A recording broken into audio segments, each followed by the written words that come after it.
look through our panelist list.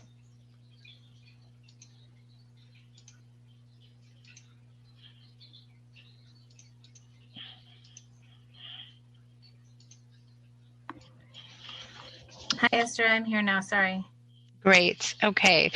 Good morning, Chair, Commissioners, and members of the public. My name is Esther Johnson, and I am the Commission Assistant. Welcome to our New Year, January 2021 LCDC meeting. This meeting is being recorded and is available for live streaming. The link is available on our meeting page. If you intend to provide public comment or testimony, please make sure to rename yourself with some sort of identifying title related to your organization. If you intend to testify, please sign up using the public sign up form on our meeting materials website so that we have your name on the queue. Participants will be in listen-only mode until they are called on to testify. Individuals will be called on. Please unmute your microphone during public comment testimony during that agenda item. If you are on the phone and would like to testify, please press *9 and that will notify me and add you to the queue. With that, I would like to introduce Chair Robin MacArthur.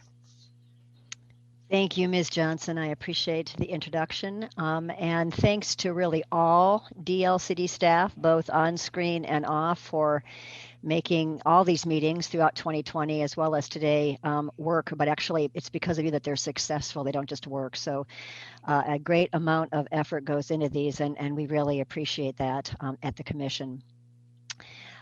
Esther suggested that I start the meeting with a song, although to celebrate the fact that we are now in 2021 and to kind of put 2020 to bed. If I sang, I'd be voted off the island, so I'm not going to say that, but perhaps you can hum the tune to Morning Has Broken or something like that as we go forward and celebrate today. I don't know if I mentioned I'm Robin MacArthur, and I'm gaveling in today's meeting of the Commission, and I will turn to Ms. Johnson to call the roll.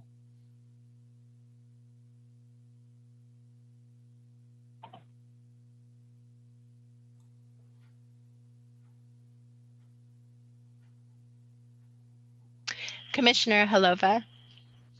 Here. Commissioner Sandoval. Here. Commissioner Warren. Here. Vice Chair Pearmine. Here. Commissioner Jacobson. I'm here. Commissioner Lilac. Here. Chair MacArthur. Here. And I'd like to actually thank you, Esther. I appreciate that. And so we are all here today, which is super. Have a great agenda the next couple of days. I thought I would ask my fellow commissioners to do self-introductions, and so maybe I will start with Vice Chair Pearmine. Morning, everyone. Yes, Katie Pearmine here, based in Southeast Portland. Work in food systems, and I do hunger relief now on a global level. Great. Commissioner Lilac. Good morning. My name is Nick Lilac. I am zooming in from downtown Bend. I am the Community Development Director for Deschutes County. Thank you. Commissioner Jacobson. Good morning, everybody. I'm Commissioner Katie Jacobson. I'm a Lincoln County Commissioner and a lifelong resident here in Lincoln County, and my background is in fisheries and ocean policy. Thank you. Commissioner Sandoval. Good morning, everyone. My name is Gerard Sandoval, and I'm an associate professor at the University of Oregon in Planning, Public Policy, and Management. And for the state, I also serve on the Housing Stability Council. Thank you. Professor Commissioner Halova. Good morning. My name is Anjali Halova, and I live in Northeast Portland, and I'm a real estate developer. Thank you. Commissioner Warren. Good Good morning. My name is Stuart Warren. I'm based out of Southern Oregon. I just finished my 4-year term as city councilor for the town of Phoenix. So that feels good to come to completion with that. And yeah, it's been an interesting ride with the LCDC. I've been really enjoying it and happy to serve. Thank you. And did I miss somebody? I think I got everybody, didn't I? Raise your hand if I didn't get everybody. Okay. And I'm Robin MacArthur. I'm tuning in from my kitchen table in Portland. So welcome to 2021. I think we need to go to the agenda and approve the agenda. That's the next thing on the list. So any questions or comments about today's agenda? Seeing, hearing none. Esther, would you call the roll on that? Or actually, call the roll to approve the agenda. Yes. Commissioner Lilac. Aye. Commissioner Jacobson. Aye. Commissioner Warren. Aye. Commissioner Sandoval. Aye. Commissioner Halova. Aye. Vice Chair Permine. Aye. Chair MacArthur. Aye. Thank you. The agenda is approved. We need to give a moment of pause for John to establish the time frame for the next item, but we'll tee up Director Rue to talk about the director's report. And just wanted to give a shout out to the director. The commission had and Director Rue had an evaluation. He had an evaluation in November, and we were very pleased with the department, all staff, and the director, the leadership team of the department for getting us through a really, really challenging year. And we want to thank him and others on staff for doing all that, between wildfires and COVID and a number of other budget challenges and things like that. I think Jim really steered the ship rather well. So we wanted to make that public for staff and the public to know. So with that introduction, I think that probably gave John enough time to tee you up time-wise. So, oh, you know what? I missed the land acknowledgement. I am so sorry. So let's go back to that. I'm not reading my annotated agenda very well. So we'll go to that, and I'll just go ahead and read that today. I'd like to acknowledge the many tribes and bands who call Oregon their ancestral territory and honor the ongoing relationship between the land, plants, animals, and people indigenous to this place we now call Oregon. We recognize the continued sovereignty of the 9 federally recognized tribes who have ties to this place and thank them for continuing to teach us how we might all be here together. Thank you, Esther, for that reminder. I think I'm now done with the first agenda item. Is that correct? Unless you want to give me another cue. She's shaking her head. Yes, thank you. I appreciate that. Now, Director Rue, please tell us what's in the director's report. Thank you, Chair. If you'll permit me just a very brief personal reflection, I was really, truly inspired by the events of yesterday. I think it's a great first step in our journey to rediscover our better angels. And in that spirit, in this new year, we can rededicate ourselves to this work and do it with integrity and honesty and passion.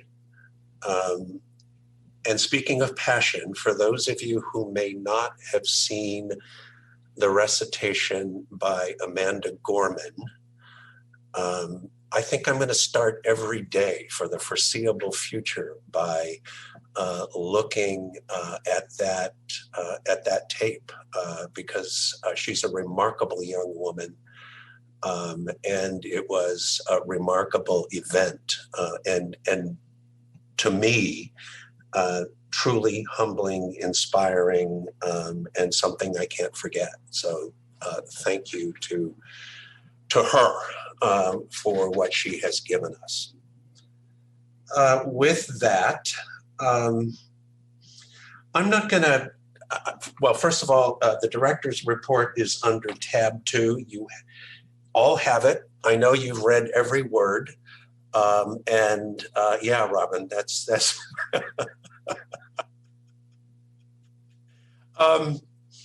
so I'm not going to read it by any means. I would like to just go through and do a couple of highlights, if I may. We start off with the governor's revised budget. I think we've talked about the elements of this as we were preparing and at our last meeting. Esther has also included in your supplemental materials a one-pager front and back that we have prepared as we do every, and I will hold it up just so that you can get a sense of what I'm talking about. This is a document that we prepare every long session, so every odd year in the calendar, as we begin to work with the legislature to get our governor's recommended budget passed. We started that last Friday. We had a conversation and presentation to Senator Taylor, who is the co-chair of our Ways and Means Subcommittee. We'll be reaching out over the course of the next couple of weeks to other members of the Ways and Means Subcommittee.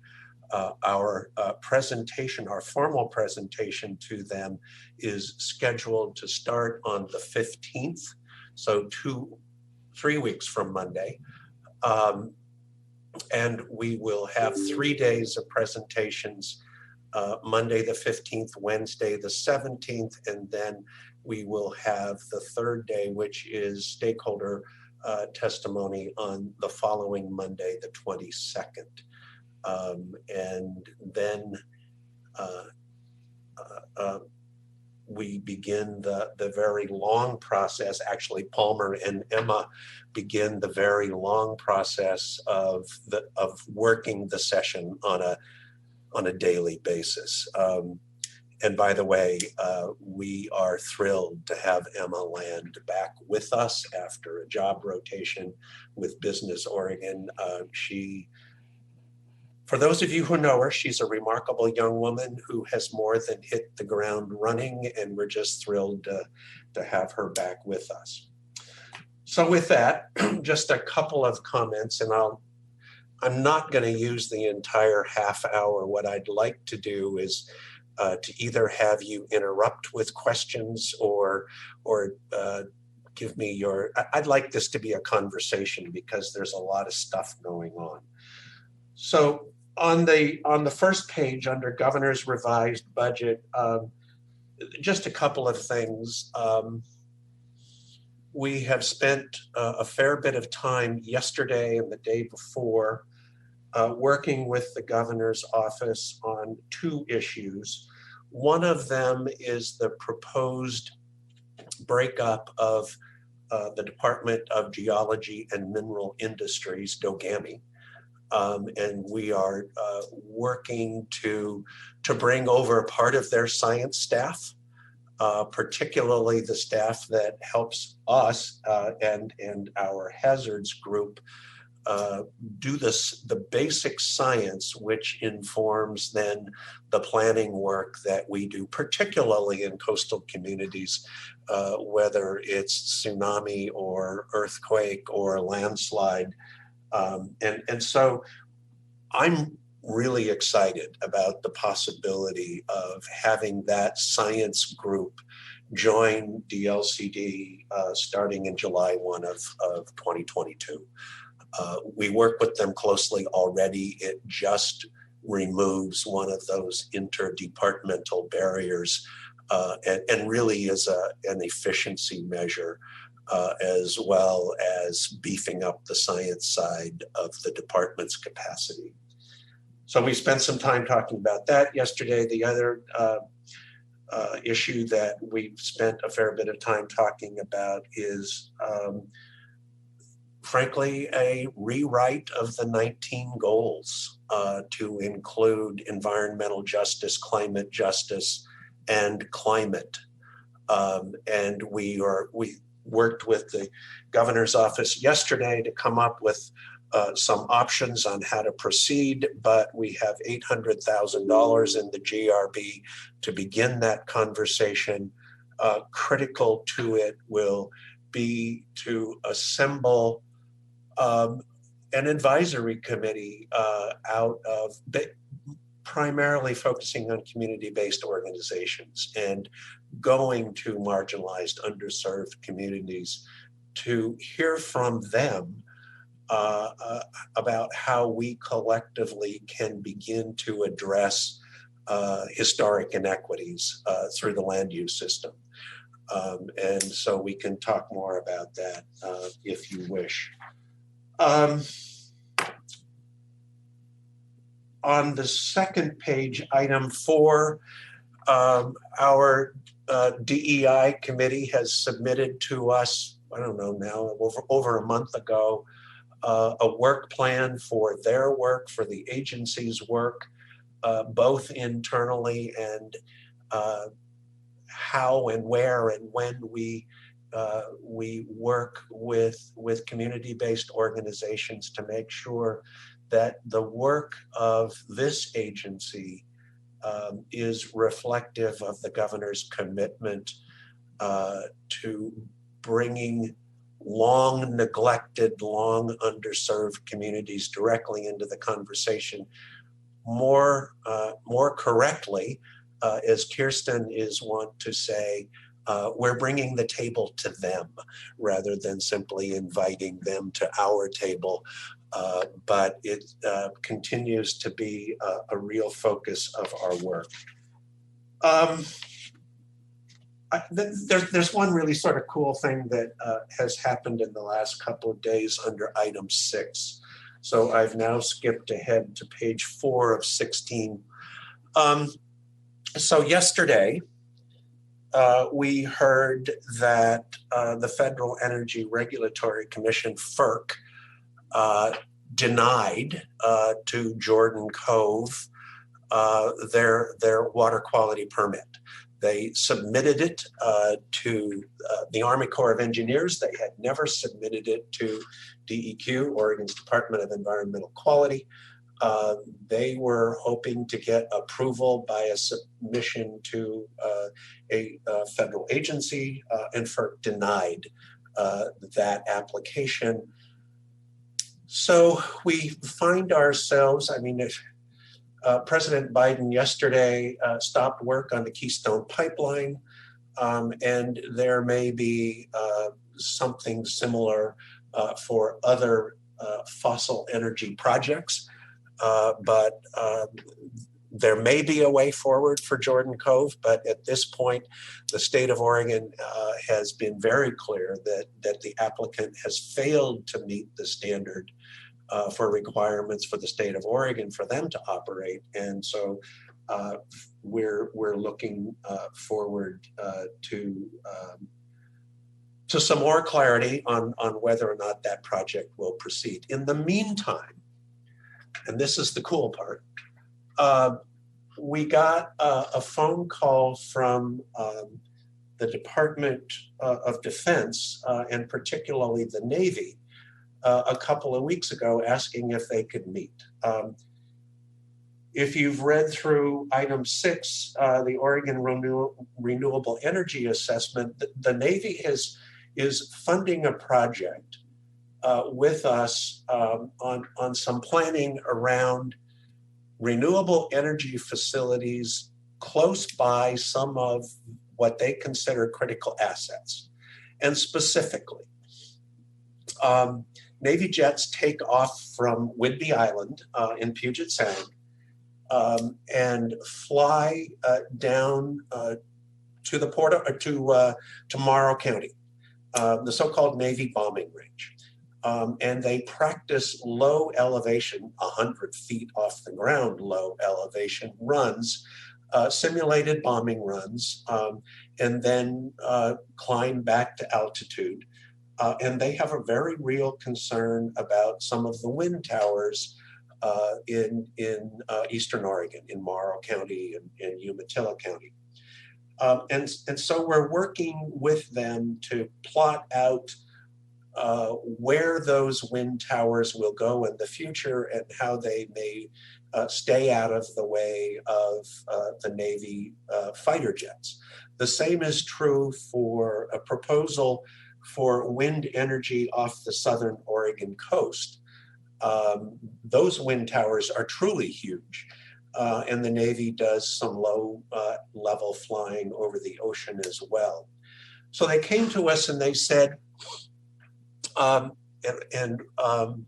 one gentleman, civilian member of the Department of Defense, but had been speaking with colleagues at the Pentagon, said that he had every reason to believe that in the new administration there would be money for infrastructure, even for the Department of Defense, and wondered if we would be interested in a planning grant to think about shoreside infrastructure on the South Coast to receive and distribute energy from the wind towers that may get built off the South Coast. The area from roughly Coos Bay south to somewhere in the range of Eureka in Northern California is considered one of the 5 best wind resources in the world. And there's some reason to believe that we in fact might see wind energy development, and the Navy just wants to help us think about how we would run the cord from the platform to the shore, where we would plug it in, and what it would require in terms of community planning and engagement to do those things. And so this can be really cool for Southern Oregon because they need the jobs. They need the attention when it comes to helping provide that infrastructure if it comes to it, and so we would be able to help with some money and some technical assistance, and so that is a possibility that we'll be following up on as early as week after next, the first week of February. And then I'm just going to skip to the back page, page 16 of 16, item 11. Top of the list, Emma Land is back. Haley Bond is a new Oregon Shores Policy Fellow. Jeff Hunt, skipping to the bottom, Jeff Hunt has been our grants and coordinator in Carol Bovet's office. He's just been extraordinary, and so he has been promoted to fill a position working with the Coastal Grants Group. And Maggie Carrasco has been hired to carry on the work that Jeff was doing in Carol's group. So lots of really good news in terms of personnel after a rocky 2020. I'm going to stop. Thank you, Jim. Questions from commissioners, comments, questions? Commissioner Jacobson. Yeah, thank you for that, Director Rue. A few different comments. One is I'm glad that you're excited about Dugami kind of being restructured, because I think a lot of us on the coast are scared rather than excited that we would potentially be losing that resource, or that it would get reconfigured somehow and wouldn't be as active or as effective as it's been in the past. There's letters currently going to the governor's office from several coastal communities trying to stop that action or slow it down. Like I said, I think a lot of us are really scared that kind of in this shuffle, what's most important to us, which is that mapping division, which we all rely on for coastal planning purposes, would somehow get, like I said, kind of lost in the shuffle. I would highly encourage you to maybe reach out to coastal commission chairs and cities and start to have some conversations with them now, because I feel like just hearing you talk about how excited you are and ready to kind of receive that access makes me certainly less nervous. But I think there could be some opportunity here, not just to relieve heartburn in coastal communities, but also maybe have some good dialogue on what's working, what hasn't been working, and where are some opportunities maybe for growth or what have you. So I would highly encourage those conversations to happen like very soon. And the second comment I'll make, switching gears shortly on offshore energy, I would just say that there's been a long dialogue on the coast and in the state on renewable energy off the coast, and the whole coast does not necessarily have the same excitement or view on that. It really can vary community to community. There's a lot of concerns about potential environmental costs. Just because it's renewable doesn't mean it doesn't have a cost. There can be an impact. And we're looking at, floating wind most likely, which pretty large devices, not necessarily like East Coast wind. In addition, a lot of concern, not just on impacts to the fishing community and recreational users, which is a big part of our economy, but also cumulative impacts of all these other regulations and marine reserves and sanctuaries, et cetera, and how, one more closed access point impacts kind of the overall policy piece and ability for commercial fishermen and others to keep doing their work, which is a big part of our economy as well. So while I certainly can see the excitement, I will say that that excitement really varies by community on the coast. And I will say that I think some dollars for planning activity and really robust conversation on the coast, which hasn't happened for quite a while, I think that would certainly be welcome, because I think some of this does need to be further talked about and sort of sorted out. So hopefully that's helpful. It's very helpful, Commissioner. Thank you very much. So let me take both of those and very briefly expand a little bit on both Dogami and offshore wind. The governor's recommended budget details that 7 people from Dogami would potentially come to DLCD, 5 of whom would be senior scientists working on coastal hazards. And so yesterday, we went through an analysis of the outstanding contracts that Dogami is currently working on. We went through a pretty detailed step-by-step of which of those would be completed in the next 18 months, because we're talking about a transfer that would happen July 1 of 22.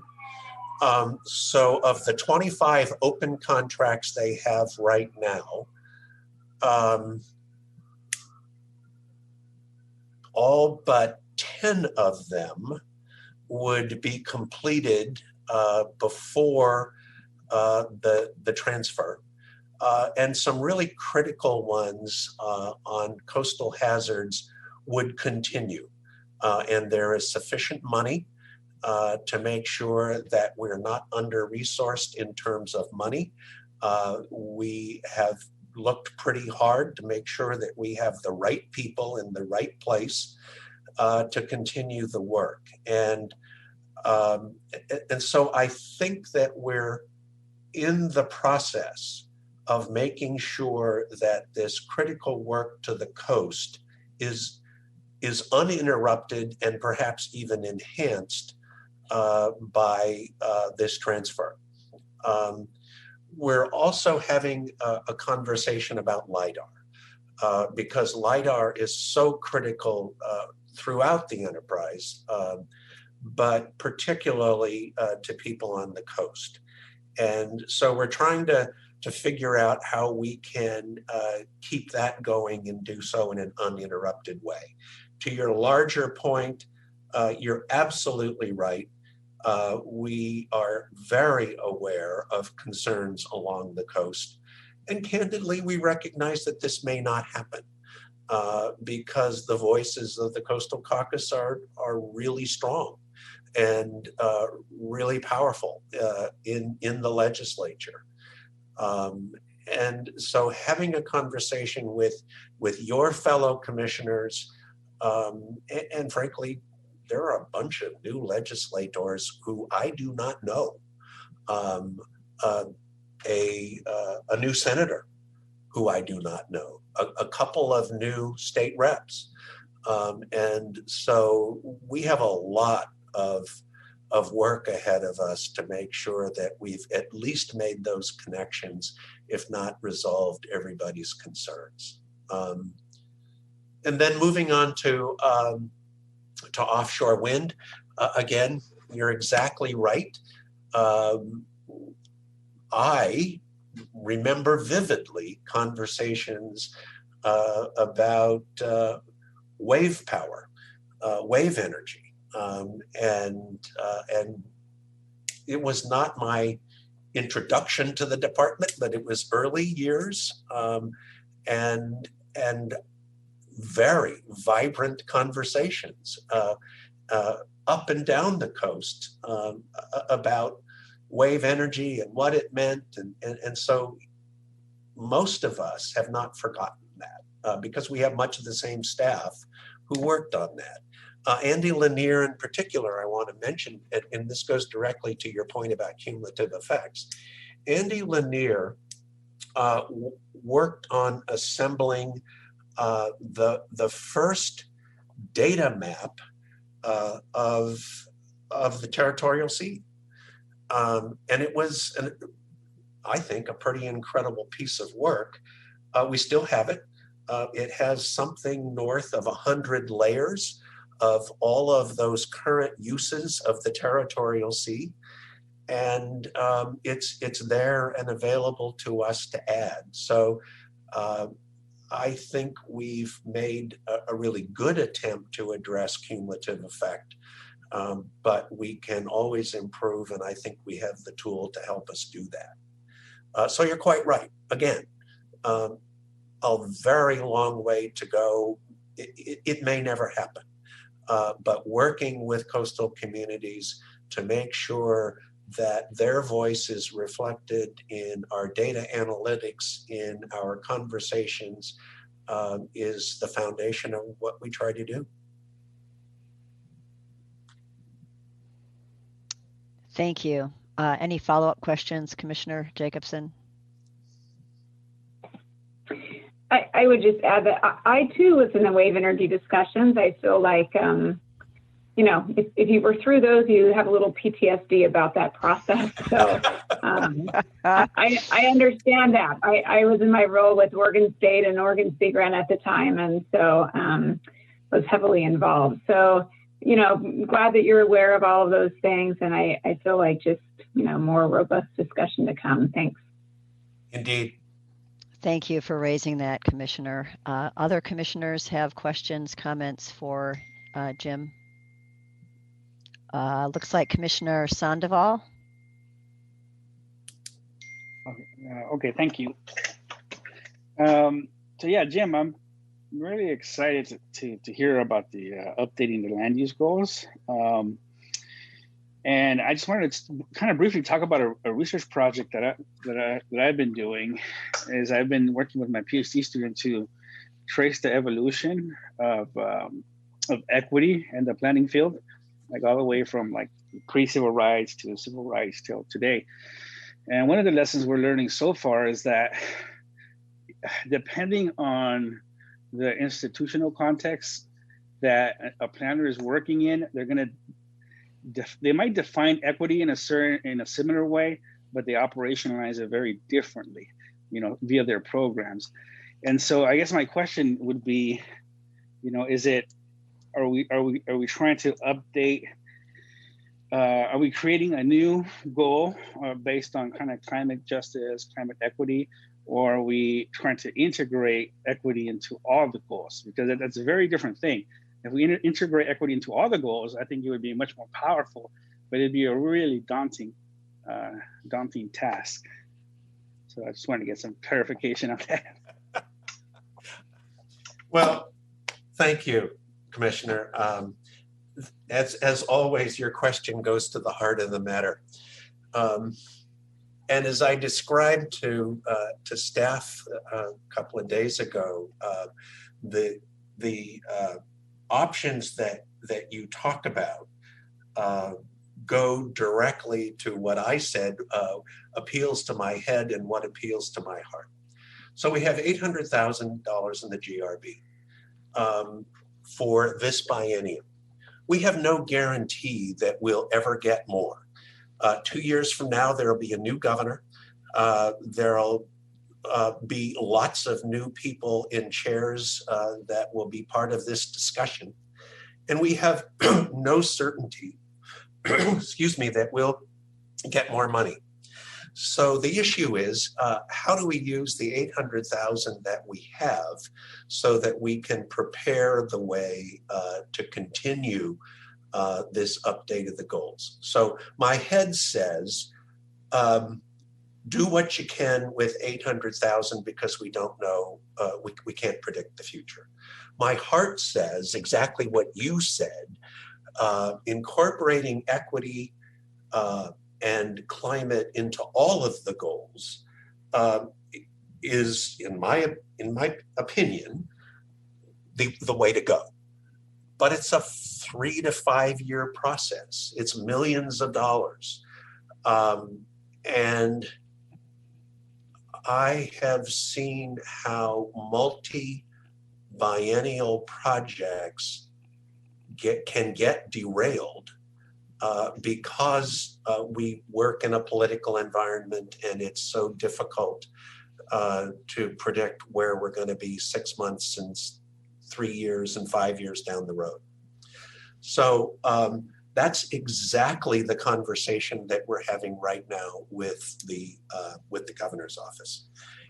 Yesterday, Palmer and Emma prepared, and we'd be happy to share it with you, a matrix that started with $800,000 and a 2-year process that would essentially add a single goal 20 that would seek to integrate with all of the other 19. Option 2 was to work on 2 goals, and it would cost a considerable amount more.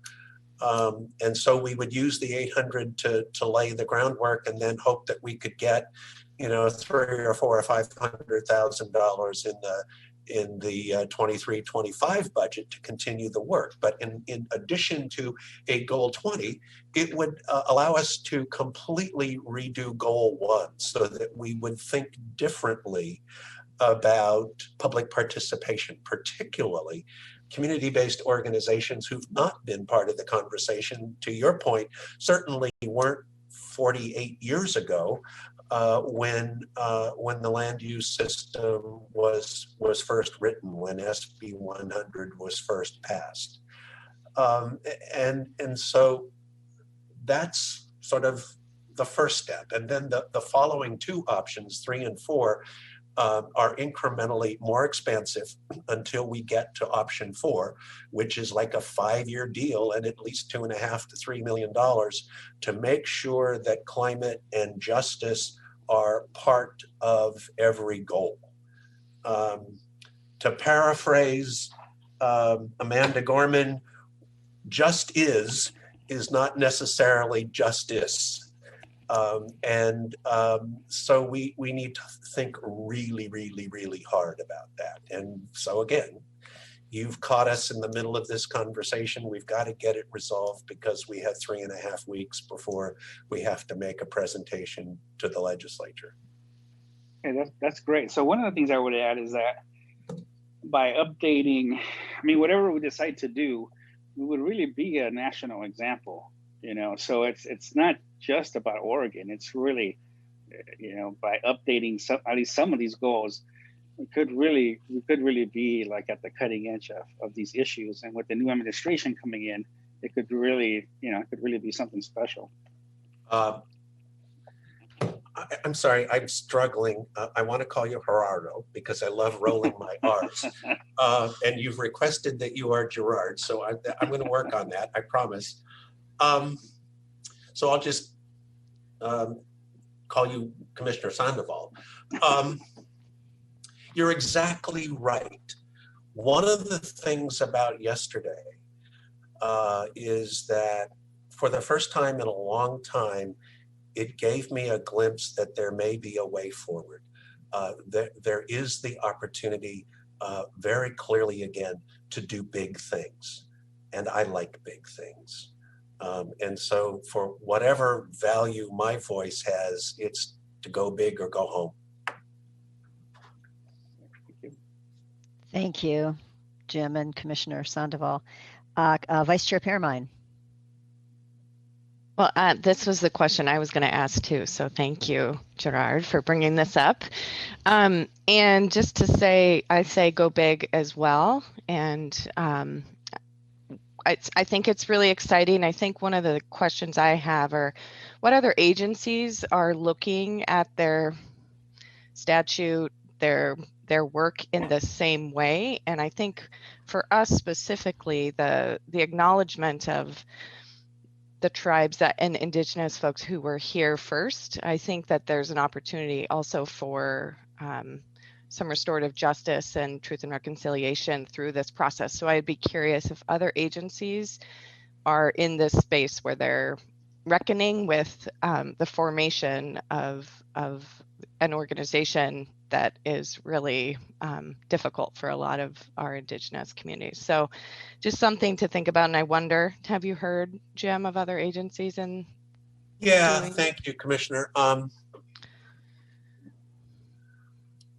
going to repeat what somebody else has said several times and won't do any particular chest thumping on this, but I think we're in the forefront.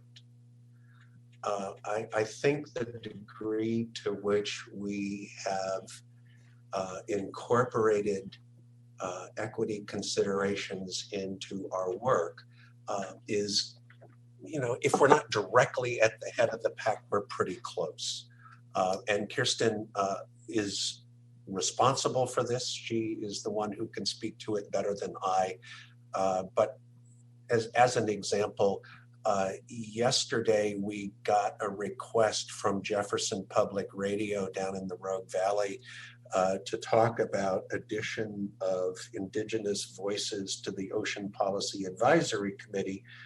Our response is talk to the new voices, find out from them. Margaret Corvey from the CT Calusi.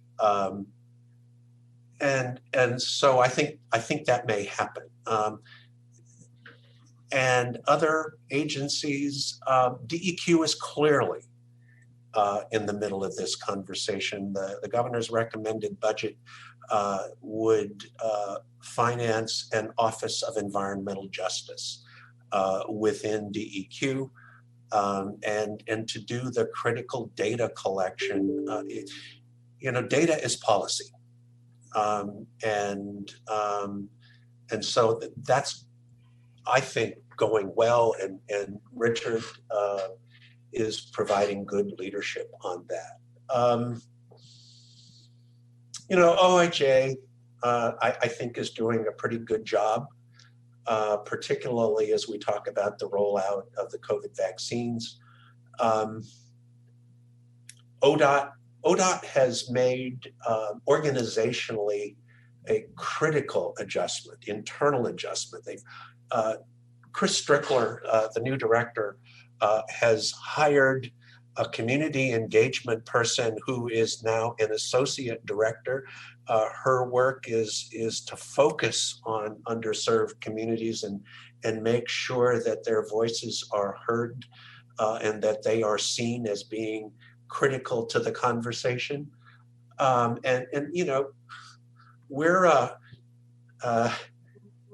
little speedboat sometimes. ODOT is an ocean liner, and so it takes a little longer for them to do a course correct, but I think they're doing it. And so the short answer is yes. I think it's happening. Frankly, Sephora Chang being appointed as the director of Business Oregon, I think, is a pretty powerful statement. Not uncontroversial. But I know Sephora pretty well, and she's gonna kick some tail. Thank you. I think, I think other agencies that are dealing with land, and I'm thinking of even state parks, if there are ways that we could think about signage and messaging along the way, I think it's just really exciting. And then Commissioner Holova, I see your hand is up. I'm gonna high five you. Go. Yeah, I had planned to ask something else, which I will. But I was going to add to this. Part of the effectiveness of equity goals is also about the staff and who comes with this as a value. And so I think I've talked about it before. I think we should, as we have new positions come up, this should be a major criteria, I think, for hiring is what are your views on this? How, what have you done?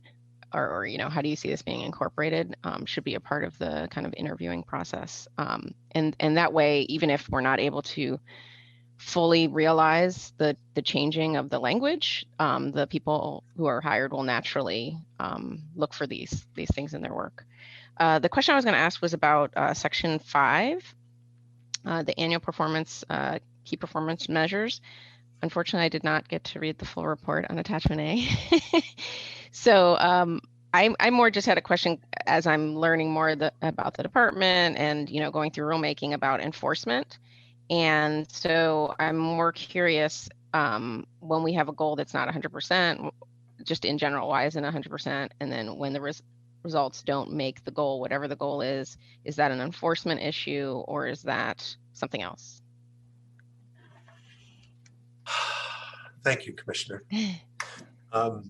One of my least favorite subjects, not because performance measures aren't critical, but these are performance measures that have largely been given to us by the legislature when originally given to us without much voice in what it was or how we measured. So one that we always get dinged with in Ways and Means is the top one.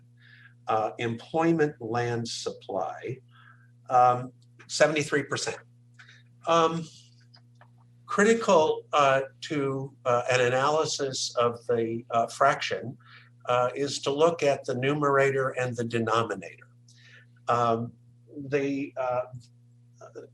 The description there says that percent of cities with population of over 10,000 that have an adequate supply of industrial employment land. Well, that's fine. That's the numerator. 10,000 and above, ballpark 60 communities in the state of Oregon.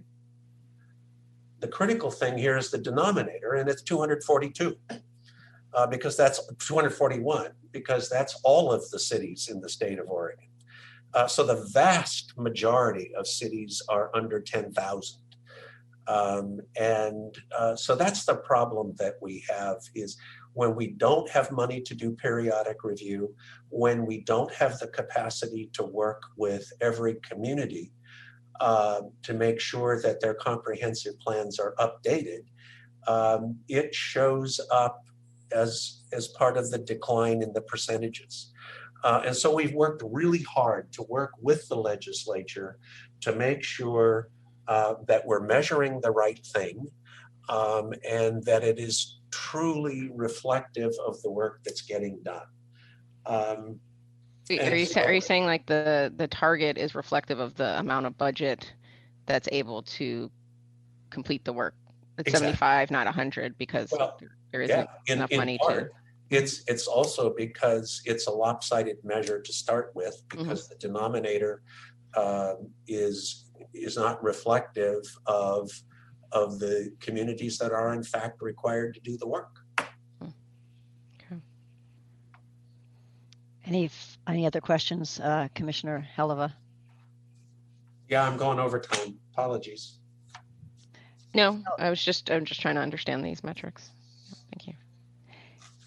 And so I just wanted to thank you, Commissioner. I wanted to ask a question of you, Jim. Well, first of all, I want to give a shout out to the biannual report. It's really great. It reads well. It's lots of photos, which I always like. It tells a story, and I want to really thank staff for that. I think it's a nice compendium of what we've done and kind of sets the stage for what we plan to do in the next couple of years. So thanks to staff for that. Thanks, Kirsten. Thank you, Deputy Director Green. If I may, also 44 additional staff contributed to it. Thank you. I don't doubt that there was a team effort, but you were leading it. So thanks to all of you. But I also wanted to just for a moment reflect on the governor's recommended budget. And I want to start out by saying that I think it's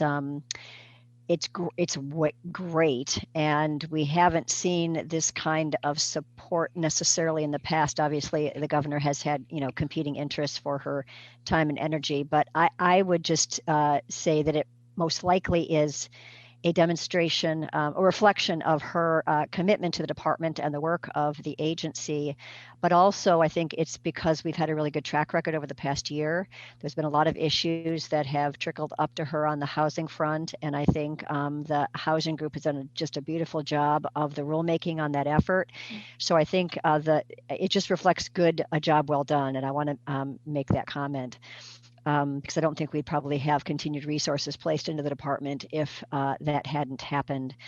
So great track record. And I was just a question for you, Jim. That I know this is the governor's recommended budget, and so it's just the beginning. It's a really wonderful beginning. But as we go into the legislative process, obviously legislators have to be convinced that these are important priorities as well. And I just want to reflect on these particular items. To me, they really speak to implementation, not just planning. And if you go through any of these items, for example, the equity initiatives, it's not just about saying the word equity. The work that this will fund is getting down into the weeds a little bit and trying to help us understand our processes and our products should be equitable and inclusive. So it's implementation. It's not just planning up front. The housing money is really critically important because that item Pop 110 gets resources to the department, but really a lot of resources to local jurisdictions to implement, to actually get housing units on the ground. And the climate work is really, again, is more than just saying we're going to climate adaptation or using those wonderful words. It's actually getting things in line so that we can be equitable and climate friendly on the ground. So I just want to make those comments because it's really important that we're not just seen as getting more money for planning. We're actually getting money for doing. And I'm hoping that that's reflected in these words. But having said all that, I also want to ask you what I know the department can only lobby as much as they can. This is really maybe more of a request to everyone listening who feels that these are important items and other stakeholders that can be connected with. These are really important things to follow through with. And so I think the plea is really from the commission, from me and the commission to, if you folks out there really believe in these items, please go forth and pursue them in the legislative environment. So maybe I've already given the pitch, Jim, but if you have anything to add to that, I'd appreciate it. No, what you said, Chair. This is my sixth rodeo. This is without a doubt the best and most complete GRB we've ever had. And I do agree with you. Results matter. And the housing group has delivered in a very big way. And we have every confidence that our community-friendly and equitable communities work, the transportation planning rule will be its equal in every way, and that matters. It matters not just because we get recognized for delivering, but because results have real impacts for real people, and I think that's what drives us.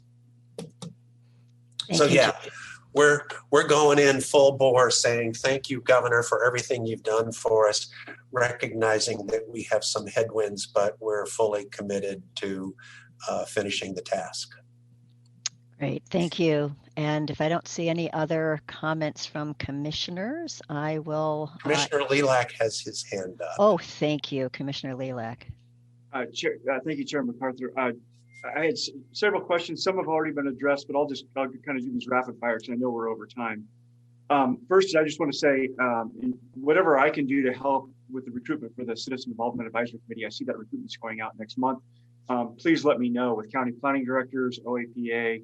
I work with cities a lot, so whatever I can do to help with that, please let me know. Happy to do it. Thank you. I totally agree with the biennial report, all those comments. It's really extraordinary, and I hope the department will promote that report and share it with AOC and LOC and others, because there is so much good information in there that it's great work. And I hope it's not just for, I mean, it's great for us to read and great for the legislature, but I think so many others will find a lot of value in that.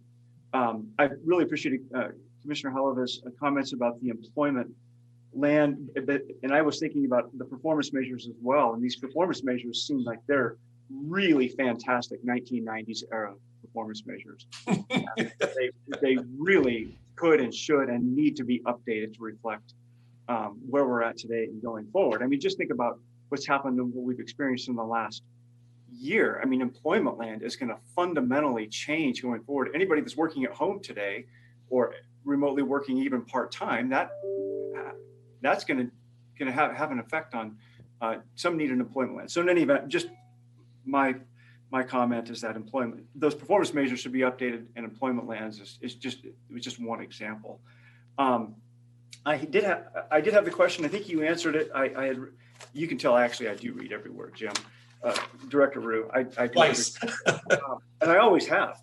I had the question about the Jordan Cove, and before what transpired this last week, and my question, and we don't need to get into it now in any detail, but what would have happened had they not made the decision this week and you change administrations? I just didn't know if that was a decision that was kind of a career staff level decision, or if it was a political appointee decision, and if that would have been in limbo transitioning. But whether we talk about that now or later, yeah, it's a short answer, Commissioner, and the answer is I don't know. Okay. The FERC composition itself has undergone some changes even before the change in administration. There was a commissioner who was in the lead, Neil Chatterjee, who was moved out of that position, I don't remember, 3, 4, 5 months ago. So I can't answer the question. On its face, we think it was not a hard decision to make because they had never completed the work that would get the application to an Oregon agency. Yeah, good. Thank you.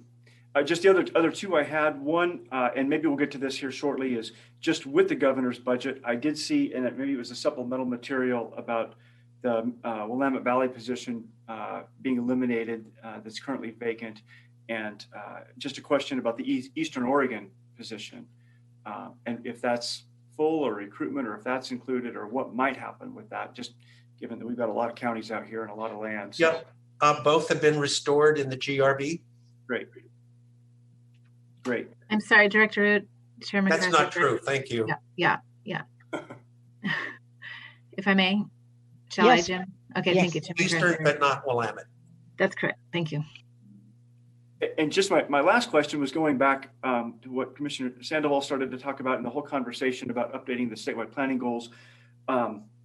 And maybe this will be a discussion for our legislative process, but I do see that Representative Helm has submitted a bill in the House that would require LCDC to initiate an update to the goals to incorporate climate change into the goals. And so I've been asked by my employer, should our position be? And I said, well, in some cases, maybe it's neutral, because I think the agency is going to initiate it anyway.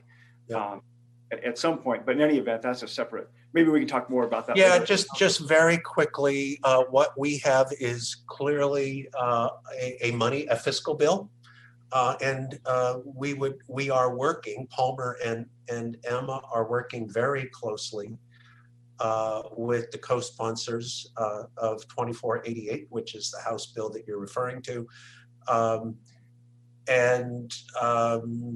It is a piece of work that is good to start with, and I think we're working with them to make it better. So in a perfect world, both happen at the same time.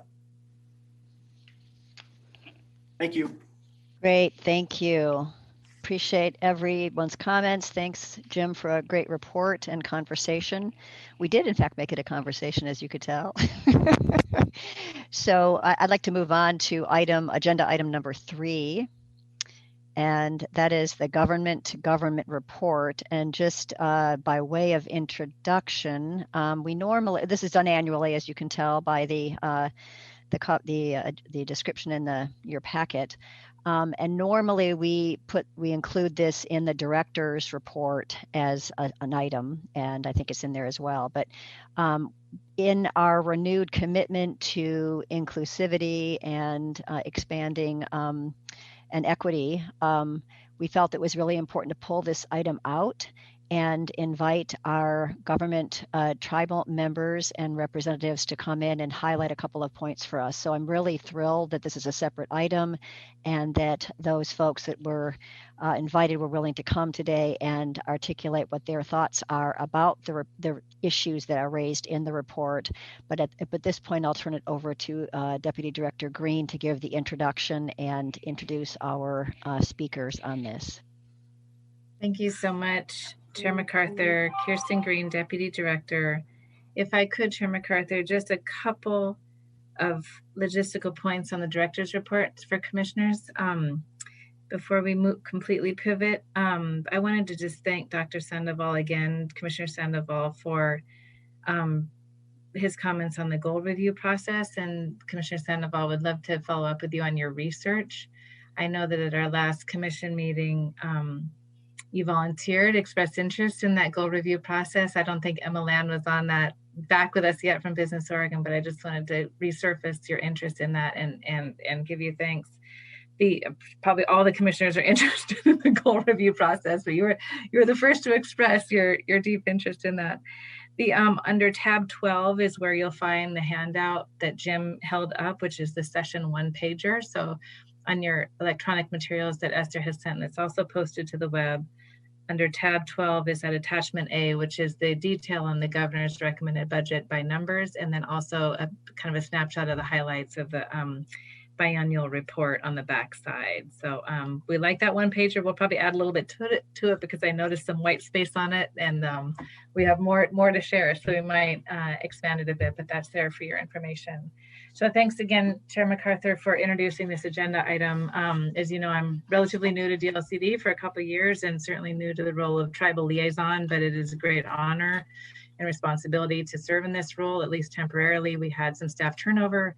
Director Rue asked me to step in as tribal liaison, and I'm definitely in 150% learning mode on this, and I'm privileged to introduce the staff leadership who are here today from several tribal nations to address the commission directly. So I want to move out of the way as quickly as possible. We have several staff leaders queued up to present. You have seen the report. I want to also just thank Margaret Corvey with the Confederated Tribes of Coos, Lower Umpqua, and Sayusla Indians for reading this report carefully. And there are 2 corrections that I'll be making and resubmitting to the Legislative Commission on Indian Services that we'll repost to our web. One, the Marine Affairs Coordinator, we mentioned that the coordinator worked with the governor's office to appoint a new tribal representative to the Ocean Policy Advisory Council. That is a gubernatorial appointment. Just want to make that clear. And then also we had an error on page 6 with the Confederated Tribes of Siletz that we'll be correcting. So my apologies there. So really with that, I just, in discussion, welcome commissioners' questions and comments on any part of our government to government report. We're excited about the work. I'm assisted in the tribal liaison role by Heather Wade with the Oregon Coastal Program, and also our DLCD's natural resource specialist, Amanda Punton. and others. So it is a network of DLCD staff that supports the Tribal Liaison Program. And again, we're learning all the time and really appreciate the leaders who are here today to present to commissions. So Chair MacArthur, I think I would just turn it back to you to introduce the first speaker, who I think is Ms. Cassandra Rippey with the Coquille Indian Tribe. Thank you very much, Deputy Director. Yes, please, tribal historic person, Miss Rippey, excuse me for not pronouncing it correctly. Please correct me when you come up and introduce yourself, and then I can get it from here. But please come up and welcome. Hi, thank you. My name is Cassie Rippey. I am the Tribal Historic Preservation Officer for the Coquille Indian Tribe. I apologize. I know my audio in this room is a little funky, so just bear with me. Thank you for taking the time to hear us today. What I'm here to talk to you today about is my experience and challenges and asks for some DLCD support with Goal 5. Goal 5 is a necessary and important part of the protection of these significant resources, historic and cultural resources throughout the state. Unfortunately, the Goal 5 process is incomplete. Rules not having been made, mechanisms not having been set up for the use and implementation of Goal 5. For the Coquille Indian Tribe, we have a 5-county service area. So there's 5 counties that we deal with cultural resources and historic resources coordination. Only one of those counties even makes an attempt to comply and coordinate on Goal 5. Coos County has a process by which it works on Goal 5. It established that process through consultation and coordination with both the Coquille Indian Tribe and the Confederated Tribes of Coos, Oromco, and Zaisla Indians. Unfortunately, though Coos County has a process for reviewing the effects of a project on local planning efforts, they don't have, or they state that they have no authority to act if there is determined to be an adverse effect. So that renders the review and analysis of those planning efforts effectively pointless. The other counties, some of those counties have not updated their comprehensive plans since the mid-1980s. None of those counties have inventories of cultural and historic resources. And one of those counties, which I won't call out here, but one of those counties has gone so far as to say that because they don't have a mechanism for implementing Goal 5, that it's somebody else's problem. And I want to really call that out and say that that's really not an acceptable response. We're not talking about just a resource. We're not talking about just a place. We're not talking about simply an archaeological site that may have some sort of historical or scientific knowledge or information to share. What we're talking about are sacred places. What we're talking about are cemeteries. We're talking about the graves and our ancestors that are being carelessly discarded by the lack of implementation and consideration in the planning process. So with my very short amount of time today, I'm just here to ask for DLCD commissioners to move forward with establishing some rules and processes for the implementation of Goal 5. I'm asking that DLCD establishes a work group comprised of DLCD and other stakeholders and of tribal representatives from each of the 9 tribes in Oregon. We are not just stakeholders, we're consulting parties and sovereign nations who work with both the state and our local partners who are here to make sure that these things are considered and our ancestors are considered in a meaningful way. So I'm hoping that after you hear from both myself and from my colleagues that we can move forward with finalizing the Goal 5 process and really establishing some rules and mechanisms for making it work. Thank you. Thank you, Ms. Rippey. Any questions for Ms. Rippey? Seeing none, let's continue on with Mr. Eichstart. I might have not pronounced that name very well either. Good morning. My name is Rick Eichstad, and I'm an attorney for the Confederated Tribes of the Coos, Lorumqua, and Siuslaw Indians. I actually am probably going to build from some of what you just heard from Cassie and some of the information that's already identified in the government-to-government report. Specifically, that report states coastal program staff have been working with members of the cultural cluster to identify deficiencies in cultural resource protection under statewide land use planning goal 5. On page 9, it talks about the CT CLUSI requested an update to goal 5 rules for cultural resources being included on the agency's revised policy agenda for 2019 through 2021. I want to speak to a really specific instance that demonstrates some of the shortcomings of current goal 5 and certainly how it's implemented. Cassie spoke to the lack of enforcement of goal 5 locally in Coos County.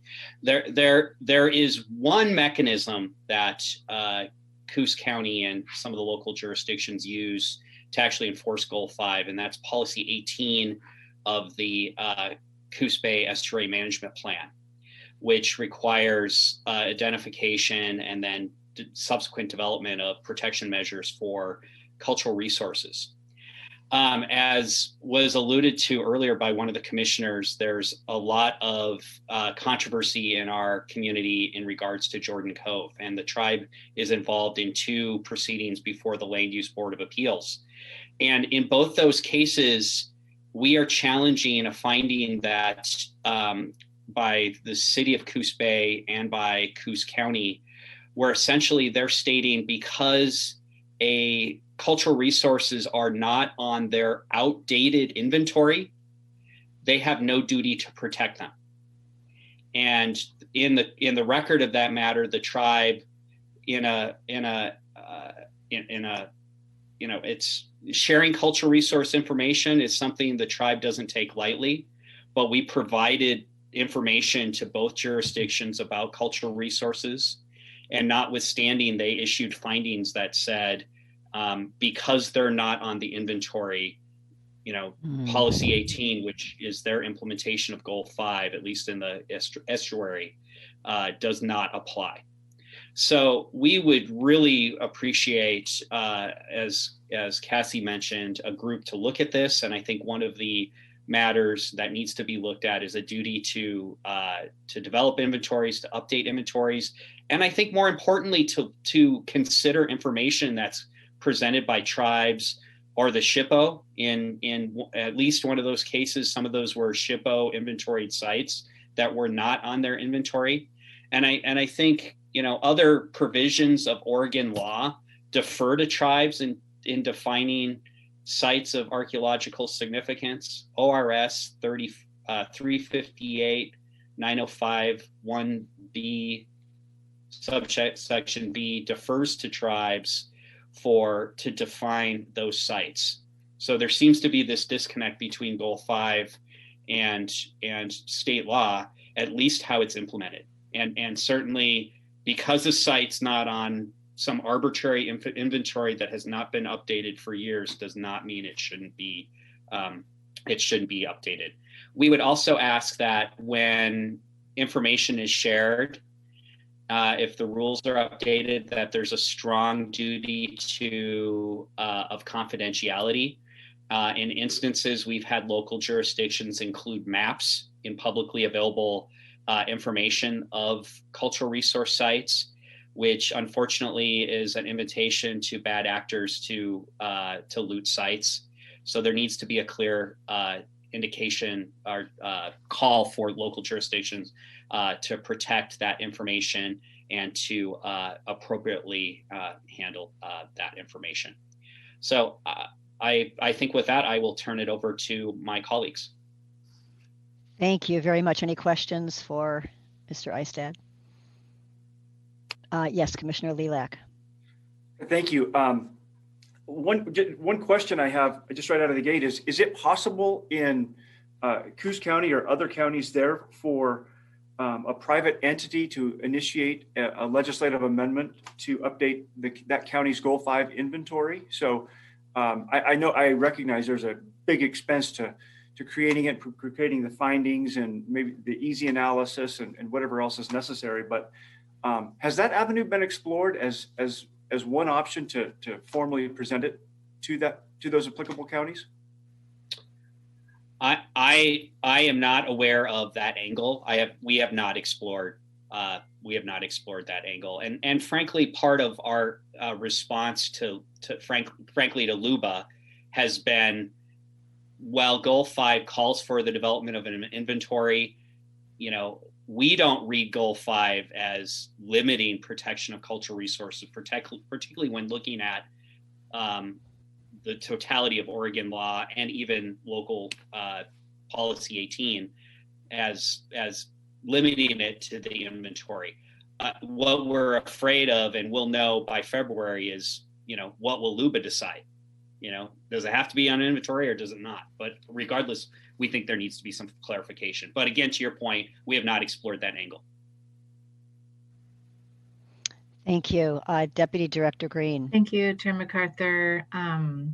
Commissioner Lee, all the commissioners, I would like to just suggest that today I'm taking mad notes. I know this is on record, of course, and we consider this part of the scoping process. So when we brought the revised policy agenda to you due to lack of staff resources and a full agenda, being down 34%, we had not recommended, unfortunately, putting this on the agenda this year, but we're so grateful for CT Calusi staff writing us and asking for that formal request that is in the record and in your materials. So we've not forgotten that, and that's one of the reasons why at a staff to staff level, to the extent we can, being down staff, Amanda Putton, who would naturally lead this effort, is actually literally on rotation, and her position was impacted due to the August cuts. So it's been challenging, but we have been in the process of sort of scoping what a work group would look like. And I would just like to invite commissioners to know that anything you say or ask today, while we might not have an answer, we'll add it to the scoping list. I want to just thank Commissioner Lilac for even raising that avenue as an option. Thanks, Chair MacArthur. Thank you. I appreciate that. So moving on to Ms. Corvey, Culture and Natural Resource Director. Thank you to the Commission for hearing me today. I am actually, my name is Margaret Corvey. As said, I am actually a citizen member and consultant here representing the Confederated Tribes of Kuzla, Kwanza, Usla, previously Natural Resource Director, maybe even the last time we spoke, MacArthur. And I just wanted to thank you for putting me on the agenda today, everybody on the agenda, and making this a priority for the discussion. I want to make sure and thank Kirsten Green for all of the conversations with CT Calusi and with other tribes thus far. It's been very helpful to have kind of this clear communication pathway with the agency and now with the Commission. We really appreciate that. We heard from Rick and Cassie on a few points, highlighting a lot of concern with Goal 5 and the way that it's implemented to protect cultural resources. Cultural resources are the core of tribal identity. And these resources are in a lot of cases are finite, meaning once they're gone, they don't exist anymore. Oregon doesn't have them as a part of their history, and tribes don't have them anymore. And that includes, people like my son and, future generations of tribal members. And so that's a pretty important thing for all of us, I think, to care for and in our future in Oregon. So I wanted to provide kind of a what if example. It's a little bit based in what if, but it's kind of happening right now. So we had a recent proposal by the state to assume some of the 404 permit, which is the removal fill process from the federal government. So usually that's implemented by the Army Corps of Engineers. And, this process, like tribes have a certain role in a federal permit process. And so I think I just wanted to go through for you all and kind of talk about some of the places that tribes contribute to, information or a permit, and think about the way that Goal 5 gets implemented and protects those same resources. So first, there's the National Environmental Policy Act. It provides this environmental review for a project. It looks at endangered species and water quality. Some of those resources overlap with tribes. It also provides economic and environmental justice and cultural resource impacts. There's public engagement and voice opportunities. I don't think that that's necessarily missing in Oregon. However, you know, like the exact way that it's implemented might be different than a NEPA process. It also requires, you know, decision makers to have kind of a transparent and thoughtful process when they're considering these projects. So then there's the National Historic Preservation Act, Section 106, which is more the cultural layer of a permit. That's when a federal agency will engage with the tribe and talk to them about what are the cultural resources that are impacted and how maybe they could be avoided or mitigated with the tribe specifically that has identified them. So a lot of those processes, a lot of the Section 106 process has like a historic properties or historic resources. Those are usually identified through a National Register kind of evaluation. The National Register recognizes not only those resources that are in the ground, archaeological, and I think Cassie brought this up, not only the resources on the ground, but also those resources that contribute to traditional practices and patterns in tribal practice. And that doesn't really exist in a state process. So the National Register isn't a state implemented program. The recognition of like a traditional cultural property, which CT Clusie submitted an application for a traditional cultural property down in Coos Bay. It doesn't have a place in the state system. And then of course, the state kind of views resources greater than 75 years as historic, and the federal government says, okay, greater than 50 years can be considered. And you have to meet obviously eligibility requirements for any cultural resources or historic resources that you bring forward for assessment. Another component of like a federal process would be just like the consultation requirements. The state does have a consultation requirement, you know, with tribes and policies that each agency develops under their own executive order. I think it's 9630. I might be wrong on that, but the executive order that the federal government follows is 131.75, and it requires consultation and coordination with tribal nations. It acknowledges their trust responsibilities to tribes. It acknowledges their sovereign status. And I think that some of those components might be missing, and maybe some of the opportunities that could be explored would be like looking at how meaningful consultation could be part of a process. And I don't know that that exists right now.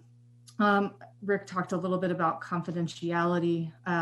There's many processes at the state level that, because of state record laws, that don't allow tribes to share information freely with the state without that being in the same realm as a public records request.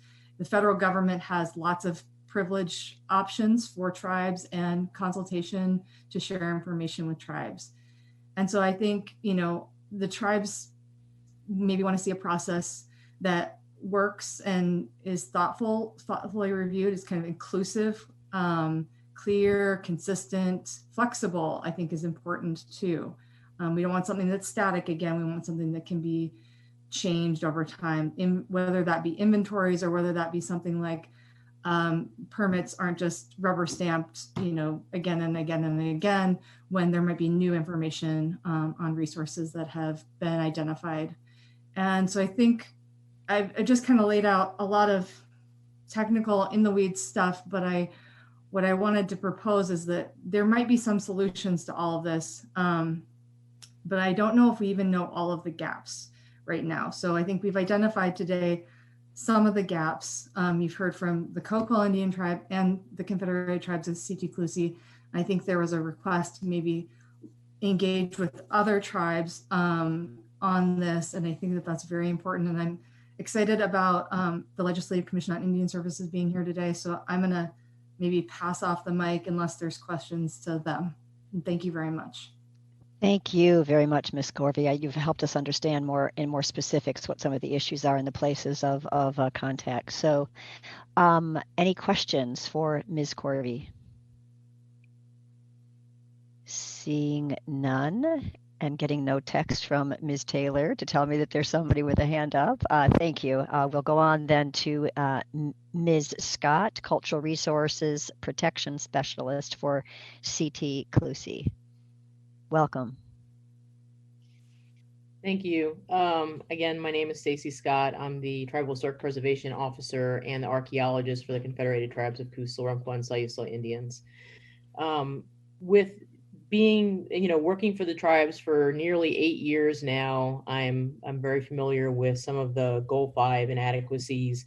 As Cassie and my colleagues have stated, it is frustrating that with the local, county, and city planning, when they are issuing permits or these decisions for projects such as Jordan Cove, that those sites that, unless they're inventoried as part of the Goal 5 inventory map, or if the county or city has done their own inventory and it's outdated because there's no mechanism within the statewide planning goals to require that, every couple of years or, as new information comes in, these maps should be updated.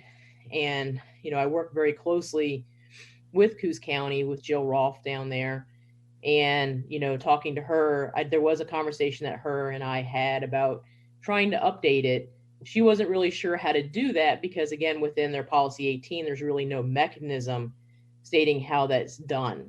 So I think that's a huge deficiency, is that there needs to be some mechanism, I think, from the top down that helps local planning communities understand how and when they need to update their Goal 5 inventory.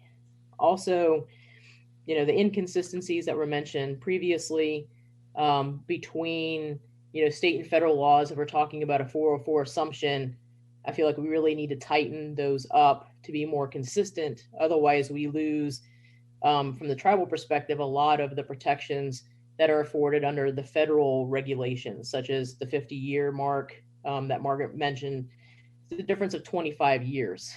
So a lot of historic resources under the federal, rules and guidelines would be included. A lot of historic built resources that normally would go through like a historic standing structure process to determine eligibility would be left out. Also, when thinking about these inventories, there was some concerns that were raised within the Jordan Cove Energy Project. Somehow Jordan Cove got a hold of the Goal 5 inventory maps, which are supposed to be confidential. And that's protected information because it gives specific site locations. And so they somehow got a hold of these maps, and they included them in every single one of the permit applications. And then these permit applications were put on the public web as a completed packet. And myself and other staff at CT CLUSI were scrambling, trying to contact each local city and county entity for which they had submitted packets to for permit applications to say, hey, this is protected information under both state and federal law. You need to remove them. So I think that's the other issue, is that for tribes, we want to make sure these sites are protected. Doing the inventories are problematic when you maybe have staff that are working at local levels that don't understand the confidentiality. There's no guidelines for how to protect the information. So I think that's the other side of it, is that you need to have those protections in place to protect that information if we're doing a detailed inventory. For me as an archaeologist, the best approach is always, of course, agencies or cities or counties to have another archaeologist that we can work directly with, that person has access to the SHPO database online to be able to look at sites and inventories. I always know that funding is always an issue, and it always will be an issue. But we have to think of a better way to approach this. Maybe that's helping provide funding for a staff person at the SHPO office that can help with reviewing those projects that are coming through, and making sure that the counties and the cities are submitting those permit applications to the SHPO for review, because I think there's a deficiency there where the majority of the time the State Historic Preservation Office does not get opportunity to review those permit applications. It's only if the tribes are reviewing them that we see an issue and we say, hey, SHPO really needs to review this because there's a site that's there, because there's a substantial impacts that are going to occur. that's the only time that there might be engagement from the State Historic Preservation Office. So again, thank you for your time. I really do appreciate it. And I look forward to following up with more information in the future, more discussion. Thank you. Really helpful to give us information on how this is working or not working, actually, in this case. Commissioners, any questions for Ms. Scott? Commissioner Lilac. Thank you. I just want to say thank you for working with the local city and county planners to help them understand what's confidential and what's not, and what needs to be removed and how. And I don't think in many cases it's intentional that they're posting those knowing that they're confidential. So I just want to say thank you for your working collaboratively with them to remove those maps. I know that's sensitivity, and I've learned so much just in the last 20-30 minutes that we've had this conversation. So thank you very much. Any other commissioners have a question for Ms. Scott? Chair MacArthur, I had more of a question, and maybe to Chris, Deputy Director, about how SHPO interacts with the planning process at LCDC, at DLCDC. Thanks, Chair MacArthur, Commissioner Halova. I also have that question. So that is one of the things we're learning right now. We do have, so I'd like to bring that back to you. I'd like to bring that back to you. It's quite complex. And we do have Amanda Punton on the line, but I'd like to bring back a more thorough response. That's one of the core relationships that we would kick off in a working group, is with probably Oregon Parks and Recreation, who's the sort of mother agency of the State Historic Preservation Office. And they just have had a permanent replacement for their lead archaeologist. So we have been wanting to get together with them in the short term to identify the interrelationships. Fortunately, the attorney for both agencies, the Department of Justice attorney for both agencies, is Mr. Steve Shipsey, who's listening and on the line right now as well. And so there's a lot to that. I'm sorry, in short answer, and I'm not a Goal 5 expert. Amanda, I hate to put you on the spot, but I know this is one of the issues we've flagged, but Amanda, if it's okay, Commissioner Halova and Chair MacArthur, I'd like to invite Amanda to come off mic if she'd have anything to share. Yeah, and all I was going to say was I did a project, and I don't know if it was because it was an affordable housing project or because of the site, but we had to go through some sort of one-sheeter process where you filled it all out and said that there's no historic resources, and so it just made me curious.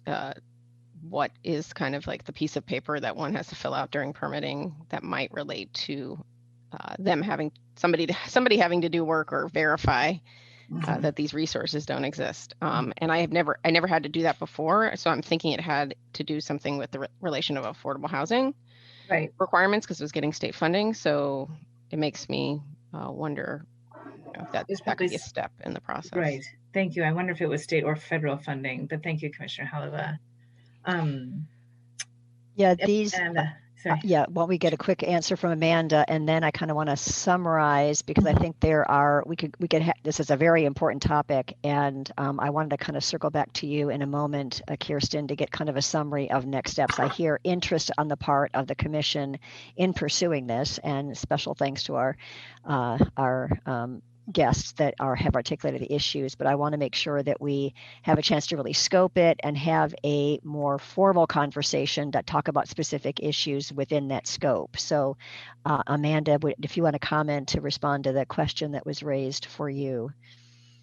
Yes, Chair MacArthur, thank you. I won't have a great answer. I agree with Deputy Director Green that it's a complicated issue, but I will say that land ownership, so whether state or federal land ownership or funding, does have an effect both with federal law and with state law, and specifically the question about our state rules for protection of archaeological artifacts and human remains differ as to whether the activity is occurring on state-owned land or private land. So on state-owned land, there's kind of a positive obligation to look and try to figure out whether there's a problem. On private land, there's not. So if somebody inadvertently disturbs an artifact or human remains, then they haven't committed any crime that, and so, but yet once something's known, then there is obligation to treat it in a particular way. So I don't know if that's enough for right now to explain why you might all of a sudden find more questions being asked for a particular project, but that's what I got for you. That's very helpful. Thank you. And thanks for zooming in today for this conversation. I guess before we turn it back to Deputy Director Green, I want to acknowledge that Danny Santos is on the line. I don't know if he was intending to speak, but I just want to give a warm welcome to Danny. He and I were colleagues together years ago in Governor Kit Subr's office. So welcome, Danny. And if you want to say something, please feel free to do so. Yes. Chair MacArthur, it's a pleasure to see you again. And I, again, for the record, Danny Santos, Interim Director of the Legislative Commission on Indian Services. As you may know, the commission is made up of 13 members, one each from the 9 federally recognized tribes, 2 senators, and 2 legislators. There's also a non-voting health tribal representative as well. That said, I'm so grateful to the consultation process of having the discussion between CT and tribes as part of the state tribal consultation, and also for your land acknowledgement statement and your annual report. As your report and CT Clusi reference, the tribes are interested and committed to cultural resource protection, and Goal 5 represents some of those cultural areas. Yet your Goal 2 also indicates that guidelines are not mandatory, and the guidelines for Goal 5 note that the National Register of Historic Places and the recommendations of the State Advisory Committee on Historic Preservation shall be utilized in designating historic sites. So, but as you note also on your website, there are separate rules, state rules for each of Goal 5 resource categories. Many of the rules have not been revised since 1996 and rely on periodic review as a trigger for compliance. Since many jurisdictions are no longer required to enter into periodic review, many local plans and codes are not consistent with the current Goal 5 standards. So again, several things are playing to the disadvantage of protecting cultural items. First and foremost, that there really is a lack of tribal voice in the National Registry process. And despite Oregon SHPO's efforts to consult with tribes, the end result is that there are little consequences to many negative impacts on cultural items. That said, I think there's an effort this legislative session, and we'll see how far it goes, to provide greater state voices to these review process. So this Goal 5 rewrite that you may be undergoing, it's just a great opportunity to deal with these types of issues. As Commissioner Sandoval comments also noted, that this is a real opportunity to provide more equity on the impacts of the goals. And lastly, I'll just say that the tribe and LCIS are ready to continue to work with you and on these exciting, I think, new opportunities. I also want to give a shout out to Deputy Director Green for her continued communication with tribes and the LCIS. And this is not just a 2-tribe issue. I mean, it's a concern across the nation about these types of issues. But Oregon, we have an opportunity to do things better. So I appreciate the opportunity to listen in today and voice some of these comments. Thanks again. Thank you, Mr. Santos. Great to see you, and thanks for articulating the issues. I understand that Ms. Rippey would like to make a final comment before I turn it over to Deputy Director Green. Thank you. Yeah, I just wanted to answer some of the questions that that were brought up by the commissioners. The first, I'll just note for the question about how SHPO is engaged. In short, in local planning jurisdiction actions, they're not. The only way that SHPO gets engaged in a project is if someone submits that one-page clearance form that's requested for their review and analysis process. And state managed or owned projects go through each state agency. Most state agencies have their own process for engaging with SHPO on those things. Not all state agencies have that.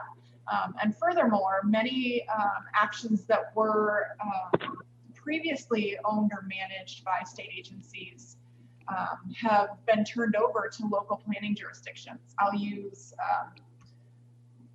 solar energy projects as an example. Those have been turned over to our local planning jurisdictions and were previously managed by the state, by Department of Energy, and are now it's down to the county to figure out how to deal with those. As Amanda pointed out, for those private entities and those private projects are really more the big issue, at least for the Coquille Indian tribe. From what we're seeing, those private entities don't know that they need to engage with SHPO unless someone tells them, and the county may not know if they need to engage, or they may feel that it's someone else's responsibility to tell them to engage. It's not an easy process. In our jurisdiction, many of those projects go to SHPO because I have engaged personally with the project manager to get those projects to the state SHPO. That's a lot of work on one tribe to engage with every single private landowner that has a project that wants to build a house or wants to build a retaining wall against a shell mitten, or wants to build a pipeline or a commercial store or something like that. So that's a lot of work, and I'm a one-person shop for 5 counties. I can't do it. I don't have the bandwidth. The other point that I just wanted to come back to was the process for updating to our counties and our local jurisdictions. Again, we have a 5-county service area, and we have many cities incorporated which are outside of county jurisdictions, and they have their own planning offices. The Coquille Indian tribe, we've engaged with 2 of our 5 counties trying to do updates. One of the counties, as Stacy said, would like to do an update, but they don't know how. They don't have a mechanism, and they're just not sure. And so I've been with the tribe now coming up on 7 years. And we have an annual meeting with the county, and at every annual meeting I say, your map is out of date, let's do an update. And in 7 years, we haven't been able to get one updated. We have been able to update some internal agreements with the city, with cities within our jurisdictions, but those are just singular agreements, and those rely on kind of these handshake agreements or signed memorandums of agreement between just the city and the tribe. And if the city decides that they no longer want to engage in the tribe with this agreement, they can terminate the memorandum of agreement, and there it is. So we really kind of have to rely on Goal 5 to hold that up. The other county that we've engaged with and have tried to do an update for, we just don't get a response. I've made a number of attempts, our council's made a number of attempts, and short of legal action, which we don't want to do, we want to be partners, not adversaries. We're hitting a roadblock, and so I'm here to ask the state to step up and acknowledge that the state has a responsibility as a partner to the tribe and to all the tribes to make sure that these laws are being followed and enforced in an appropriate manner. So thanks for hearing me out. Thank you very much, all of you. I think we hear loud and clear the importance of this issue and the fact that the current way of doing business is broken. So I'm going to turn it back to Kirsten to summarize relatively quickly, if you can, kind of next steps on this. I hear an interest across the board to each commission member has expressed an interest in pursuing this in some way. Obviously, we have lots of priorities, not to diminish this one, but it is important, I think, to scope this out so we know the nature of the problem and what could be accomplished should we decide in, I think, July when we agree on our next policy agenda for the next biennium. So Kirsten, please summarize and help us understand potential next steps. Thank you, Chair MacArthur, Vice Chair Piermine, and all the commissioners for just having the time today, and to the invited leadership, staff leadership for speaking. This is, as all our DLCD staff are learning about consultation, this is sort of consultation with a little C at staff to staff coordination, but with the commissioner's leadership, this is really the place where it should be, in my opinion, for a government to government, queuing up a government to true government to government consultation within 9 tribes on this issue. So again, thank you. And to Director Ryu for allowing the space on the agenda as well. I want to just acknowledge that it's not just DLCD that's down staffed due to the COVID budget cuts. Everyone is struggling right now in so many ways. And we are committed to keeping up the dialogue, and just grateful for Mr. Santos for his leadership and support and information, as well as Cassie and Margaret and Rick and Stacy for flagging this issue and bringing it today. I know that other members of the Cultural Cluster are interested. At Cultural Cluster, we heard from, Klamath and Umatilla about the deficiencies, and they just weren't able to be here today. So I want to acknowledge that. It seems to be broadly shared and widely acknowledged, as well as among the tribal nations. So for this spring, as resources kind of are on our glide path to try and finish the biennium in the black, so our access to Amanda is limited, unfortunately. That changes every month as we get closer to June and the budget frees up, and unimagined horribles creep up that the agency has to deal with. So we do, it's possible to be able to kind of re-engage Amanda a little bit. There's some pressure on her time from a floodplains perspective. Little Amanda goes a very long way, and there's a lot of demands for her coming back for her remaining 0.25%. But that is somewhat possible. Regardless, the tribal members on the phone today know that if they don't have Amanda, they have me, they have Gordon Howard, they have Patty Snow. Other managers and leadership positions at DLCD have been helping with these dialogues. John Jennings is another specialist at the agency with a long history in Goal 5. So we'd like to continue the scoping for this 6-month period. And, without kind of repeating and staying in a sort of swirl or an eddy with the tribes on issues already identified, we'd like to coalesce those and then perhaps have a work session with a subcommittee of this commission and members of the staff members of the nations who have been presented today and or others, perhaps in March or April, if there's a subset of this commission who'd be willing to enter into that dialogue and continue to give guidance and support to the effort until which time we could nominate it for formal inclusion on the 21-23 policy agenda. Thank you, Deputy Director Green. I think that looks like a good glide path. I would be interested in serving on that subcommittee or whatever you want to, or work group, I guess you mentioned. I think that's a better name for it at this point. I would also encourage us to include some other players, though, in that subgroup or work group. I think, local government, because we need to make sure we understand how to do things if we proceed with this. I'm assuming we will at some point. How to understand what has to happen in terms of protocols and other processes to make it work at the local level as well. So we'll figure out the composition of that group later, but I'm willing to throw my hat in the ring on that. And I wanted to open it up to other commissioners for any kind of final comments or questions of Ms. Green relative to the trajectory on this issue. Seeing none, hearing. Chair MacArthur, yes. I had my hand up, sorry. Yeah. Just to say, I think seeing your leadership, Deputy Director Green and Director Ryu, in this is really important. And in my time in the commission, this is new to be in front of us as a commission. And I hear loud and clear the need that this is our responsibility to step up as an agency and as commissioners.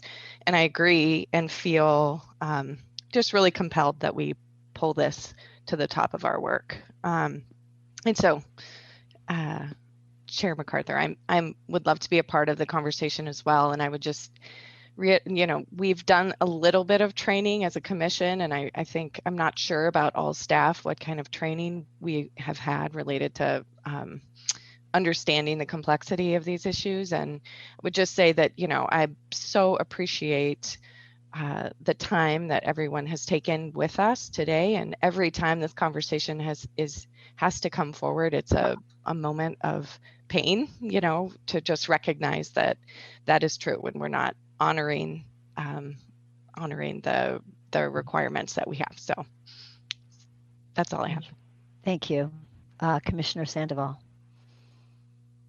Yeah, just really quickly, just to reiterate the point I made earlier about updating our goals to reflect equity. This is a perfect example of that. And it just kind of shows like the diversity of how different issues within kind of equity, kind of operationalize themselves within the goals. So yeah, I just wanted to make sure I mentioned that. Thank you. Commissioner Lilac. Thank you, Chair MacArthur, and everyone. I'll also just throw my hat in the ring to assist any way I possibly can. I work with these county planning directors and the planners in those regions on a regular basis, so perhaps can be to help facilitate successful outcomes and approaches to all of this. And just with my experience as a local county planner, potentially can maybe be able to offer some solutions throughout the process. It's just so critically important, and I'm so appreciative that we had this discussion today with the speakers. Really extraordinary. Thank you. Thank you. I think we'll wrap up this agenda item. And again, thank you, Deputy Director Green, for bringing this to us. And thank you for our government partners for coming today and speaking to us. Oh, yes. Oh, it's okay. I thought it was a hand up, but okay, great. Well, thank you very much. I think we'll continue as Kirsten described, and we'll look forward to a phone call inviting a couple of us to some kind of work group to think through this further. So thank you. Thanks, Amanda, as well, for your leadership, even being here today. Great. Thank you. Thank you very much. Thank you. Okay, I would like to do public comment, and then we'll take a break. We're a little off schedule, but it was a really important conversation to have. So we spent a little bit more time on that than we might have otherwise, but I think it was a good conversation, an important one. So agenda item 4, public comment. Oh, it looks like none. That is awesome.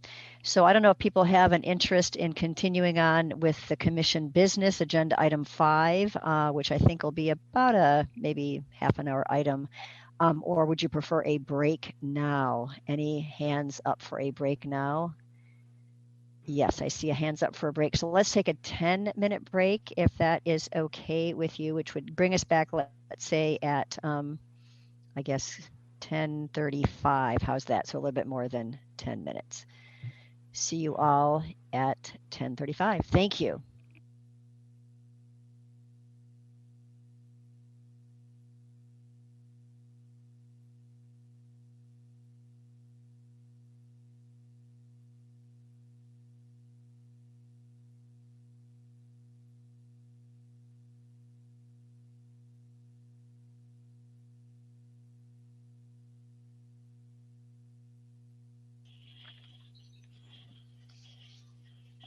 Okay, the time is 10:35, and it looks like we have all of our commissioners. You have a quorum, Chair MacArthur. Thank you, Esther. We are on agenda item 5, commission business, and we want to start off with a budget summary from Carol Bovet. Welcome. Thank you, Chair MacArthur. And members of the commission. For the record, I am Carol Bovet. I'm the Administrative Services Division Manager with the Department of Land Conservation and Development. And I'm here to present the report that came from the Budget and Management Subcommittee that met earlier this week. As you can see in the staff report in your materials, we discussed the financial report as of November 30th, 2020 for the agency. Quite a few changes have happened since my previous report to the commission. We now have officially received an appropriation from the legislature resulting from the special session that happened in December. we've received additional funds in the form of a salary pot appropriation to compensate the agency for our out-of-pocket expenses toward union negotiated raises. This appropriation basically took us from projecting a deficit for the biennium to having a slight savings.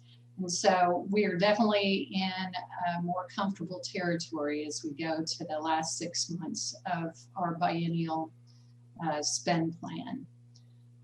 Now, in the financials, we do have a few risks that we're mitigating. You know, we only have essentially 5.5 months left before we close the biennium, but we definitely have a lot going on as a department. So we have funds set aside in our projections for excessive legal expenses from the Department of Justice. I think that you're all aware that we've had quite a few additional legal expenses that weren't anticipated in our budget for the purposes of supporting action on Jordan Cove. We also have encountered this biennium in particular some real pain as far as our other funds cash flow. I would, if I had to point to a cause there, it's really because the department has very much increased the amount of work that we've done in the current biennium that requires that we use our other funds appropriation and cash. So I fear that we've just gotten to the point where the revenue that we need to constantly come from those sources is not always sufficient to what our outgo is. This is something that we're going to be working on with the Department of Administrative Services to get resolved so that we can hopefully close the biennium without incident. We also have additional funds that we have set aside for Measure 56 reimbursement claims. I think, again, that you're all aware that when we have Measure 56 triggered, local communities and counties can apply to the department for reimbursement of their notification expenses to landowners. And so we are holding funds to hopefully make sure that we cover those expenses. But as you might guess, those are all things that we can't necessarily predict. And so we're trying to be as conservative as we can going forward. Now, in terms of the governor's budget, and I know that you had really a good overview of what's going on with the governor's budget from Director Rue. But I did just want to share with you some of the real kind of high points or critical points that were included in that budget. There are obviously a lot of smaller items that just represent agency adjustments. But the items that were particularly notable on the reduction side, I think you're aware we had 2 vacant positions eliminated in the governor's budget. And one of our positions in the IT area was reduced from full-time to a 1/2-time FTE. We also had reductions to our general fund grants to the tune of almost $600,000. And we received cuts to our services and supplies budget by $338,000. And in the governor's budget, the policy option packages that we put forth in our agency request budget were all approved to move forward, with the exception of policy option package 113, which was our proposal for wildfire mitigation. Now, in terms of the additions, we have a new appropriation of general fund for a total of $1.8 million. And that's to give us funds for the 2 initiatives for environmental justice and equitable transportation. We also have additional positions that are going to come to the department from Dogami. I believe it's 7 positions, and we get with that a total appropriation of general funds of $430,000. As you you know, anybody who knows about how the finances work for similar state agencies, I can say there's also a considerable amount of other funds and federal funds limitation that we'll get to allow us to be able to draw on the different funding opportunities that will come along with the additional positions at Dogami. We also received, along with the Dogami positions, $668,000 in additional general fund in support of the work that they are doing. And then, of course, I already mentioned the recommendation that POPs 110, 111, and 112 on climate and housing move forward, which is very good news indeed. But that does summarize the report that I have for the commission today. Are there any questions that I can help with? Thank you, Carol. Any questions for Ms. Bovet? I don't. I have a question. Yes, yes, Commissioner Heleva. I know this has probably been asked before, and I just wanted to be refreshed. What is the timeline again for the governor's budget? Oh, well, the governor's budget actually, in a broad sense, it's already complete. What agencies are working on right now, along with the DAS Chief Financial Office, is just completing all of the final reconciliation. We get only very high level numbers, and then we have to take all of that information and really kind of figure out specifics about where that budget money goes or is cut from.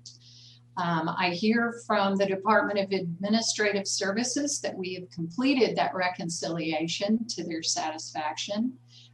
But like many agencies, they're a little overwhelmed right now. And we haven't yet gotten our official letter saying that we passed audit.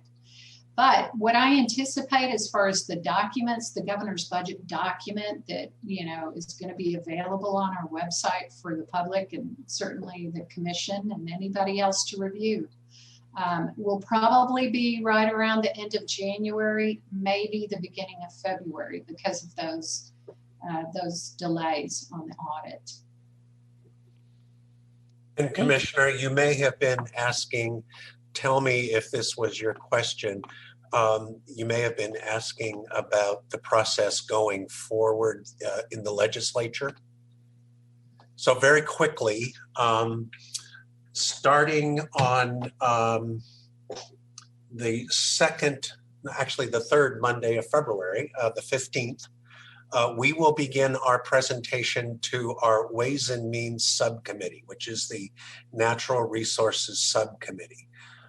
The process then is that they take a vote to approve or not approve, and that then goes to the so-called tri-chairs.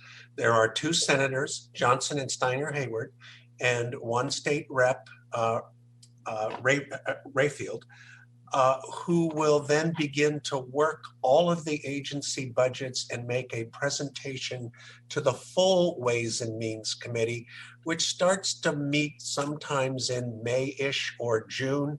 Long story short, we won't know probably until close to the end of the session at the end of June whether what kind of budget we will actually get out of the process. Thank you, Jim. And it occurred to me that if you feel it would be value add to include me, or I'm assuming any of the other commissioners as part of your presentation to Ways and Means, at least I'm happy to volunteer to do that. So at your discretion, I will be involved. Yeah, thank you. The Monday, the 22nd, will be the day when we can have testimony in front of the Ways and Means Subcommittee for those people who are, I can't imagine anybody would voice opposition. So for those people who would be in support, and we can talk about that. Thank you. Great. Other questions for Carol? Commissioner Lilac. Thank you, Chair. The POP 113 for wildfire mitigation was not supported, but I do see that there's legislation that allocates $300,000+. It appears to establish a wildfire policy committee and things of that nature, and the money may come to the department in any event. Do you expect that might be the reason that the POP wasn't supported, but because it's going to be supported through the legislature? Or I'm just curious how those might interact. I may, yes, is the short answer, Commissioner. The POP on wildfire was not added to our GRB in the governor's office because the governor is running a wildfire bill of her own, and the work will largely get done. We may or may not be involved, but she is running her own bill. Thank you. Other questions? Seeing none. Thank you, Carol. I don't think we have any adoption today. I think you were going to send me something in the mail to sign off on that, though, so I will be looking for that in the next day or so. Is it the next day or so, or next week? Or actually, the process here, and I think you're aware, Chair MacArthur, we need to have you sign a certification statement when we do have those documents complete. But we're still a week or two away. And okay. I want to make sure that whenever we do get them done, that we give you adequate opportunity to review the document before you sign that statement. Great. And before you send that statement out, since it'll be a few weeks out, could you let me know when it might come later on? And that way I can tell you which address to send it to, because I've been going back and forth between a couple of locations. So thank you. I'll send you an email. Super. Appreciate that very much. Great. Thank you. The next order of business under this agenda item is to consider a change in the vice chair position. We talked a little bit about this at the November meeting, but Vice Chair Permine was not able to be at that meeting, so we wanted to take it up today. And I'll let Vice Chair Permine in a moment say in her own words, but I just she has served us really well in 2020 in the vice chair role, and I've really enjoyed providing leadership with her on many, many topics. And especially I want to thank her for chairing a meeting in October that I was unable to attend. But because of a lot of other really important focuses that she has, including a new job, a brand new job, she has asked to step down from the vice chair role. And just to continue on with that, I must have caught Commissioner Haleva at a low moment or a fortunate moment for us in November, I think it was, when I called her last fall. She was between jobs, or had just left a job, and was in a weak moment agreed to be considered for the vice chair position. So I think we should open up to a little bit of discussion, and then I'd like to have a motion on that. But first, I'd like to turn it over to Vice Chair Permine. Well, thank you, Chair MacArthur, and other commissioners and staff. It's been a complete privilege to serve as vice chair, and I'm nothing but I couldn't be more proud of the direction the agency is going, and so thrilled to see the new commissioners and really the direction, new staff. It's just been phenomenal.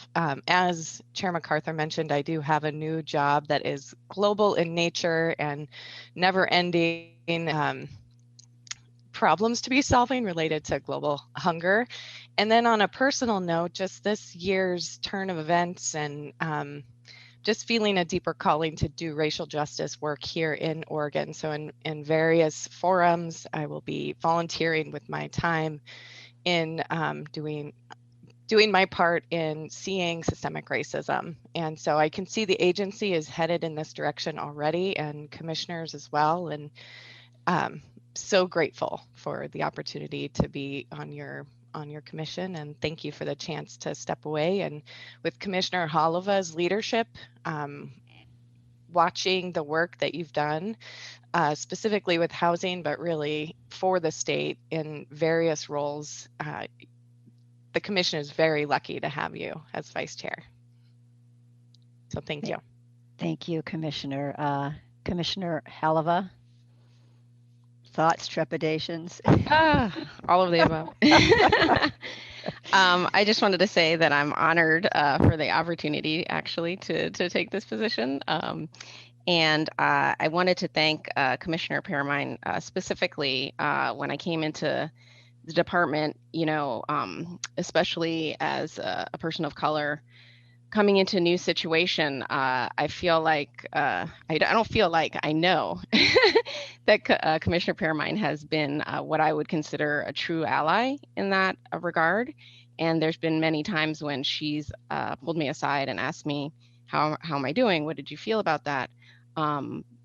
Is there something I could say? Is there something I can do? And what I love about her leadership is that she actually has put herself out there with regard to equity, which has really freed me up to not have that responsibility, which is really important when thinking about calling on people of color to kind of step into these spaces where our entire life kind of exists in these spaces. To have that freedom to not lead is important in certain moments. And so I really want to thank the commissioner. I think you can see that work in how she operates on the commission, but what you guys don't know is what she does in the background to be supportive of that work. So I really did not want her to step down in the sense that she is a leader in this space, but her stepping down is giving room to other people who haven't necessarily, like we say, been at the table.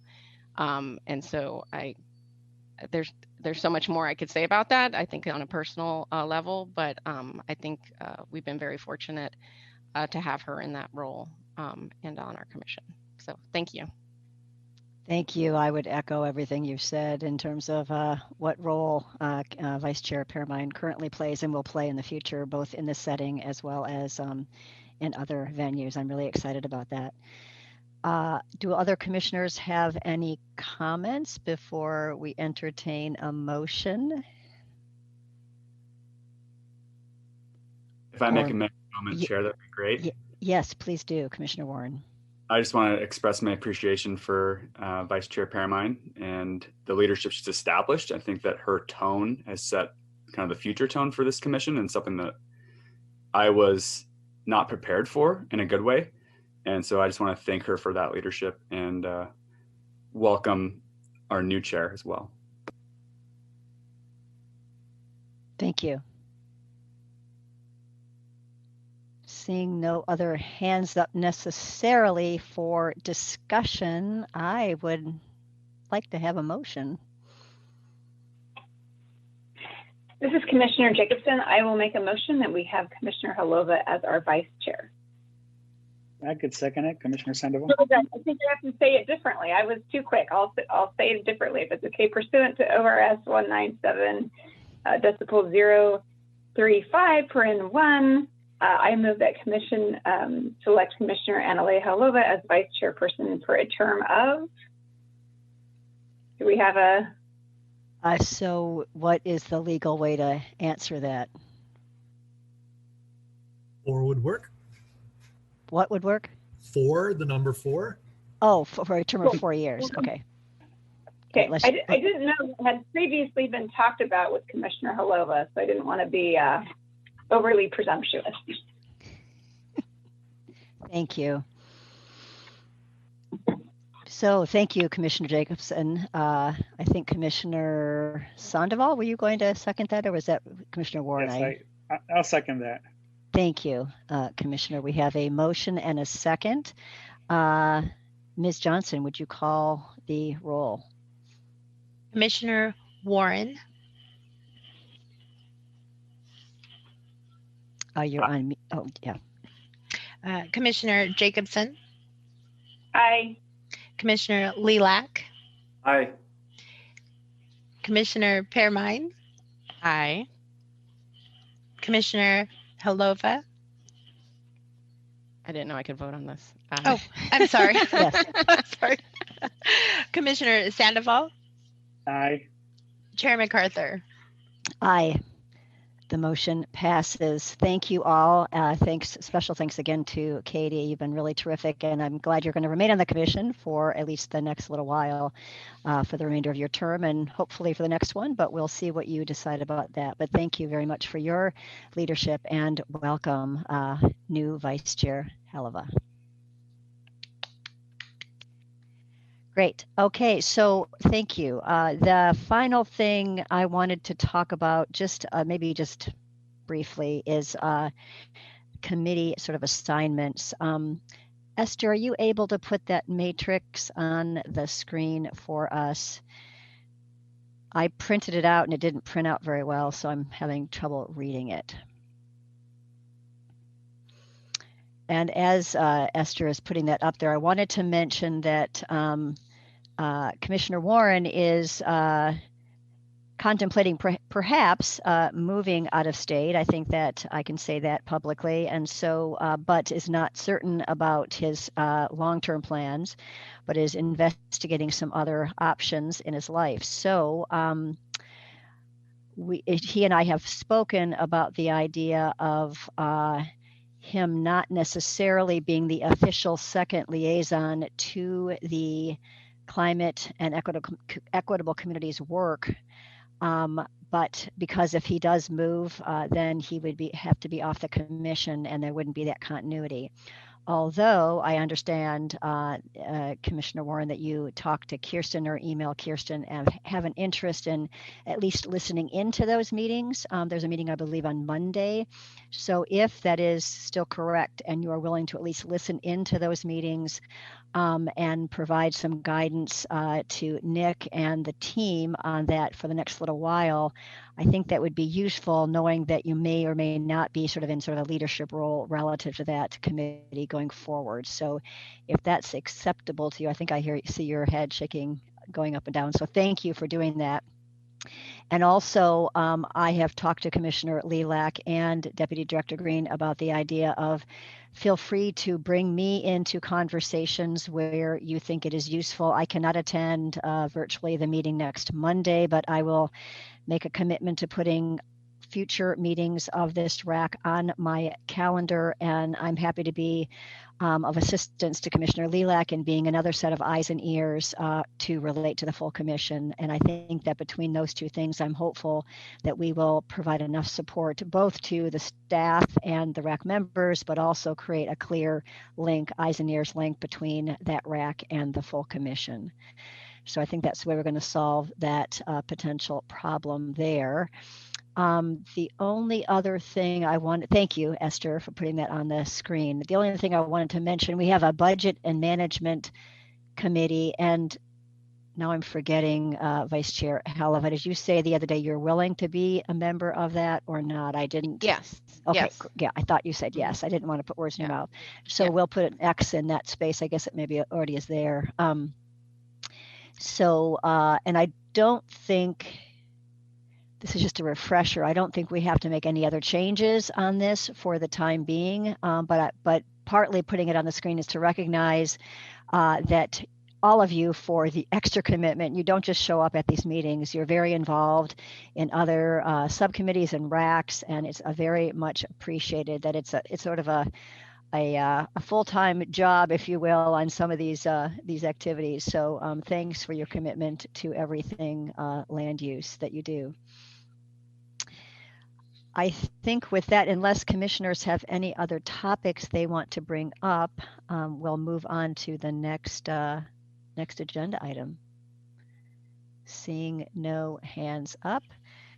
Great. We will then tee up a really, I think, a fun and exciting part of the program, as if the rest of the agenda isn't all those as well. But I'm kind of excited about this. I know that in talking to other commissioners, both in this setting as well as in other conversations, we've all really missed being together as a commission and seeing staff and being part of a kind of a real-time interactive sort of presence with the community. And in particular, to a person, we've all expressed kind of remorse, sorrow, whatever, that we haven't been able to get out to communities during a year of COVID and actually be on the ground, do the bus tours, talk to local mayors and other representatives, and really understand how the land use program plays out in communities throughout the state. So We were thinking about this in December, planning the agenda for today, and we said, well, why don't we just do a virtual tour? So today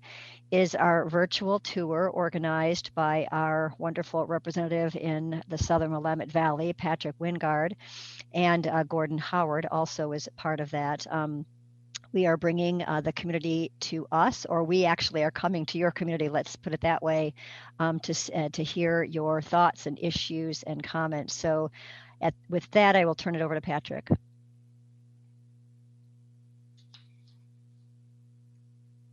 Thank you. Good morning, Chair MacArthur, members of the commission. I'm Patrick Wingard. I'm the Southern Willamette Valley Regional Representative for the department, and I'm so pleased to be here. Accompanying me this morning are several key local government partners and members of the South Valley Mid-Coast Regional Solutions team. We would like to do a quick round of introductions. First up are our friends from the city of Springfield. Sandy, would you like to introduce yourself? Good morning, Commission. Thank you for taking the time to come on your virtual visit to Springfield and Lane County. I am the Comprehensive Planning Manager for the City of Springfield, and I will then pass it on next to the project manager of the project that you'll get to see this morning, Monica. Good morning, Commissioners. Can you hear me okay? Yes, thank you. I'm excited to be here. I'm Monica Sather, and I'm a senior planner focused on comprehensive planning projects primarily. And Sandy and I are it this morning for who's representing the Springfield team. Welcome. Thank you for being here. Thanks so much, City of Springfield. Okay, we'll move on to Lane County. Alex, would you introduce yourself, please? You might be on mute, Alex. Sorry, I think you should be able to hear me now. Yes, if you can turn the volume up. I don't know if you are able to do that, but we can hear you. It's just kind of faint. Okay. Members of Chair MacArthur, members of the commission, I'm Alex Kyler. I am Lane County's Intergovernmental Relations Manager, and we have members of some Lane County staff here, and so I'd like to turn next to Lucy Zamorelli. Good morning, everyone. Lucy Zamorelli. I'm a supervisor with Lane County Behavioral Health, working as the Human Services Liaison for the Holiday Farm Fire. And I will turn it over to Amber. Good morning, Commissioners. Thank you for the opportunity to meet with you this morning. My name is Amber Bell. I am the Planning Director for Lane County, and I'll turn it over to Lindsay Eichner. Good morning, Commissioners. My name is Lindsay Eichner. I am the Principal Planner for Lane County, and I will hand the mic back over to Patrick. Thank you so much, Lindsay, and our great friends at Lane County. We will move on next to the Regional Solutions team. Sarah. MacArthur, members of the Commission, welcome to your virtual of Lane County and the City of Springfield. Very much wish you could be here in person, but certainly understand the circumstances. Sarah Means, I'm the Regional Solutions Coordinator for the South Valley Mid-Coast, which includes Lane, Lynn, Lincoln, and Benton counties. I serve on the governor's staff, and I'm very privileged to be able to coordinate the group of state agencies, many of which you'll meet today. And I'll pass it on to Melissa. Good morning. I'm Melissa Murphy. I am the Regional Development Officer with Business Oregon. I am also on the RSC team, obviously, and I also covered Lynn, Lincoln, Lane, and Benton. And Patrick's going to kill me because I don't know who I'm supposed to pass to. I'm going to say Mary. I'm going to say Mary. Okay. Hello, I'm Mary Camerata, and I'm with the Department of Environmental Quality. I'm on the Regional Solutions team, and I'm also a Brownfield coordinator. And I will pass it on to Jay Pudwell. Good morning, Commission. Thank you for letting us meet with you today. I'm Jay Pudwell. I'm with the Department of Transportation, and I'm the Regional Solutions Rep for the South Valley, as well as for the Mid-Valley and the North Coast from ODOT Region 2. And Patrick, back over to you. Thank you so much, and welcome everybody. So, Madam Chair, I will provide a report, but I'll await your instruction. Well, I noticed that Kim Travis was on the list as well, on my list anyway. So is she will not be able to be here, or? Kim might be able to pop in for the Q&A, but she is on a disaster housing task force meeting this morning. Thank you for okay. That. Well, thank you, Patrick, for deferring to me, but I'm going to send it back to you because I'm assuming that you're the driver of this bus. And so take it away. Let us hear what's happening in Springfield and Lane County. Okay, you bet. And Esther, we can probably just bring up the PowerPoint. I think you don't need to bring up the staff report unless you find that necessary. We can just go right to the PowerPoint. Great.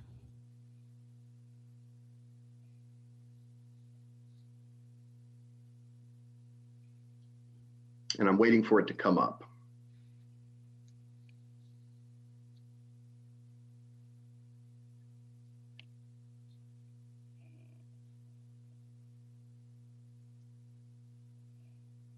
Esther, forgive me.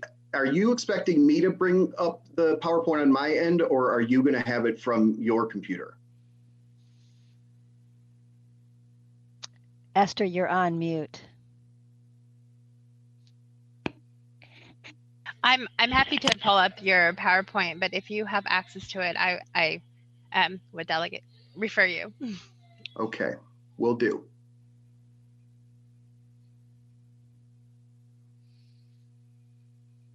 We're just loading on the bus anyway, so it's not really a snafu.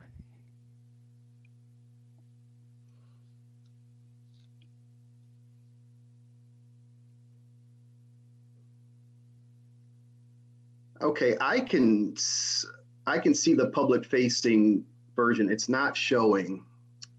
Patrick, we can see it. Can you put it in presentation mode? You bet. Excellent. There you go. Thank you. Did I get it? Yep, you looks did. Good. Okay, because I've got a second computer here, which I think is streaming, and it's not showing anything on the stream yet. But I'll go ahead and start in if it's the right time. Great.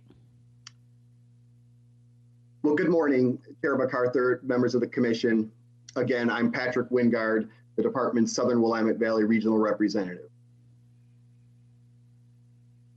I'll just take a couple of minutes here to briefly provide a staff report for this regional partner update.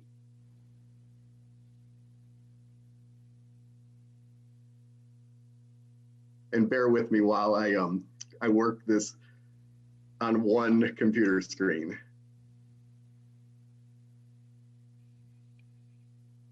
Okay, today's presentation is broken up into 3 parts. The first part will be Springfield Senior Planner Monica Sather providing us a guided tour of downtown Springfield and a couple other areas in the city where we've had significant investment and redevelopment projects over the past decade or so.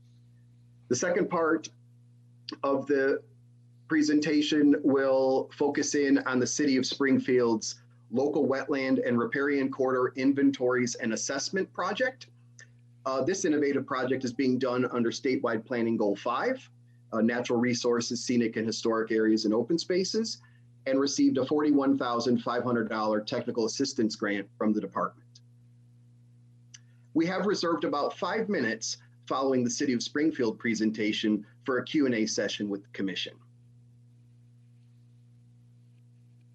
The final half of this 90-minute agenda item will be dedicated to Lane County's response and recovery efforts associated with the Holiday Farm wildfire.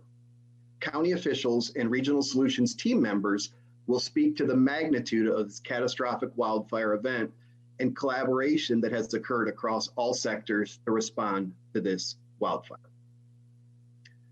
Unless there are questions, I will hand the floor to Monica Sather to lead us on the tour of Springfield. Take it away.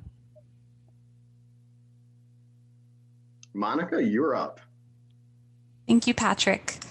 If the commission was able to be in Springfield today, we would most likely travel over 7 miles from east to west through the middle of town.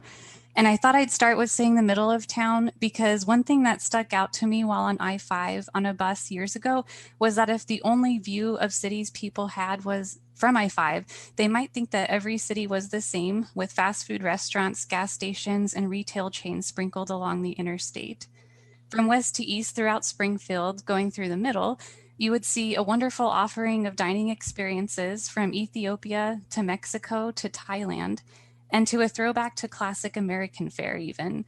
You would see yards with some creative landscaping, and most strikingly from Main Street, you would see lots of commercial activity with some buildings and sites that are in need of attention. But most importantly, you would see people who work hard and care about what they do and they offer to our community.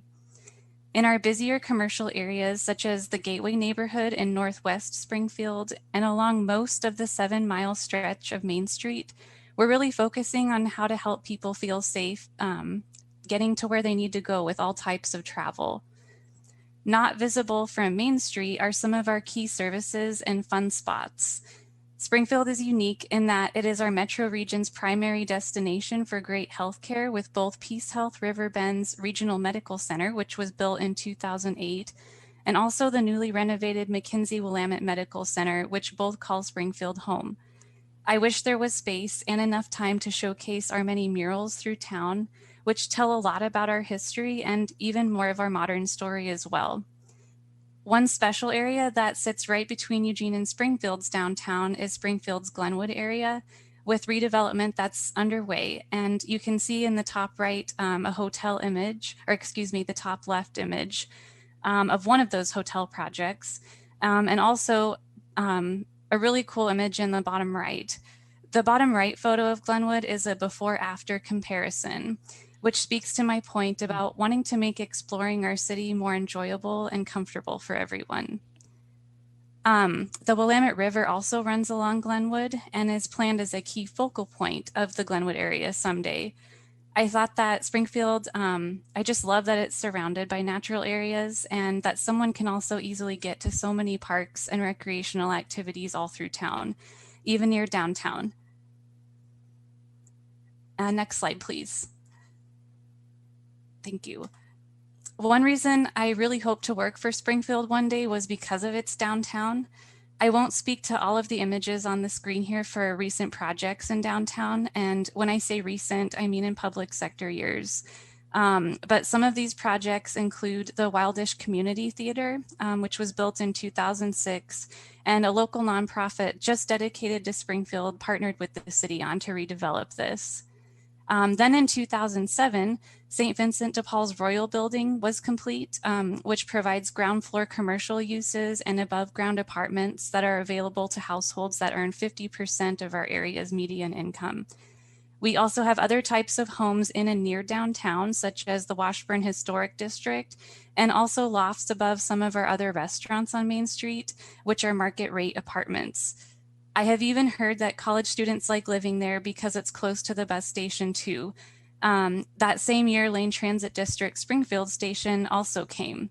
And together, both of these projects really serve as building blocks of what makes Springfield thrive as a whole community. Next photo, we started our second Friday Art Walk in 2010, and pictured here is just one of those stops along the way at the Emerald Art Center. Though no longer in its current state, Sprout coming in 2011 was something we were really proud of because the Springfield Farmers Market became year-round inside that year, and it helped small and new to the scene restaurants and chefs start their dream businesses. Planktown Brewery opened in 2013, and not just its name nods to Springfield's historic and re-emerging timber industry and mills. Their furniture is actually sourced from the Urban Lumber Company right here, or right in downtown Springfield. And in 2013, which is one of Patrick's favorite highlights actually, is that we became recognized as the official Simpsons Springfield. In 2015, we got to celebrate the mural that was dedicated to Ken Kesey alongside his daughter and his mom. And the painted books that I hope you can see on the screen clearly here are actually from his personal collection. Sprout became Public House in 2017, which now has a bunch of food and beverage options from German to Hawaiian to Latin American. And one of the restaurants in there, La Granada, it makes the best tamales I've ever had. Actually, I'm not sure that they're on the menu though. I ordered them for a party years ago and haven't checked that lately. The Millrace Path at our historic Booth Kelly site was also installed that year, which connects to a full regional pathway system along the river. Even though Booth Kelly is not on Main Street and has more of an industrial feel, it is still part of downtown. And we actually refer to it informally as a creative makers district. And we're starting to brand that actually a little bit more. So it's kind of fun to see that site just become more well-known and accessed. And beginning in 2016, our environmental services team has championed an upstream art project to show the connection between human activities and our waterways, and to also hopefully help make getting out of the house a little bit more fun than it has been lately. 21 of our 26 sidewalk murals are actually downtown. This last year, we were fortunate to be able to still install 5 new ones, but we did not host a big event to celebrate their completion. Last point I'd like to make on this is what's really hard to convey here, aside from not getting to share the amazing smells of our restaurants, is the energy and importance of people as a foundation of what makes our downtown even better. We're starting to see downtown as a go-to place instead of a drive-through place. Our events and quarterly downtown business owner meetups are part of what is really helping more so than a redesigned building. Next slide, please. For a quick high-level look at other aspects of our community, Springfield is home to 62,000 residents and growing within a metro area of about 382,000 residents. An indicator of what Springfield is poised to provide as opportunities for employment in our community, or target industries as they're called, include value-added or craft wood products, technology, specialty food and beverage, and medical technology. 67% of our economic activity is focused directly on our target industries, which are the 3 largest segments of the graph you see here on the right. In applying for the technical assistance grant for the wetland and riparian inventory and assessment project that I'll soon highlight, Lane County here today graciously provided letters of support for the project in thinking of these target industries. That letter recognized Springfield as an urban area that can take food and other raw materials grown throughout rural Lane County to the next step by creating goods with facilities that are equipped to do so within the city, like a manufacturing facility, for example. Next slide, please. Okay, so on to the main feature of the project I'm working on. So what we're doing now is, while we're working to make the most of our urban areas, as you just saw, which really helps leave what is outside of Springfield's urban growth boundary preserved for farm and forest land, Springfield is now looking at what is inside our urban growth boundary expansion areas to really take care of what's on the ground today before moving forward with future projects. As mentioned just before and in the staff report, this project focuses on just the wetlands and riparian elements of Oregon Statewide Planning Goal 5. Next slide, please. With the Commission's acknowledgement of Springfield's urban growth boundary in 2019, we're looking at just over 790 acres that are now in Springfield's jurisdiction. The urban growth boundary, or UGB for short, expanded in the 3 darker areas shown on this map: the North Gateway area in Northwest Springfield, the Millrace area in South Springfield, and a few parks along the northeast edge of Springfield, which we're calling Willamette Lane properties. About 270 acres are intended to make employment opportunities available for some of those target industries I mentioned earlier. The Springfield Utility Board, the Willamette Lane Park and Recreation District, and the City of Springfield own about 2/3 of the properties of that 790 acres within that area we're talking about today. So we're not just looking at the UGB expansion as a means to provide land to meet our region's employment needs. As the largest portion of expansion area, over 450 acres are actually dedicated to public land and open space, which means that we can continue to make sure we meet future needs for education, recreation, and other services such as safe drinking water. The last piece of this framework is a portion of the North Gateway area on the top left along the McKenzie River, which is reserved for no development and is dedicated to natural resources. Next slide, please. Thank you. Got it. For a bit more on the need for this project, now that the UGB, as you just saw, is official, the city is at a place where we can consider how to best begin putting plans and policies into action. One of our first steps is to locate and evaluate those wetlands and riparian corridors so that we can determine which ones should be locally protected, and so we can determine where to best direct our future development.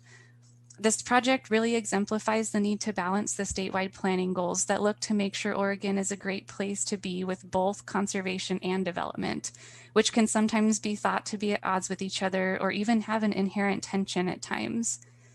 As you saw in the staff report, we have project goals that are consistent with the statewide planning goals.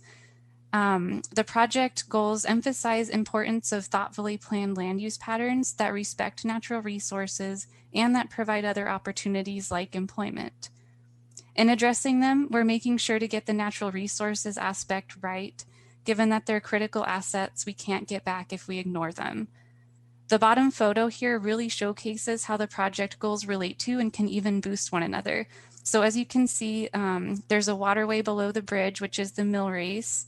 And the mill race path alongside it provides opportunities for us to enjoy recreation. And this, like I mentioned earlier, is right in our downtown or right near it in the Booth Kelly area.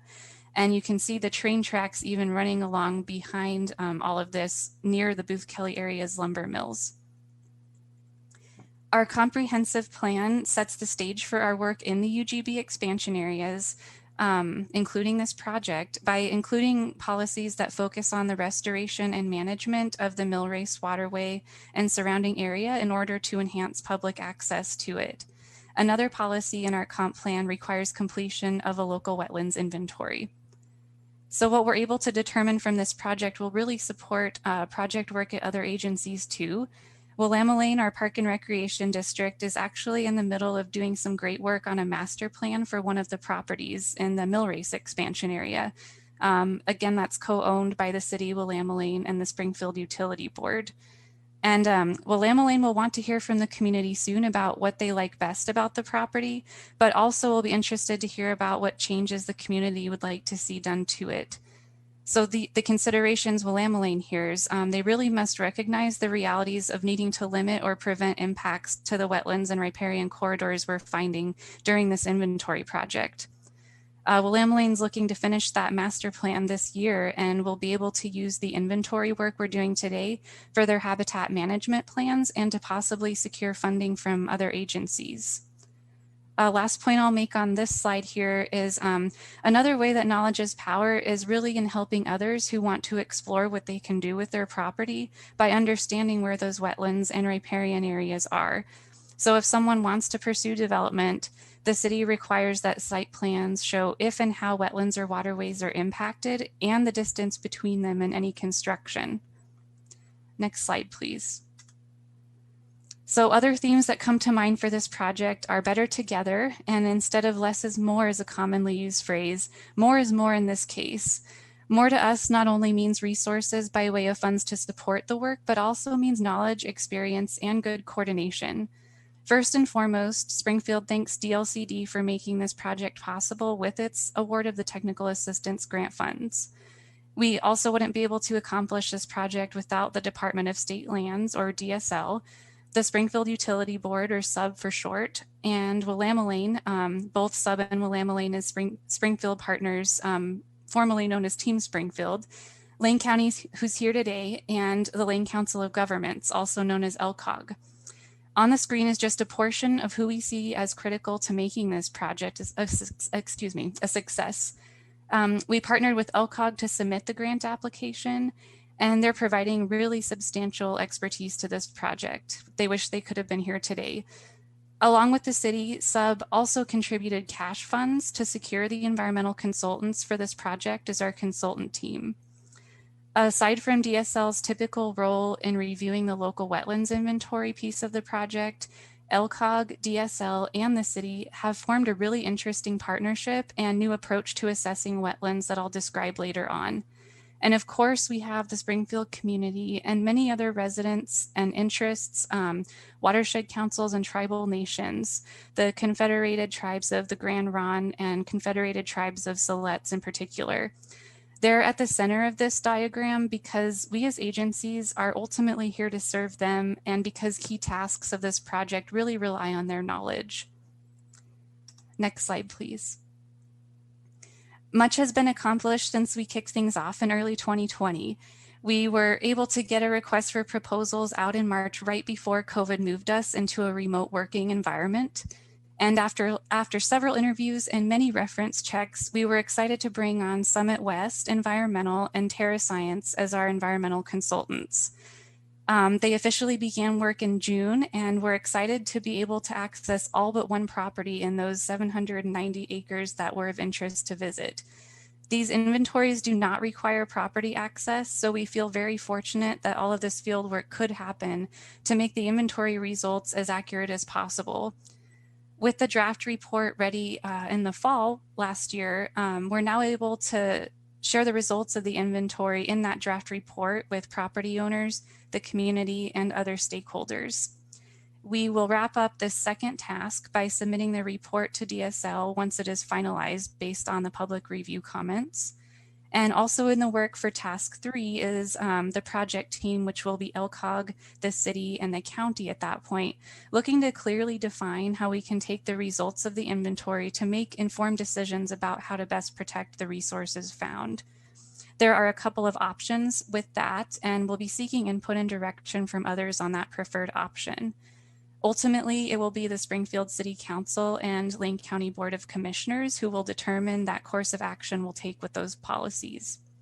We will then be able to take the findings in the inventory report and any other assessments done during that policy options phase to prepare our staff report to support the adoption process alongside Lane County.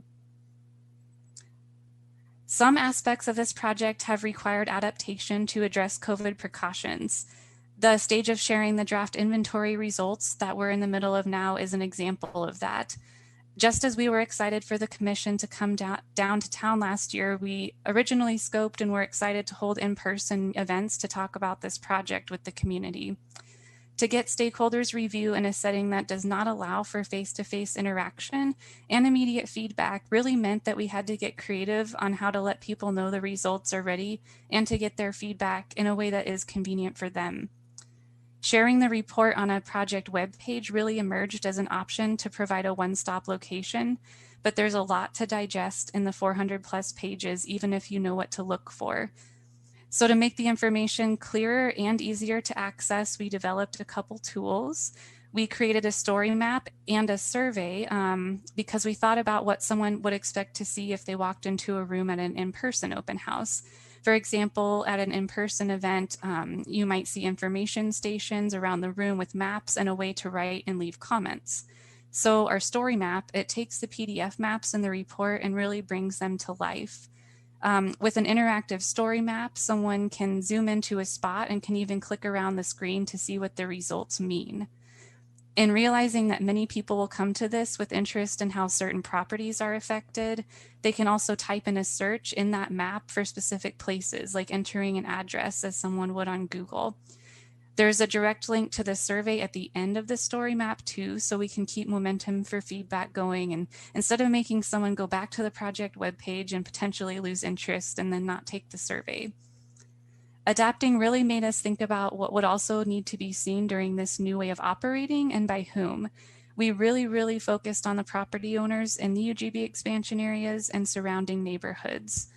The letters for the property owners included 2 copies of printed maps that zoom in just to the results for their property, so they wouldn't have to go to the project page and flip through hundreds of pages. And then maybe someone might not want to go online or couldn't. So that was just another way we thought to share that result. One of those 2 copies we're letting people keep for their records. And then that second copy, someone can just write on it and send back written comments on the map with the prepaid postage that we provided in the envelopes. And And then we also noted that just thinking about computer use, that the public library has some availability for use to make appointments at this time during COVID. So we're still open, but just in a little more limited way.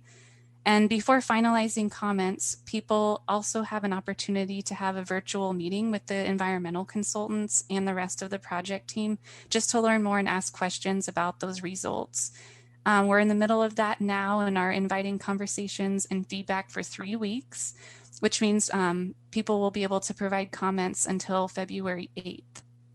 The tools I just described are the main event for the actual content, but we want to make sure the message got out there and really still gets out there. So we spread the word with a news release, social media, other web content, and also kept in mind that there are benefits to not solely relying on the internet. So we placed some large weatherproof posters at park and trail locations throughout the project areas because it really seemed like an opportunity to get people in the moment and near waterways and just in that frame of mind of experiencing the places that this project affects. On those posters, there's a QR code, which are those black and white squares that you can scan with a smartphone or a camera, and it can bring you right to the project page and right to take that survey. But in case someone doesn't have a phone like that, there's a really, really short web link, so that could be written down pretty quickly as well from that poster. And just in reflecting on what we were able to accomplish in a short amount of time, some of these ways to communicate that we did not originally scope could be really considered an in addition to element of sorts for sharing project results along with those in-person meetings and events, and not just be a Plan B replacement way to communicate. Next slide, please. Going back to the big picture of the project, we've incorporated another in addition to or bonus task into the scope of work, which goes beyond how wetlands inventories are really typically conducted. This started with Department of State Lands and Oregon State University working on an innovative approach to assessing wetlands that now involves close work with LCOG, grant funds provided by the Environmental Protection Agency, and now us at the city. As a scientifically accurate and locally relevant tool, the Wetland Assessment for Planning in Oregon tool, or WAPO for short, is intended to replace the Oregon Freshwater Wetland Assessment methodology. That's a long one, so we call it OFWAM for short. OFWAM is the inventory approach that's currently required by the Oregon administrative rules for completing those local wetlands inventories. So unpacking this a little bit, WAPO is similar to OFWAM in that it evaluates how each wetland functions. Also similar is that it's designed for practical planning purposes, like those site assessments for community-wide Goal 5 inventories. And it will eventually be tied to directly helping us apply a significance determination to each wetland, which is also a requirement of statewide planning Goal 5. WAPO, though, I mentioned, is innovative and new, so it's different from OFWAM in that it has more components that can be done in office. It really elevates the importance of how wetlands work, how they function.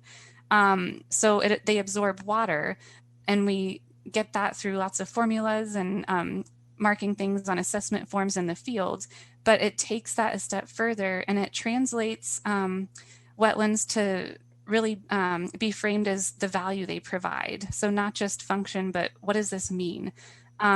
So for example, a wetland could absorb floodwater, but what does that, or absorb water, but what does that mean? So in the real world, it would mean these really help for flood control or in emergency management situations. Another difference is that being that OFWAM was developed in the 1990s, WAPO is more aligned with current science, and it is more quantitative and assesses many more attributes.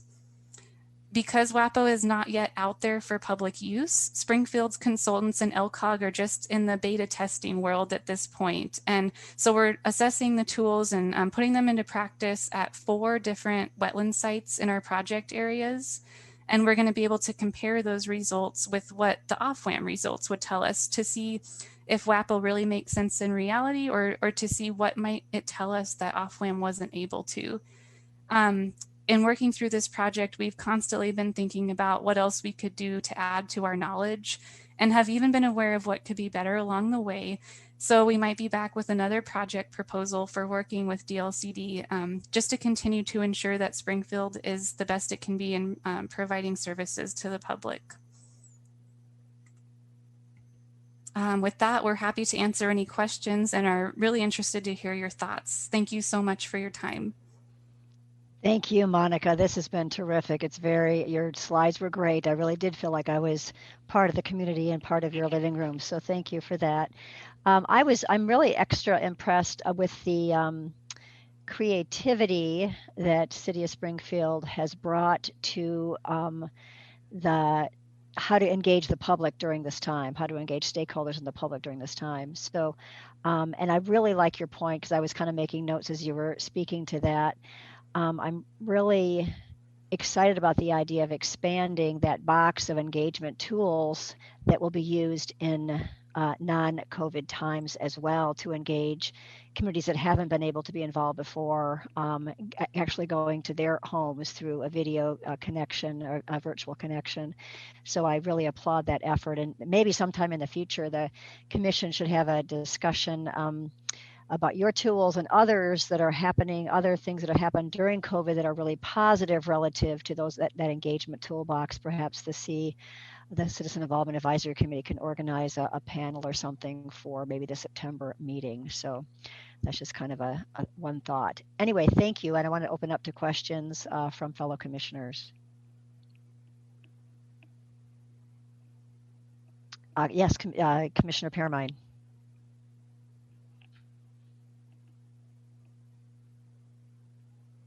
I can't, there we go. There we go.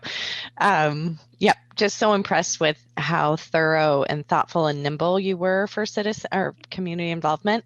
And as the liaison with that committee, I will definitely take that through with Deputy Director Green, and also really impressed with the maps themselves. I think those visuals and are obviously can work across different languages, and also love the envelopes with postage on them. So thinking through what are the barriers for involvement, you've really done a great job, and your passion for your community comes through in the visuals, and your detailed knowing what we need to be ordering at each of the restaurants. So I appreciate that too. Thank you, Commissioner Pearmine. Other Commissioner Lilac.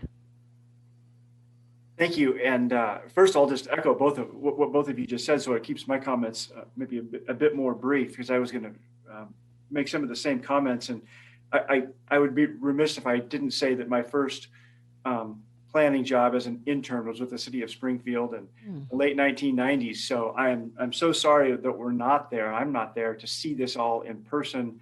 It was only for several months for a term while in graduate school, but it's really terrific. And I also want to say thank you very much to the City of Springfield for your contributions to the House Bill 2001 rulemaking. Mark Rust was really, really helpful throughout that process.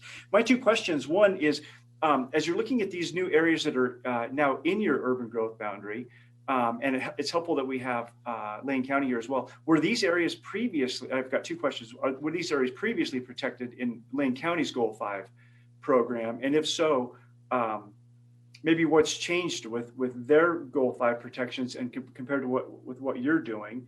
And then the second piece, really kind of following up from our conversation this morning, if you had a chance to listen to that, as you're going through these assessments and you're learning about these wetlands and additional protections, are there any other cultural resources that you may be discovering through this process? Thank you. I would like to start with saying my very first planning exposure was interning with the City of Springfield, and that's why I'm back. So we share that. Those are really relevant and wonderful questions. So to that first point, asking about Lane County and whether the resources had previously been protected under their program. Yes, so back in early 2000s, the UGB expansion areas that you now see were in the metro area at one point, which meant that both Eugene and Springfield and Lane County worked together on how to inventory all of these. So we had a joint study at one point and then eventually separated.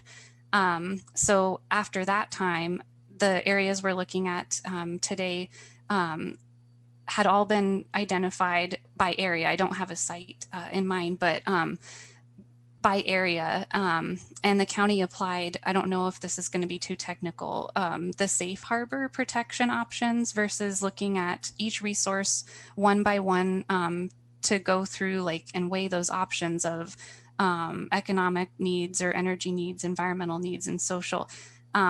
So what the safe harbor really means is the protections are a little bit greater, I'd say more restrictive as far as what development can do or not do. And the actual setback for, and another example of what a protection might be, like a distance from a stream to another building, a lot more broad brushed, meaning there's just one specified distance along the whole resource. And now what the city's able to do, given that we're in the UGB, is really look at each one by one and say what makes the most sense. The protections might even be larger than, say, a 75-foot setback in some spots, but it might be less than others. We're also seeing about, oh gosh, doing some math here, like almost 20 years difference from the time we originally looked at these with Lane County to now. So one area that comes to mind as potentially showing different results is up in that North Gateway area, where there's lots of farmland and agricultural just fields, a lot less tree cover, and more large-scale industrial buildings have come in just around. So that site has been affected, we've noticed. Does that help answer your first question? Okay. To that second one, any cultural resources. So that hit on just a point I made at the end here. We're discovering throughout this project what more we could do, and really questioning what should come first. And we thought that the natural resources aspect really does come first. That's what's here. And let's not think about too much of development now. We need to understand what's going on. So I don't know if Patrick will want to elaborate a little bit more on this, but part of what the OFWAM, that Oregon Freshwater Assessment Wetland, the OFWAM manual, it looks at different categories, over 200 pages of what the consultant would review. And one of those categories really talks about what cultural values are found, a lot really just through what's already mapped.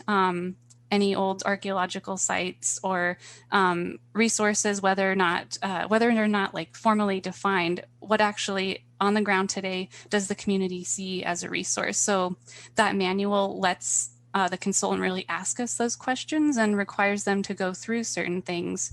But to your point about cultural resources as defined by administrative rule, the wetlands rules in the OARs don't require that, and Goal 5 does not require that at this time. So the only way we're really able to make sure that's caught is going through what the OFWAM manual tells us and what the administrative rules for wetlands tell us. Thank you. Yeah, thank you. Commissioner Sandoval, you had your hand up earlier. Yeah. First, it's nice to see a few of my former students on these presentations. It just means I'm getting old, I guess. That's really what that means. But so I actually live near Autzen Stadium, and so my wife works for Springfield Unified, and so I spend most of my time in Springfield and Eugene. So this presentation really kind of course, hits close to home. And one of the things I've noticed, especially in Eugene, a lot of my favorite restaurants have been really impacted by COVID, and unfortunately, they're like the kind of locally owned, kind of unique establishments that really make cities special. And I'm wondering if you've seen that in Springfield. I haven't seen that. I see that more in Eugene, and so I just wanted to get your perspective on that. There was one business that just came to town. They also have one in Eugene, but a Springfield development happened on Main Street. They had to close a couple months ago, and so that was really sad to see them just completely leave. But there's the Eugene side that they still have is operating, so that felt good to hear that it's not just the whole business.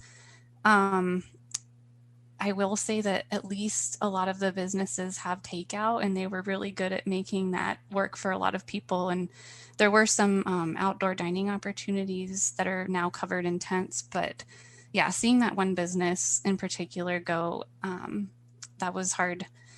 And then others, I'd say really just have gotten a lot better with the different takeout options or delivery, or even when everything first started, just incentivizing like a purchase package in a way, like get this for this price and then you'll get all these other things, and reaching out just over email.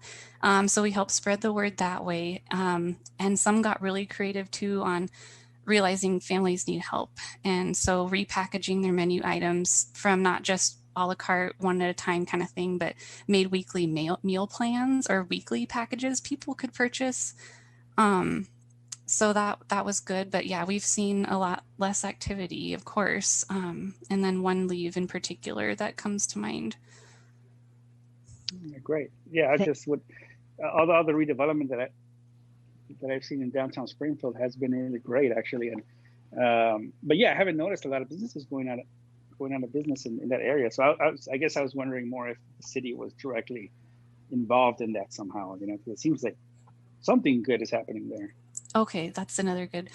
Yeah, we have an economic development team that really focuses on downtown businesses and others. And so I'm not the expert in it, but I will say that there were some loan programs that we made available, and just different ways to connect people to one another. And I mentioned that downtown business owner meetup, the quarterly meetups. So we've had really focused on helping each other connect, and that network, I think informally has made something show us like the built result or that on the ground result.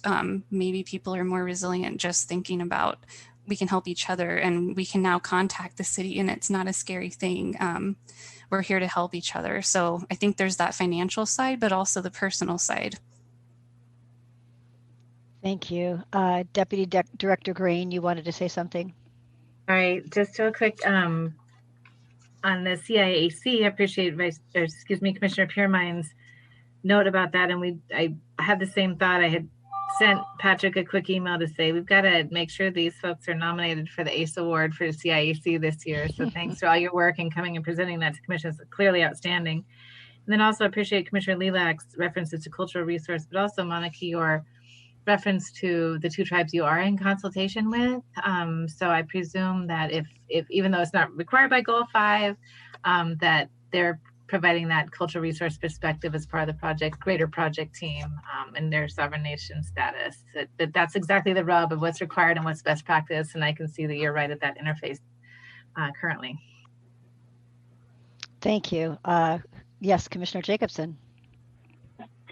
Yeah, thank you. A couple of comments. First off, I'm really sorry to have missed the actual tour. Really sad to have missed that. I'll be honest and say I'd be happy to go anywhere right now. So not in Springfield. I think all of us would be happy for any kind of tour. But I feel like you did a really wonderful job of bringing us there virtually.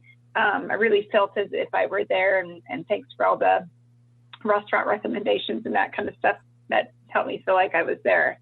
It's really promising to see, growth of small businesses and economic development in communities, but beyond that piece, I'm always excited to see development of community rather than just community development, which I see as two different things. So, you have restaurants and green spaces and places to walk and things for people to do, but then that also does things for the development of a community, which is equally important. So just really need to see the progress there. And then also, if I can indulge slightly off topic for just a short minute, I just want to give Melissa and Sarah and Mary just a big, giant thank you and kudos. They've been working with me in my other commissioner role for the past 8 months with COVID and wildfires. I didn't particularly know any of them super well before that and have thanked them profusely, but that's usually just me in an email saying thank you. So if I can use the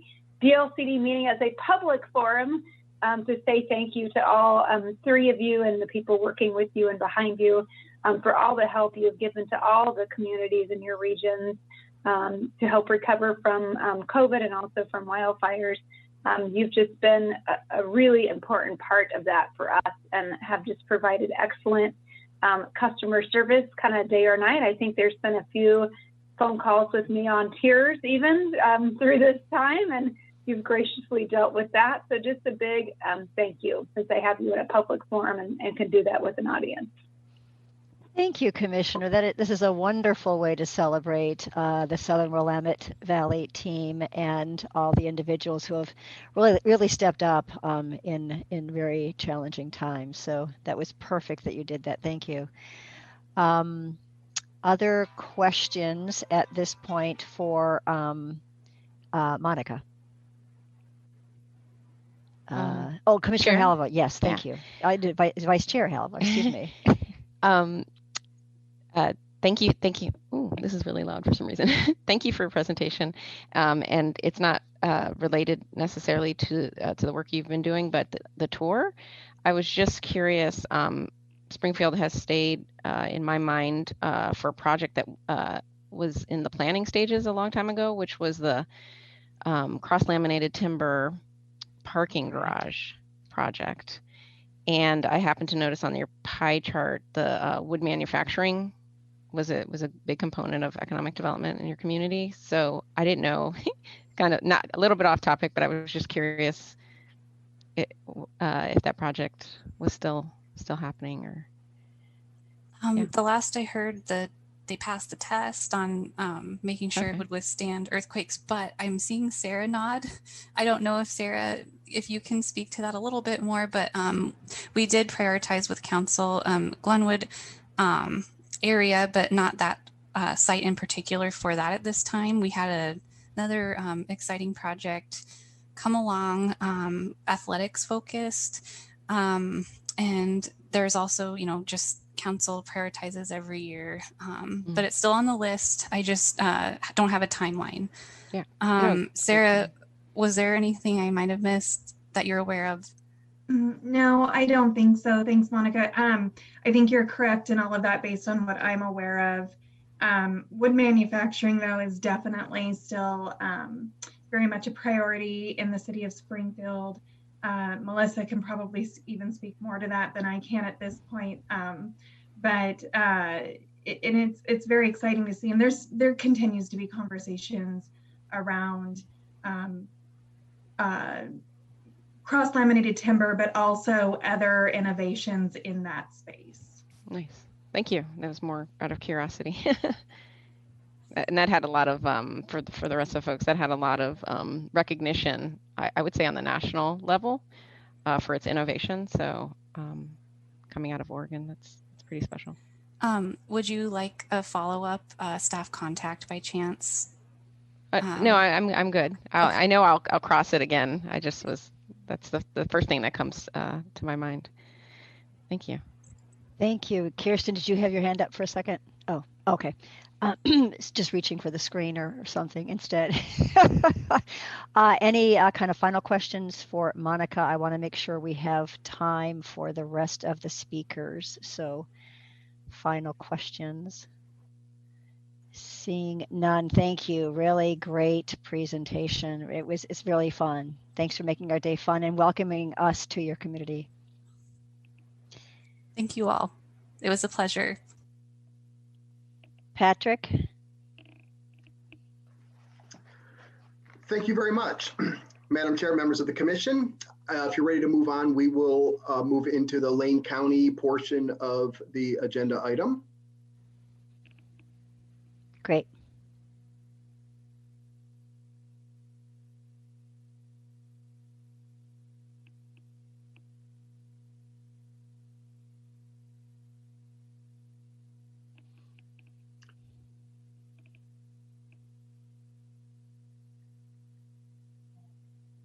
Patrick, this is Esther. I can control the screen if you'd like. Okay, I think I've. Oh, are you in control now, Esther? Yeah, I think I froze briefly on my end. And so I do not have control now. Okay, I would be happy to take control. And if the presenter would just let me know when to click the next slide. It might be better if you let me control, Esther, because I've got a plan. Okay. And then Patrick, I will need to allow you to share the presentation. Okay.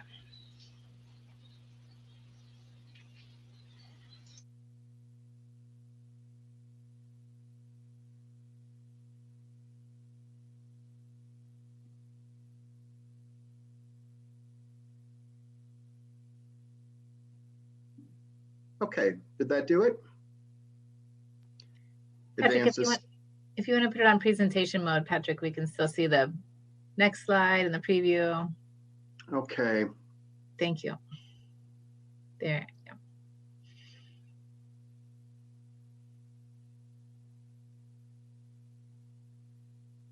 And then just from current slide, or from whichever slide you want. There you are. Thank you. That got it. Okay. Sorry, I was hung up in a loop there. No worries. Okay. And I do. Okay. Just making sure you all can hear me still okay. I've lost my part of my screen, but I think I can manage. Looks good. Okay, great. Thank you. 2020 unleashed a wildfire season in Oregon unlike anything we've ever experienced. The wildfires impacted low-income Oregonians and members of the Latinx community particularly hard. Department staff and regional representatives recognized past injustices associated with siting low-income housing projects in high-risk areas. On Monday, September 14th, at the height of the wildfires, my first call to local government actually went to Anno Husing, Community Development Director for Lincoln County. Anno is a longtime friend and colleague on the Oregon coast. We've worked many tsunami resilience projects together over the years. I had just learned of the wildfire devastation in the Panther Creek neighborhood, an area I'm very familiar with that is an enclave of affordable housing in North Lincoln County. I wanted to let Anno know that members of the Regional Solutions team were ready to assist the county in its wildfire response and recovery efforts. I know particularly well in the Panther Creek area of the flood hazard risks that exist there. Shortly thereafter, I learned of severe wildfire impacts in other parts of my DLCD region and Regional Solutions regions, including the massive Beachy Creek and Lions Head fires in the Santiam Canyon, as well as the Holiday Farm fire up the McKenzie River Valley. Within a few days, working in tandem with the governor's office, Sarah Means, the Regional Solutions Coordinator, and Lisa Phipps, our Department North Coast Regional Representative, and in consultation with the DLC management team, Lisa Phipps was designated to take the lead for the agency in responding to the Echo Mountain Complex fire in Lincoln County. I would then focus my attention on the Holiday Farm fire while also lending support to the Santiam Canyon. The departments and the Regional Solutions Program's place-based approach to community and economic development is a model based on nimbleness and resilience. This collaborative approach to governance, which I tried to quickly highlight here, ensures state agency connections to local governments are strong and working relationships with key personnel are established well in advance of crises, such as the 2020 wildfires. Before handing the floor to our friends at Lane County, I have a couple of slides to share with you regarding Lane County and McKenzie River Valley demographics. I want to thank Henry Fields from the Employment Department for providing these slides. We can see here that the McKenzie River Valley has an older age demographic than Lane County in general. This statistic might lead one to ask a question: how would this impact displaced residents' decision-making on returning to this wildfire-impacted river valley? Understandably, efforts to mitigate the spread of the pandemic have resulted in significant increases in unemployment rates and job losses across most sectors in Lane County in 2020. And of course, wildfires have exacerbated an already challenging economic situation here in the region. Melissa Murphy from the Regional Solutions team and Business Oregon will speak to some of her work over the past several months in this challenging environment that is not without its success stories. Melissa? Thank you, Patrick. I'm going to stick pretty much to just the Holiday Farm fire because I do, like Patrick, have three of the fires, well, technically three of the fires in my region as well. And each one has some similarities, but there are some stark differences in the needs of each. So I'm going to go over four main topics. The first being funding and how Business Oregon responds to funding when it comes to these types of emergencies. Business Oregon is is the main match funding requirement for FEMA. So for infrastructure projects. So any of these communities that had submitted for infrastructure funds from FEMA, they will have their required match of 25%.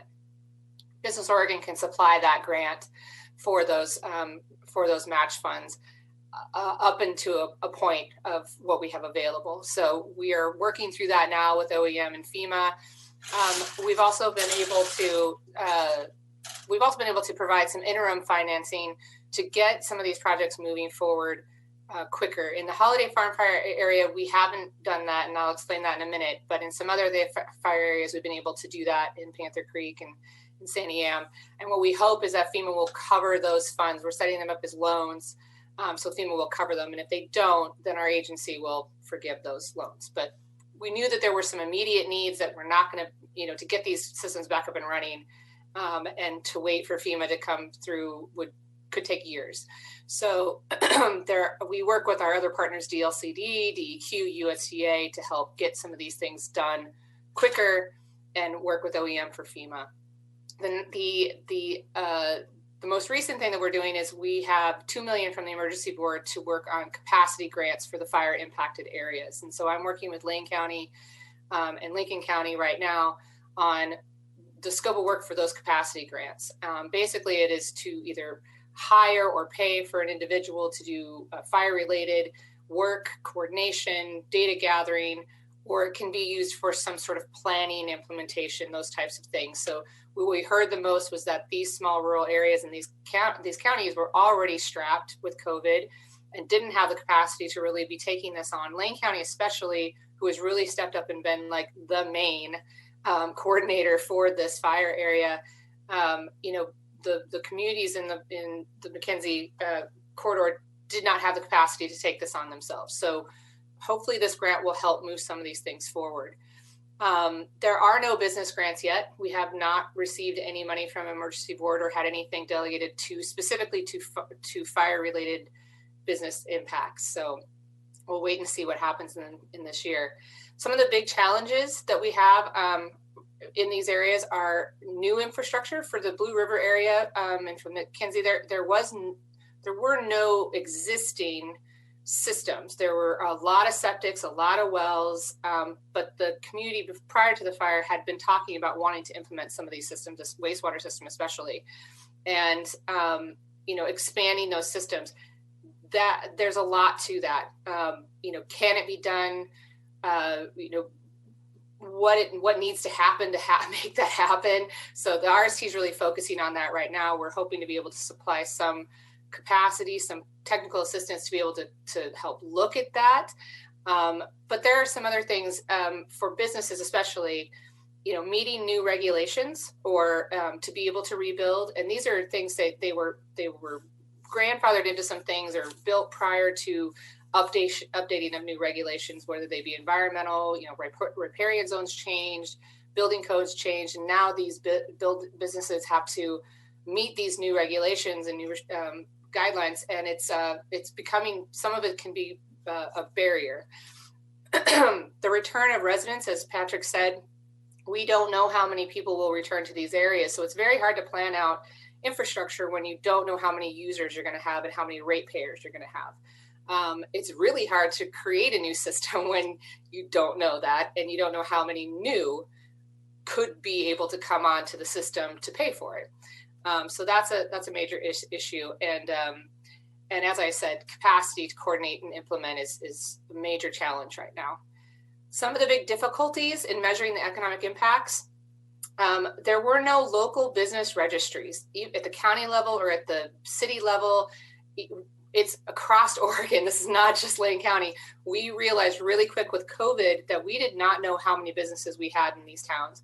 And we definitely didn't know any of the DEI businesses. We didn't know any of the minority-owned businesses. We weren't asking those types of questions. So that made it very difficult to figure out how many businesses actually were impacted by the fire. It was hard to get in there and do a survey of how many businesses. Finding the owners became an issue. That's still an issue, and make sure that, a lot of times we don't have the phone numbers to contact them. We don't know where they're at. So the long-term impacts, I would say, are yet to be realized. We know some very short-term impacts right now, but I think we've just skimmed the surface of what this is going to look like. And then again, COVID restrictions already were impacting these businesses, so it's hard to know the impacts long-term when you have these two coinciding events. We do have a travel lane assessment. Lane County was able to calculate some of the businesses that they knew that were along the corridor that really fit into their tourism recreation, the zone there. What you see in this map is the evacuation zones. Those were larger than the actual impact areas. So the numbers there are very big. But in the fire impacted areas, what Travel Lane County has been able to say was there was approximately 30 businesses in the corridor. And I'm thinking that's a low estimate, but they have a pretty good list there. Of those 30, there were 0 total losses. There were 4 that were some loss, but they're going to rebuild. And the majority are either already open in some way, shape, or form, or temporary closed. And that could be a temporary close because of seasonality. And for those that we're saying they're going to reopen, it's 2021, early 2022. So that gives some hope that, we may be able to see some business be open back up there. It does leave the question of how are we going to plan for the future of this area? And there have been some conversations about, well, if we can't get user rates back, we can't get ratepayers back, do we focus on recreation tourism completely to push and push the economy forward to be able to pay for this infrastructure? Is there a bigger strategic plan that needs to happen around the tourism and recreation to really build this area back up? And I think that's pretty much all I have right now as far as where we're at. Like I said, I think it's going to take us a long time to really gather and understand the real impacts from this fire. Thank you, Melissa. We'll move into my last slide before we hand off the floor to Lane County and members of the Regional Solutions team. The Holiday Farm wildfire intensified an already difficult closing on untenable housing situation here in Lane County. Several hundred homes were destroyed in the wildfire. We have over 160 displaced residents that still remain in Eugene and Springfield area hotels today because of the unavailability of other short-term housing options in the region. COVID protocols to avoid congregate sheltering has complicated matters. You add to that over 2,100 unhoused people already living in Lane County and a historic underproduction of housing units bordering on 14,000. Much work lies ahead to assure housing is in place for all residents of Lane County. And just a quick note about the underproduced housing statistics shown here. These are the units that we would have expected to have been produced as of 2018 that have not been produced, plus the additional units that would be needed to assist people experiencing homelessness in the region. The commission, of course, will be exploring this topic much deeper with the housing team later this afternoon. Now, I would like to hand the floor to Sarah Means, Regional Solutions Coordinator for Governor Kate Brown, and maybe Alex Kyler, Intergovernmental Relations Manager for Lane County, although Alex, I know, has a meeting with our federal delegation, so Alex may not be here, but I know we've got Coordinator Means. And, Patrick, Hey, Patrick, Alex is back. He just needs to be led into the back-end version of the meeting so he can speak. Oh, okay. I'll assume Esther can do that. If I see a signal that she cannot, then we'll take other action. But you're up, Sarah. Okay, well, I'll go ahead and start, and hopefully Alex can come on board, because I think what he has to say is frankly more important than what I have to say. But Chair MacArthur, members of the commission, and thanks so much for allowing us a few minutes on your agenda. I just wanted to talk a little bit more high level about Regional Solutions and what the program itself has been up to, particularly as it relates to wildfire, post-wildfire, but really it's what we've been up to for about the last year now in this COVID environment. Following the Labor Day fires, Governor Brown asked both Treasurer Reed and Labor Commissioner Hoyle to convene her Wildfire Economic Recovery Council. It's very similar to what she did with COVID in the early days of COVID with convening the Coronavirus Economic Recovery Council. So a very similar structure. That Wildfire Council was made up of statewide folks, representatives from each of the fire impacted areas that really could help articulate what was going on and help drive recommendations toward budget and policy topics as it related to wildfire. As part of that structure, Governor Brown asked her coordinators in each of the fire impacted regions to stand up regional teams that would really help in those conversations and help add that local and regional voice to the conversation. So certainly that's what we did here in South Valley Mid-Coast. As it's been alluded to by both Patrick and Melissa, we were very, very hard hit in this region by wildfires. Ultimately, there were 3 substantial wildfires in the South Valley Mid-Coast region. I was tasked with being on point for both the Holiday Farm Fire and Echo Mountain Fire in Lincoln County, and then ran second for the Santiam Canyon work being done. That certainly had an impact in Lynn County, but my colleague in Marion County took lead on that effort. So the team which crosses over in the region, in the different regions, definitely have been busy talking about and engaging on wildfire conversations for the last number of months.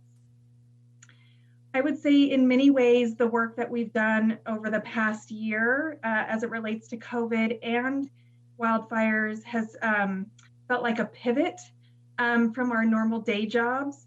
But in reality, I would say that we've really been deploying the Regional Solutions team to engage in ways that were very similar to what we did before, just with a slightly different focus and topic areas. Utilizing skill sets that we already have to convene important conversations and build on the relationships that we have already had, or maybe perhaps make new ones, right, Commissioner Jacobson? We didn't know each other all that well prior to COVID. Now I would say that is completely opposite at this point, and what a treat that's been, frankly, to get to know Commissioner Jacobson even more. And so thank you for your kind words. To that end, we've worked very closely with our regional and local partners. Lane County and others, City of Springfield even, have been no different and no exception to that rule. And really in the work that we've been doing with these regional bodies, regional teams that we've stood up is exactly what we would have done before. It's elevating the local voice. It's responding to their needs, particularly as it relates to state agencies, and really focusing on finding solutions to those needs and challenges and opportunities as we move forward with our work. And so to that end, if Alex has been able to join us again, has he? Yep. I think so. Awesome. I think I heard him. I'm going to turn the floor over to Alex. He's got a couple of very specific examples that I think the commission will find helpful. And so with that, Alex, take it away.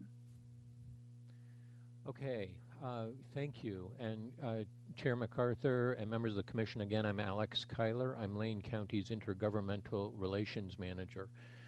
The Holiday Farm Fire, as Patrick indicated, you know, was a real tragedy, and it swept through the Mackenzie Valley really within a matter of minutes. It's just a miracle that we only had one fatality in the fire, and it could have been so much worse. There was an initial emergency response that really involved state agencies, the federal government, and local agencies, but we ultimately have really pivoted into more of a recovery effort as I present to you today. I do want to state that the regional solutions framework that Sarah heads up for our region allowed us a place to really get to know one another, so that staff at within county departments, some of which you'll hear from after I speak, were able to gain relationships with state agency staff that I don't think would have been as easy to do had it not been for the regional solutions framework. And I wanted to give you an example.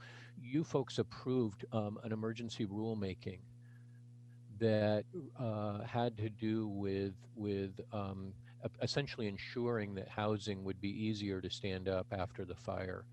And that rulemaking process, Patrick set up a meeting for us to speak directly with the person who was promulgating the draft rule. And we had an opportunity then to provide feedback even before, you know, the rule was completely finalized. And you know, that was a great example of something that I don't think would have occurred, and we hope it made the rule better. I think we all agree it did make the rule better. There's a couple things that I wanted to highlight for you that I think are important for you to continue to discuss amongst yourselves and figure out how to respond to. But there's this issue of rulemaking versus statutory. You know, the rulemaking was terrific, but there were things that the commission obviously couldn't touch because the legislature only has the authority to do that kind of work. And while, you know, Sarah did set up another team that allowed us to speak directly to legislators and to share with them our ideas for future legislation, the rulemaking was something that could occur much quicker. The point I think I want to leave you with is that it may be well in the future to think about statutes that may only be invoked once a disaster declaration has been declared. And that way we could take the things that we've learned from these fires and ensure that they do be implemented, but only if a disaster declaration is incurred. A good example of this is we had a property owner upriver who had some, I believe, 17 acres of land zoned EFU. And she was very willing to open her piece of property to fire evacuees, whether they wanted to site there on an RV or even in some other more temporary structures. And we were unable to work with her because of the land use overlay. So that was a good example of sort of how the rulemaking was a bit limited. The other thing that I wanted to share with you is that when it comes to the federal benefit, FEMA, to qualify for FEMA benefits, one of the things that an evacuee must show is proof of occupancy. And I think we all know that throughout, in particular, rural Oregon, there are a number of living situations that we might refer to as non-traditional, or we might just call them illegal, but they exist. And this has become a real problem as the fire evacuees have tried to access federal benefits. That those kinds of living situations, if they cannot prove and document an occupancy agreement, they're aced out of that federal benefit. So for example, we've got over 150 people still left in hotels in our community, and about 50 of those folks have been deemed to be eligible for direct housing assistance by FEMA. But the other 100 are still struggling with proving that they actually had some sort of legal living arrangement upriver.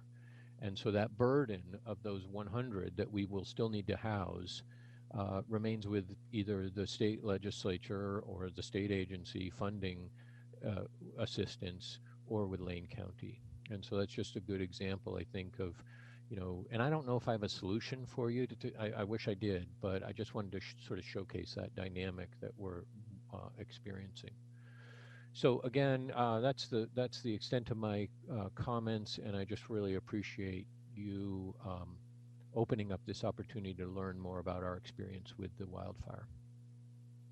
Thank you, Alex, and your example of the glitch in FEMA funds going to folks who can't prove that they have had a permanent legal residence. That's just a sobering example. So makes it quite clear how critical that problem is to solve. So thank you. And Chair, if I might, the other thing that was a learning experience for me is that FEMA really works at the direction and request of the state agencies. So while OEM, headed up the effort, there were a lot of agencies that were working as well. And we've done a lot of work to try to make sure that FEMA, as you may know, FEMA denied us for direct housing assistance, which we have appealed, and we're hopeful that FEMA will provide some additional housing assistance in Lane County. But again, that speaks to the sort of the crucial nature of our working closely and having these strong partnerships with the state agencies as we deal with this federal agency. Yes, good point. Thank you, Alex. Patrick. Thank you, Chair MacArthur. Appreciate that, Alex and Sarah. I know we're up against some time here, and Lucy Z needs to go up the valley. So Lucy, you're up next, but if you need to run, we can manage. You let me know what works best for you. I would really like to just present my couple slides, if that's okay, and then I will. Absolutely. Yeah, okay. You bet. Sorry, I know probably everybody's dying for lunch, but so let me just pick up where Alex left off. The county did set up an emergency operations center, and immediately after the fire, of course, the fire departments were the key emergency responders. But the sheriff's office also was really important. They did a lot of evacuations. They kept going back up, looking for people, finding people the next morning. I mean, really, they were heroic. What was really amazing about this fire is that we only had one death. And that really is because of neighbors helping neighbors more than anything else. So can you go back, please, to my first slide? Can we go back one slide? Thank you. So what we found is that we had a little small humanitarian disaster happen in our county, which I know is what every county who had a fire experienced. And the evacuees were sent to one site, in what we called the evacuation site. But it was not organized how to get them resources. It was mainly just sort of a grassroots effort. And those evacuees needed everything. They needed shelter, food, clothing, medications, medical equipment, DME, personal items, cell phones. They needed cell phone chargers. They needed care for their animals and their pets. They needed money. They needed gas cards. They needed books to read. They needed games to play. You name it. If you can imagine being sort of plucked out of your home and dropped into the middle of a strange place that, especially if you're a rural resident, you really don't love metro areas too much. That's why you live in a rural place. Just imagine that. You've got the clothes on your back, Some people had wallets and purses, many did not. The loss of identity is one of the things that we recognize. And Patrick wanted me to talk because I'm the human services liaison. So I'm really focused on people's well-being and on their misery index. You all know there's this thing called the misery index, which kind of measures how miserable people are. And I can tell you that everyone's misery index was very high.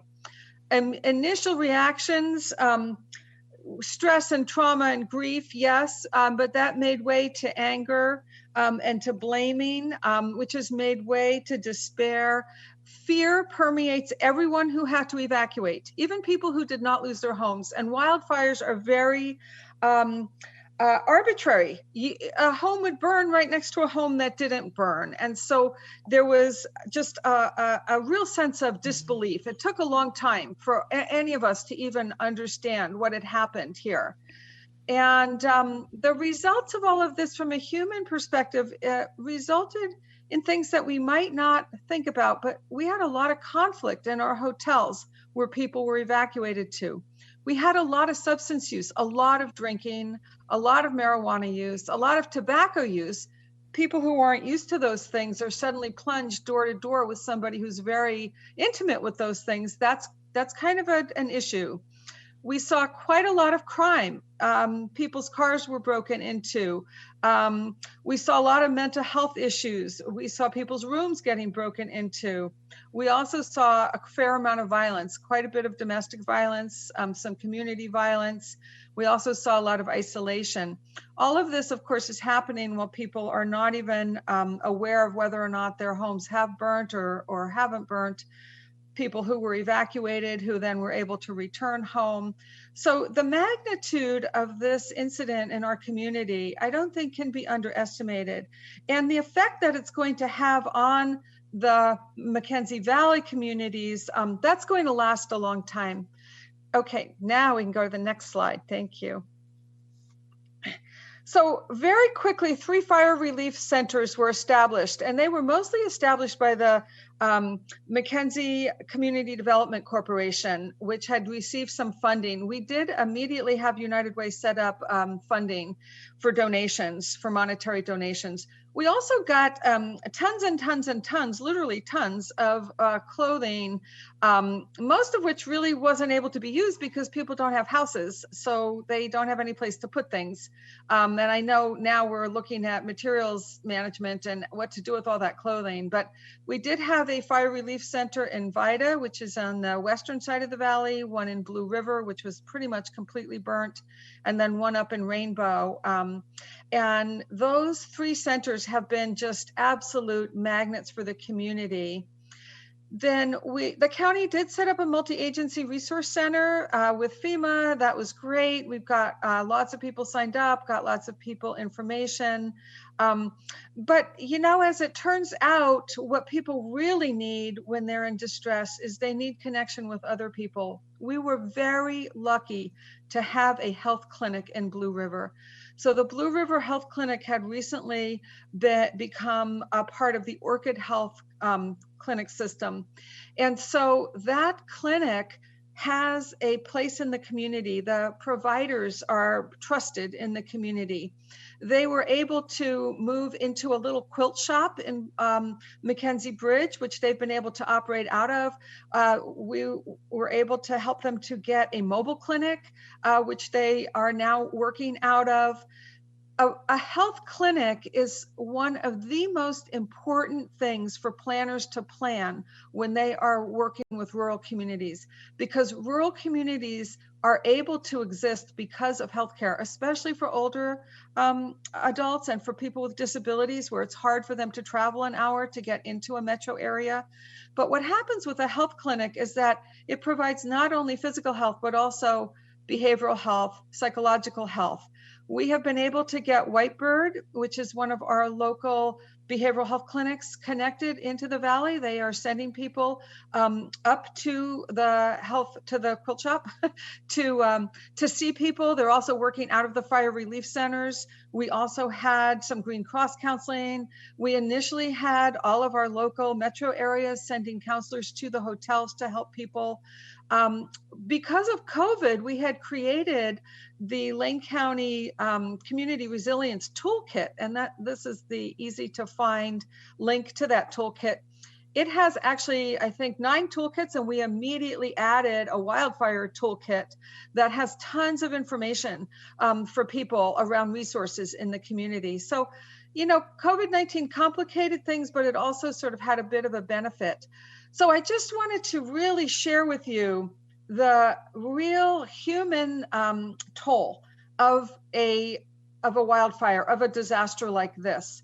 The loss of identity, the loss of your whole life, the loss of your community, the loss of your neighbors and friends, as Sarah's talked about, many people will not be going back into those areas.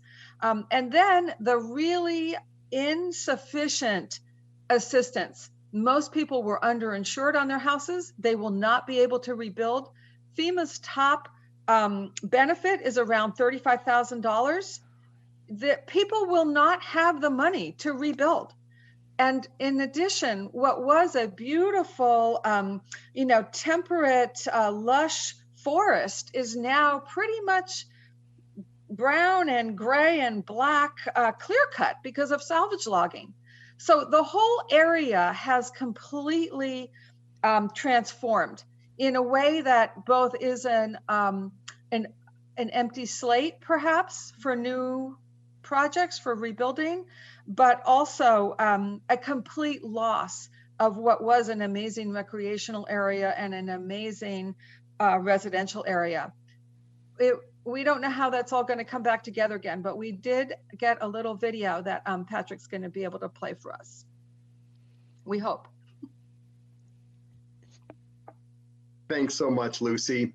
I was going to go ahead and stop sharing to let Esther run the video because I think it's going to run a little smoother from your end. And Esther, let me know if that works for you.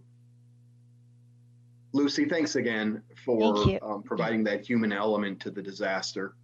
Thank you for having me. Thank you, Lucy. And I know you have to get somewhere, but really, it was just amazing. I'll use the word sobering again to get a feel for people's lives and how they've been disrupted. And so it's really genuinely welcome to have that information at this table. So thank you. You're welcome.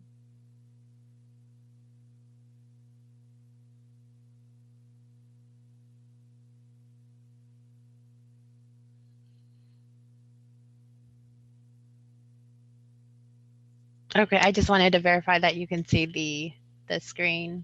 Yes. Okay, great. Okay.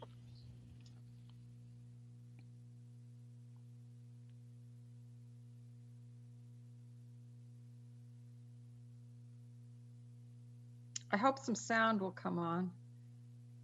Yeah, we're not hearing it, Esther.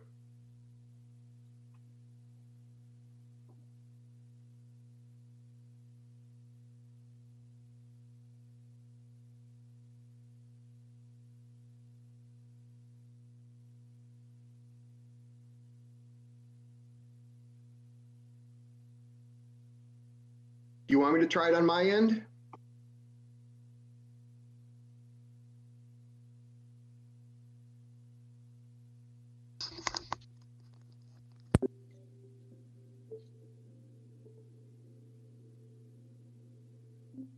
That's heartbreaking, you know. How hot and fast this fire burned. Hard to believe. You sit there and you can see California burning up, and you look at the TV and you go, oh, wow, man, those poor folks, you know, and then you never think it happened to you. So.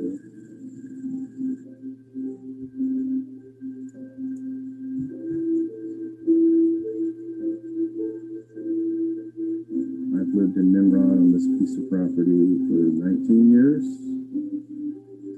and this is where my roots are planted, and of course, bad story is my home burned, and everything I own other than my pump house and the one vehicle I fleed with. And it's been very, you know, heartbreaking. You know, many of my friends have lost their homes and many of them aren't coming back. The night of the fire, it was like we were all, I kind of panicked, you know, didn't really know what to do because I never experienced anything like that. Gathered up the animals, loaded a few things in my car, and away I went, thinking I was going to return.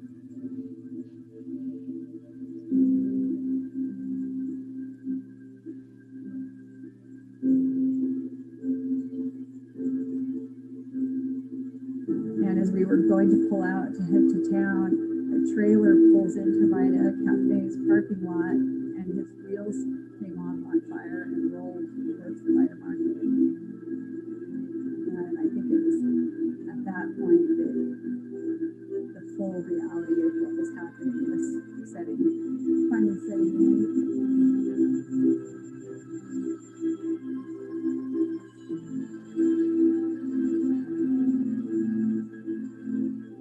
He is, I have watched him give of himself to not just the people in his own neighborhood, but all up and down the river. And he does it without a second thought. And he does it even though he has his own mess to clean up and his own child to take care of, and he figures it out. And he doesn't get down on it, and he doesn't have a pity party, and he just perseveres, pushes through, and he keeps going, and I admire that.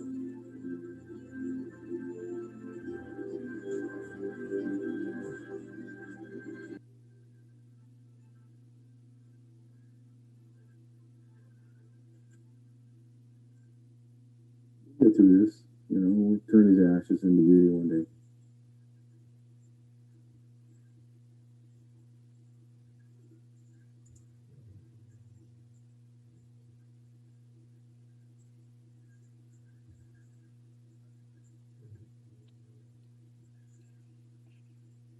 Thank you, Patrick.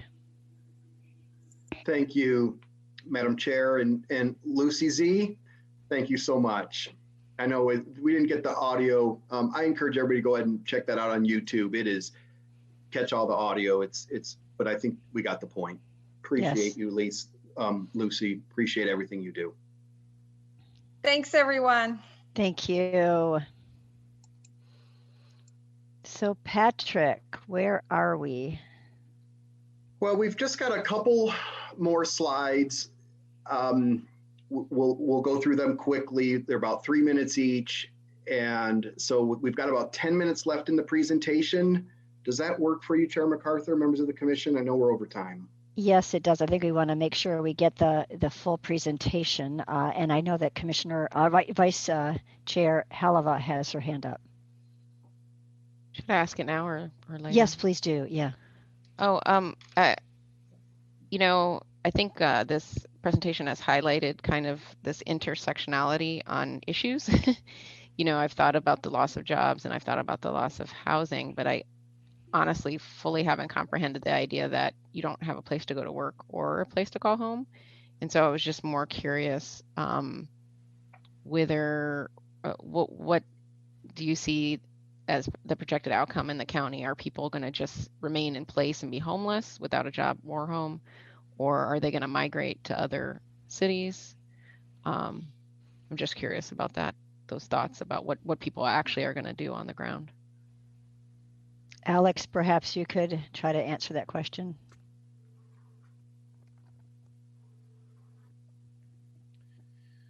Vice Chair Halava, you pose a great question. One of the things that we look to often is the experience that folks out of Paradise, California had. And, it's really a 2 to 3 year rebuilding process. And they are still in their infancy, is my understanding down there. We are working very hard to ensure a couple things. One is that we do get that direct housing assistance, which would put people upriver.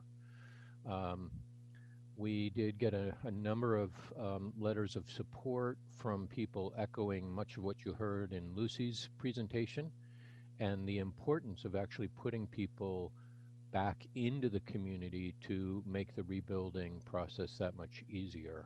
particularly schools, and think about the way that revenue for school districts and fire districts works. For schools, it's based on the number of children who are within the district, and for fire districts, it's a property tax levy or permanent rate, and those really do require the communities to be rebuilt. So we're hopeful. We are trying to focus on rebuilding back better, and so some of the comments that Melissa Murphy made about the assistance she can provide, we really hope that we will be able to move forward with things like a better wastewater system for the community of Blue River. And recall, these are unincorporated communities. That's what makes the Holiday Farm fire a little bit different from the fire in the Santiam Canyon. And we do have, so we are trying to leverage federal funds for bringing some of that infrastructure back, particularly in the communications realm. We hope that particularly in this current situation where so many people are able to work from home, that we are able to establish good enough internet connectivity upriver to enable people to have that as an option. So I'm not sure I'm completely answering your question. Alex, it may never look the same, but we are trying to leverage as many resources as we can for those efforts. Alex, this is Melissa. I think one partner that's not here today is Lane Workforce Partnership. And I will say that they have gone to great lengths and have funds, going after grant funds to be able to help put people back to work, whether it was people putting them back to work in some of the work that you're going to see in the next part of the presentation, or retraining. So I definitely think, Patrick, that might be something to bring back to the commission is what the Lane Workforce Partnership is doing. Yeah, I think that's a great idea. And thank you for your question, Vice Chair Heleva, and for Alex's response. I'm going to turn it back to Patrick for the final couple of slides. Thank you, Chair MacArthur. We'll hear next from Jay Pudwell, member of the Regional Solutions Team, ODOT.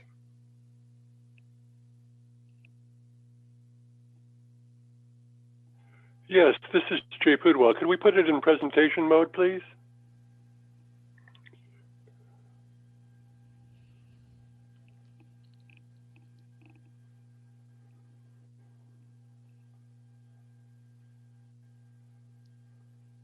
Sorry, Jay, I thought it was. One sec.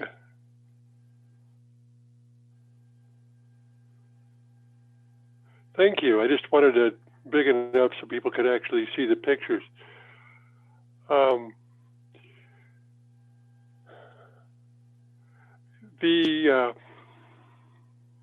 on one second. The Oregon 2020 Labor Day fires were clearly some of the largest and most expensive disasters in Oregon's history. Locally, one of the largest and most devastating fires was the Holiday Farm fire in Lane and Linn County, which ravaged the McKenzie River Canyon. Within hours of the emergency calls going out, ODOT mobilized crews to Oregon 126, Oregon 20, and Oregon 22 highways, all that fed into the McKenzie Valley area.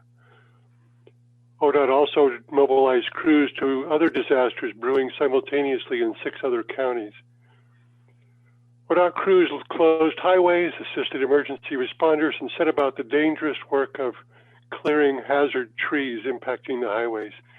Many of these trees are still burning and smoldering. The objective of this effort was to safely get and keep the roads open for emergency personnel.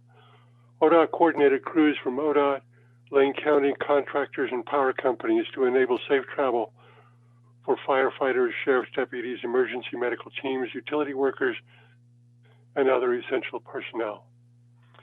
Crews worked the canyons from both ends, hauling and stacking logs into a number of log farms. The emergency hazard tree efforts removed hundreds of thousands of trees and took the better part of several weeks. Move on to slide 23, please. As access to the devastated fires was regained, the full scope of the disaster and cleanup effort became apparent. With this in mind, the state led a state-led debris management task force was stood up.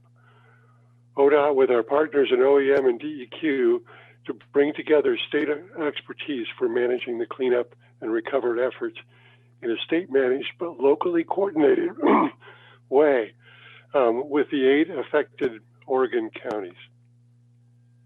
ODOT was selected as the head the debris cleanup agency because of ODOT's experience in contracting for large and complex infrastructure projects.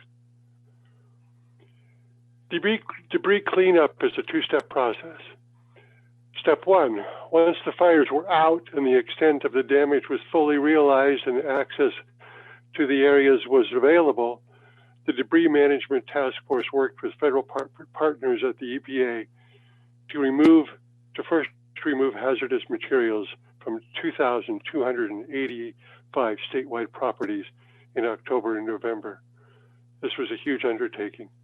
Hazardous substances included propane tanks, asbestos, drums, pesticides, and fuel. The Environmental Protection Agency completed this step in early December. Once these hazards were removed, contract crews could now safely go into these areas and begin the ash and debris cleanup process. Step 2 is the actual ash and debris removal. But the first part of the second step was to remove additional hazard trees off of the private property. These are trees that are off of the highway that pose threats to life and property.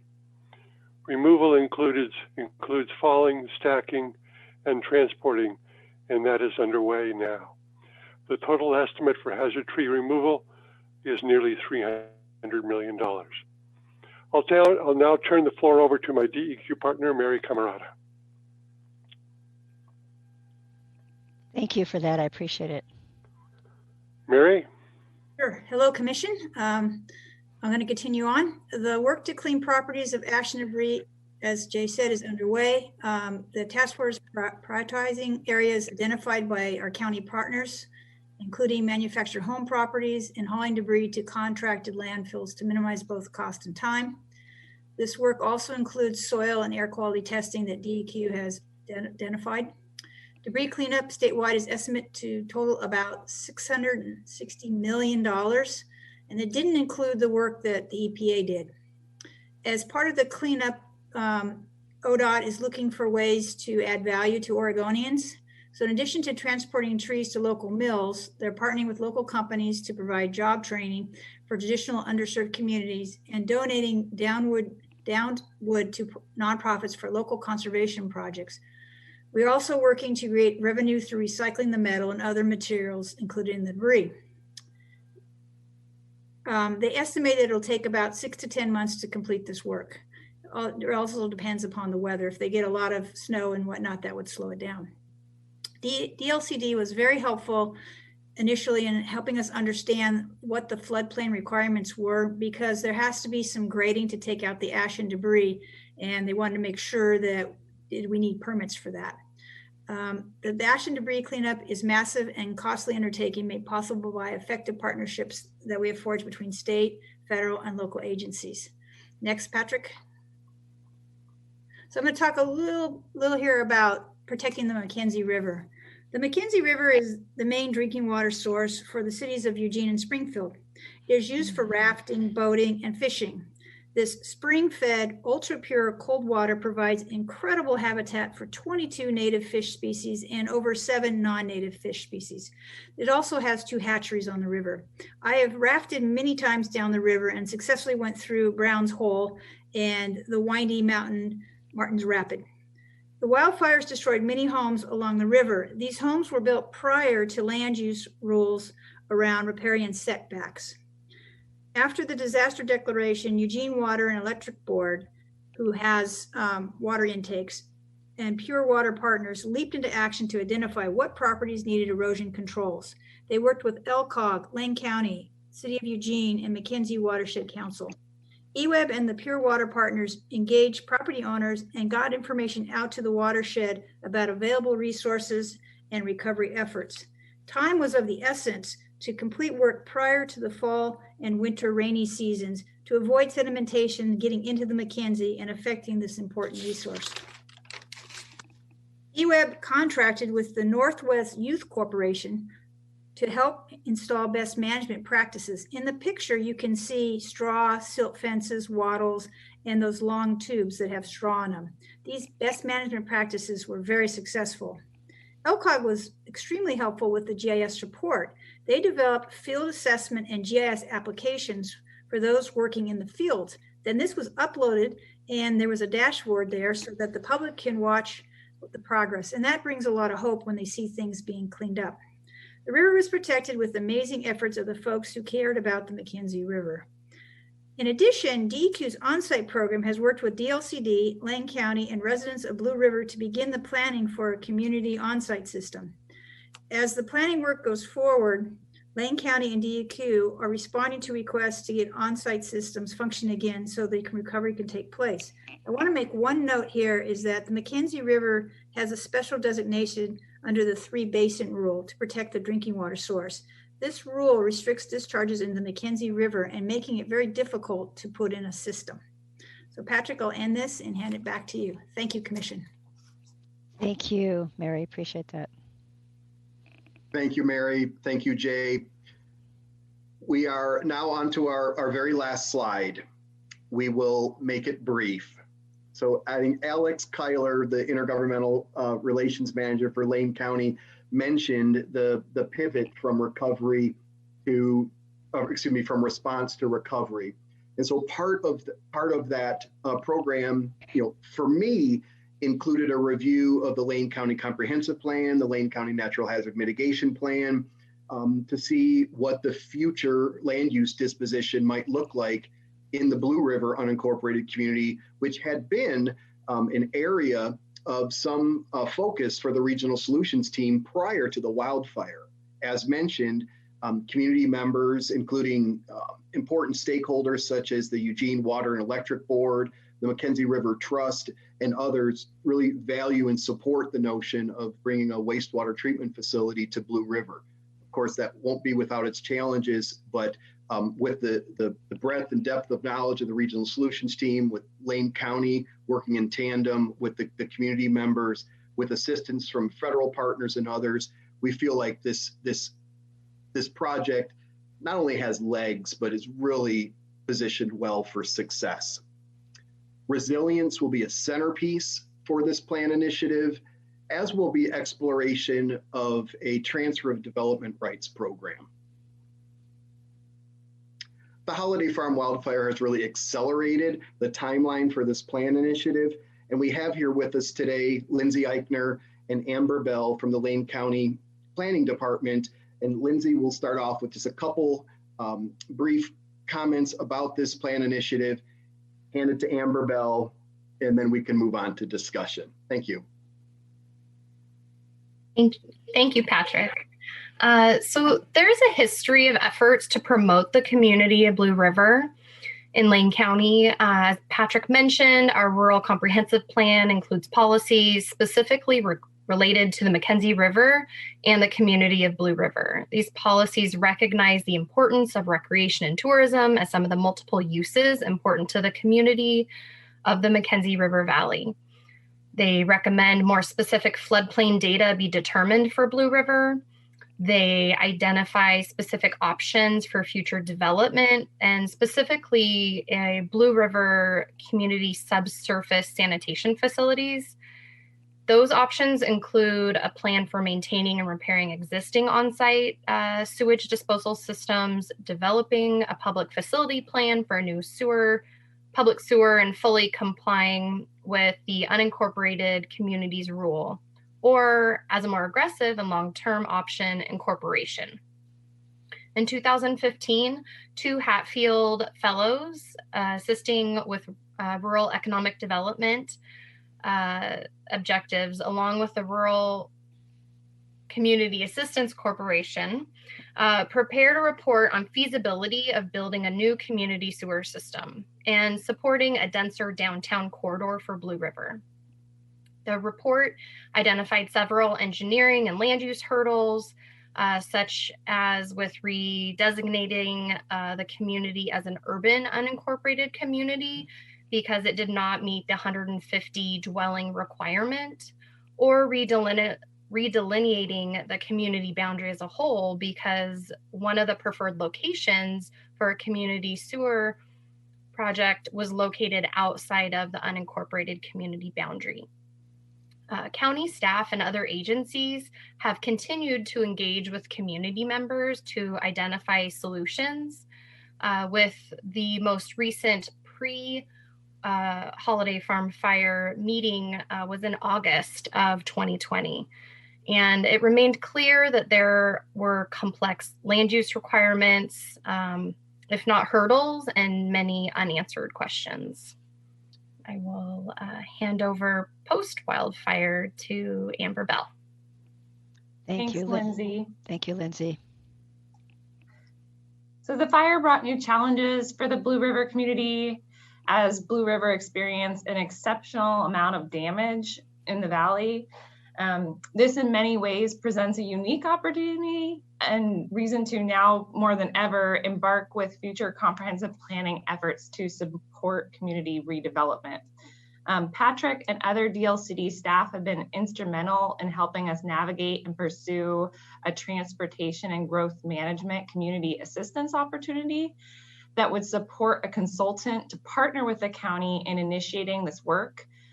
If secured, TGM assistance would allow us to draft a newly envisioned and complete Blue River community plan that would fully implement the unincorporated communities rule for not only Blue River, but potentially other developed and committed exception areas of the county.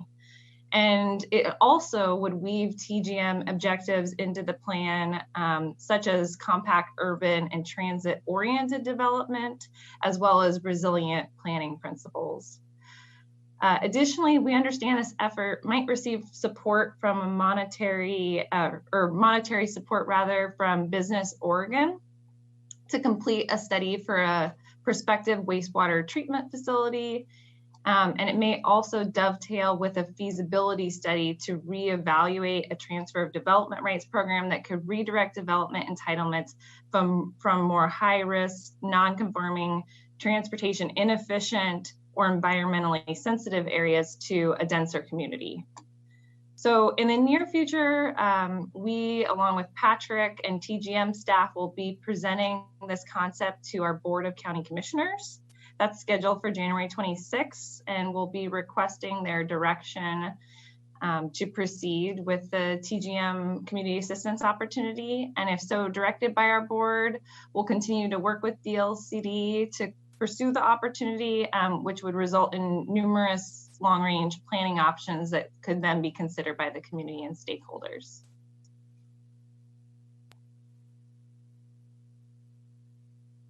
Thank you, Amber.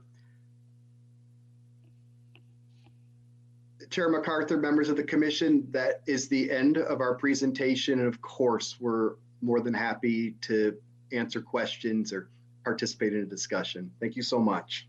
Thank you. Well, I just first of all want to say thank you to Patrick, the entire regional partners team, and all the community partners who made the virtual tool great. It's really been amazing, and we probably didn't do justice to this topic, these series of topics. I think perhaps next time, kind of lessons learned, we should have a whole morning to one of these virtual tours because it's so rich for us to hear the information and the collaboration among the agencies and working on problems. So thanks for your willingness to crunch into a shorter time frame than we probably should have allowed.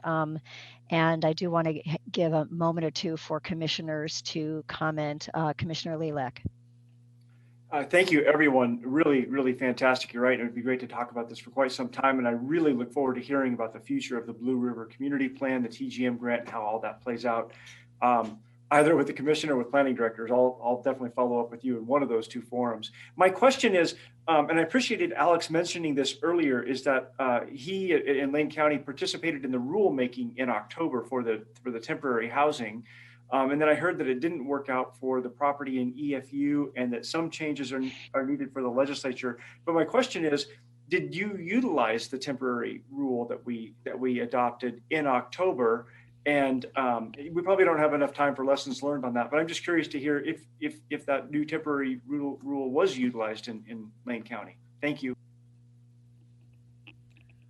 Commissioner Lilac, we would have used it had we had the planning, or excuse me, the direct housing assistance approved the way we thought it would be approved. Right.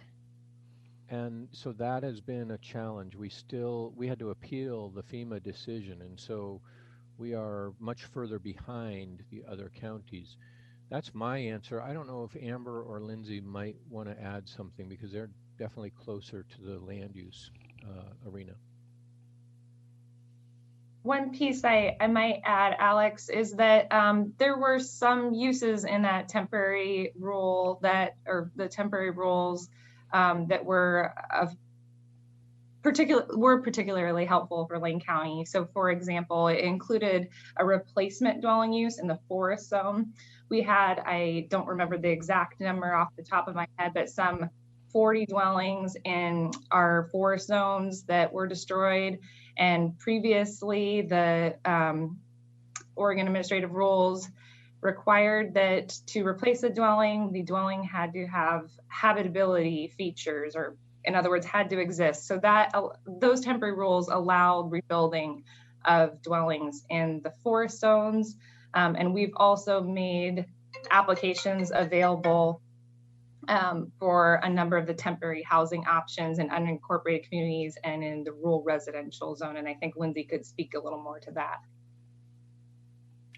Yes, we've definitely utilized the temporary housing, emergency housing options on many different properties. I think we've have over 50 or 60 building permits that we've issued for those, and they've been really helpful. And we're still working on getting the word out to property owners that it's an option, and just making sure that that they know about all the different options out there. And Lucy and her team have been instrumental in also spreading the word, because they're talking to property owners one-on-one versus in our department, people are calling us asking once they're actually ready to look for housing options. So it's nice we're working as a team to utilize those temporary rules, and I know the community really appreciates them. Thank you. Other questions from commissioners' comments? Oh, Commissioner Jacobson, thank you for the wave. Very helpful. Figured it was like like a cat or something. Okay, couple of questions. Did the county pass additional temporary housing rules beyond just what this commission did? Did the county take that one step further? To my knowledge, we've not adopted any temporary land use ordinance at this time. Okay, thanks. And the second comment I just want to make from someone else in a wildfire affected county and community, and I know that you guys were denied FEMA direct housing, and I've had several conversations with commissioners there to try to just tell you what we've learned.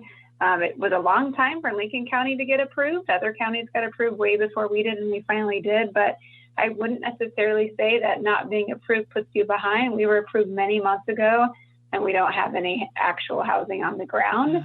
And the communities are getting closer to that. So I don't necessarily, my experience with FEMA has been, I don't necessarily think it's a straight line on any of this, but please, let us know what we can do to help you guys in that appeal process. Thank you, Commissioner Jacobson. Commissioner Sandoval.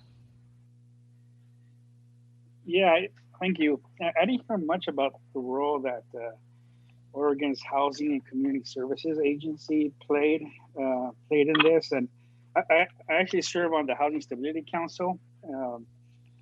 And one of the things I'm really interested in is as we revitalize these areas, issues of rural affordability and rural. So I just want to see if you could speak a little bit more to that. I can respond to that, Madam Chair, if that's. Yes, please do. Commissioner Sandoval, thank you for your question. Kim Travis from Oregon Community Housing Services, member of the Regional Solutions team, intended to be here, but she could not. I mean, you're 100% correct. We have a lot of work to do. And I will just share with you my perspective going into this wildfire. So the only way I know how to plan is through resilience. I was basically brought up in Oregon planning on the coast. So when I made my call to Onno Husing in Lincoln County, I never figured I'd be calling him about a wildfire. I always thought it would be a tsunami or some coastal event. When we bring all the pieces together, for me, my work is focused. A core value for me is not one more person in my region goes unhoused, not one. I don't believe that capitalism has a monopoly on our policymaking. And I believe that in, my gosh, I've been able to stream the last couple commission meetings, and I have nothing but respect, and I feel it an honor to be able to speak to you all as a group. I will continue to work with that core value in mind. Not one additional person goes unhoused, and so it will take a full team effort. And Kim Travis and the team at Oregon Community Housing Services are a huge part of that. And I'm sorry that we couldn't wrangle them here for today's presentation, but I know Kim Travis, in fact, she wanted me to mention to you all that she would be more than happy to come to you to provide information, on anything that you all may want to garner from that obviously really critical state agency partner. Thank you. Yes, Alex. Chair MacArthur and Commissioner Sandoval, while not directly responsible, certainly OHCS has been integral in the Project Turnkey evolution, which was an emergency board effort involving the Oregon Community Foundation, and they did identify a certain set amount of money for fire-affected counties to work on housing issues, particularly converting allowing those fire-affected counties to purchase hotels and to convert them for wildfire evacuees. Lane County does have an application in for that process, and we're very hopeful that we do have a willing seller in our community of a hotel, and we're hopeful that that will help with some of those remaining people that I indicated in my presentation earlier. Thank you. That's useful to know. Great. Thank you very much. Other commissioners, final questions, comments? Yes, Commissioner Pearmine. Yeah, thanks, Chair MacArthur. And it's a comment of incredible thanks to all of you for your commitment to your communities. This tested our communities in ways we never would have expected. And some of our commissioners lived it firsthand in ways that some of us didn't. And I just want to say, this is the work that goes unseen and is vital to response and recovery. And we see you and we see what you're doing, and it's exceptional. So thank you. Very well said, Katie. Thank you for saying that. Okay, well, boy, just really amazing, profound, super great presentation, virtual tour. Thank you to everyone here. And we are going to take a kind of well-deserved lunch break now. Let's come back at 1:45. I think we need some time. We'll be about a half an hour behind in our afternoon work. So I'd ask not to scrimp too much on the afternoon topics, which are equally important, but if there's a way for staff to kind of streamline presentations and get to the discussion points with commission members, if that's what the goal is, if you could figure out a way to do that, that would be helpful. Thank you. We don't have any public comment on this particular agenda item. Thank you, Esther. I forgot about that. So let's adjourn at 1:45. Or reconvene, I guess, adjourn now and reconvene. I need some lunch, apparently, at 1:45. Thanks, everyone. Thank you so much. Thank you, Patrick. Super job.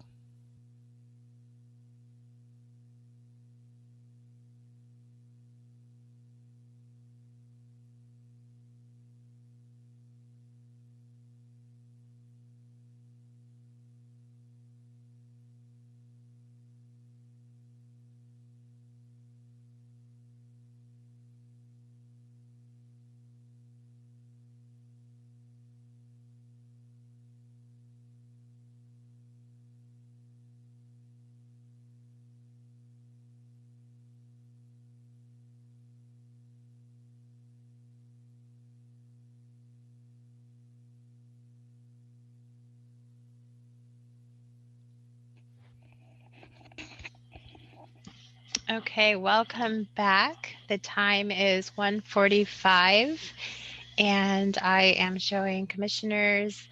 All the commissioners have joined us. Thank you. Excuse me. Thank you, Ms. Johnson. I appreciate that very much. Welcome back. Hopefully you had a refreshing break. I feel much more alive and focused now that I've had a little bit of dance around my place and some food. I'm going to turn it over just for a moment to Commissioner Pearmine. There were some things that she felt like she wanted to say earlier today when she did the passing of the torch to current now Vice Chair Heleva, and I want to make sure that Katie has a chance to say that. So Katie, take it away. Thank you, Chair MacArthur, and thanks Commission and staff for gathering again. Yeah, I meant to say this when we did the passing of the torch, and I think it's just incredibly important for us to acknowledge firsts whenever we make major changes, and with Vice Chair Heleva being our first African-American female woman on our commission as vice chair, first being our first African-American and then African-American woman. This is a historical moment, and it's a historical moment for Oregon within an agency and a practice that has been excluding folks over the years. And I just didn't want us to miss this opportunity to call forward this important moment and to say it's a new time. And Vice Chair, if you want to say anything about that, you're welcome. If not, you can just give a thumbs up, but it's something for us to celebrate, and I'm celebrating. I wasn't thinking of saying anything. Thank you for that. Yeah, I just think, through my journey in education and in the professional world, I found myself in many spaces, not as much in the planning school that I went to, but definitely when I was a designer. And, at the time thinking, this is just the way it is, right? And I guess the older I get, the more senior positions I get in, and the ability to think about, we need to actively bring people into the profession, because you can't want somebody at a certain level if we haven't cultivated those people in, middle school, high school. I mean, it takes that whole journey, and if we don't start now with youth of color and getting them interested in the planning professions, we won't have a pipeline of diverse representatives in our government and in our planning spheres. And really, at the end of the day, planners make decisions that affect everybody in the way they live and the way they work and the way they move. And I think for me, that's super important. And I'm trying to also mentally shift from this, just because it was this way, this is not the future that we want, and to really be active. I think we're all participants in that. And so, yeah, thank you very much. It's very, very exciting. I love Oregon, and I'm happy to be representing in the way that I can. Thank you. Thank you, Katie, and thank you, Vice Chair Heleva. That was a special moment, I think, and I appreciate you recognizing that and helping us all celebrate. So with that, I think we'll move into our agenda item number 7. Chair, Commissioner Lilac had his hand raised. Oh, I'm sorry, I didn't see it, Commissioner. My apologies. Oh, no, I was just going to say, I'm just so proud to be a part of this moment. Yesterday, a vice president, today, a vice chair. Wow. That's a big comparison. I'll take it. I love it. It's wonderful. Yes. Great. Okay. Any other hands up that I didn't see and need to? Thank you. Great. So agenda item number 7 is our update on the Regional Housing Needs Analysis Assessment Report. This is a report that is being prepared to go back to the legislature to describe what was accomplished and kind of the sort of the next steps or suggestions for next steps. And it's a pretty important document. We've heard a lot about the regional housing needs analysis over the past year and a half, but this is a really good read. If you haven't had a chance to really digest it, I guess we'll have a wonderful presentation as usual from Ethan and Sean. So I'll turn it over to them. Thanks, Chair MacArthur. So Sean is going to be doing the vast majority of this presentation, but before he jumps in, I wanted to just say a couple things. So this will be kind of exactly what the doctor ordered, right? A big, heady, lengthy agenda item about Goal 10 and the future of housing planning in Oregon. So hopefully we can all stay awake for that. But it's a very important part of House Bill 2003, which was passed in 2019, of course. It's a pilot project. It's something that DLCD is working in close in conjunction with Oregon Housing and Community Services, who has a couple representatives here today to listen in and also participate in the discussion that takes place at the end of this agenda item. So with that, I'm going to hand it over to Sean, who has really been the expert in the arena. So Sean, please. Yeah, awesome. Thanks, Ethan. And, I want to apologize if I appear kind of stiff on my right side. I slept on my pillow the wrong way earlier, and I've just not been able to look to the right for the last 2 days. So I apologize if you see things like crimping up over here. That's what's happening. But anyways, thank you, Ethan. And I actually wanted to kind of start this presentation by thanking all of you commissioners. I remember the last time that we were here when we had kind of a conversation about the regional housing needs analysis in November. We had just had a very jam-packed day full of rulemaking, House Bill 2001 and 2003 rulemaking. It was a very long day, very contentious. And I remember even at the end of that day feeling, just emotionally and mentally drained. And I thought like, man, there's, how are we going to have good conversation about this topic? And we did. You guys were just very engaged and listening and questioning just different aspects of the methodology. And I really wanted to thank you guys for that to start out with. I'm going to share my screen really quickly for the actual presentation that's prepared. And I want to talk a little bit about it before we kind of dive into it more generally.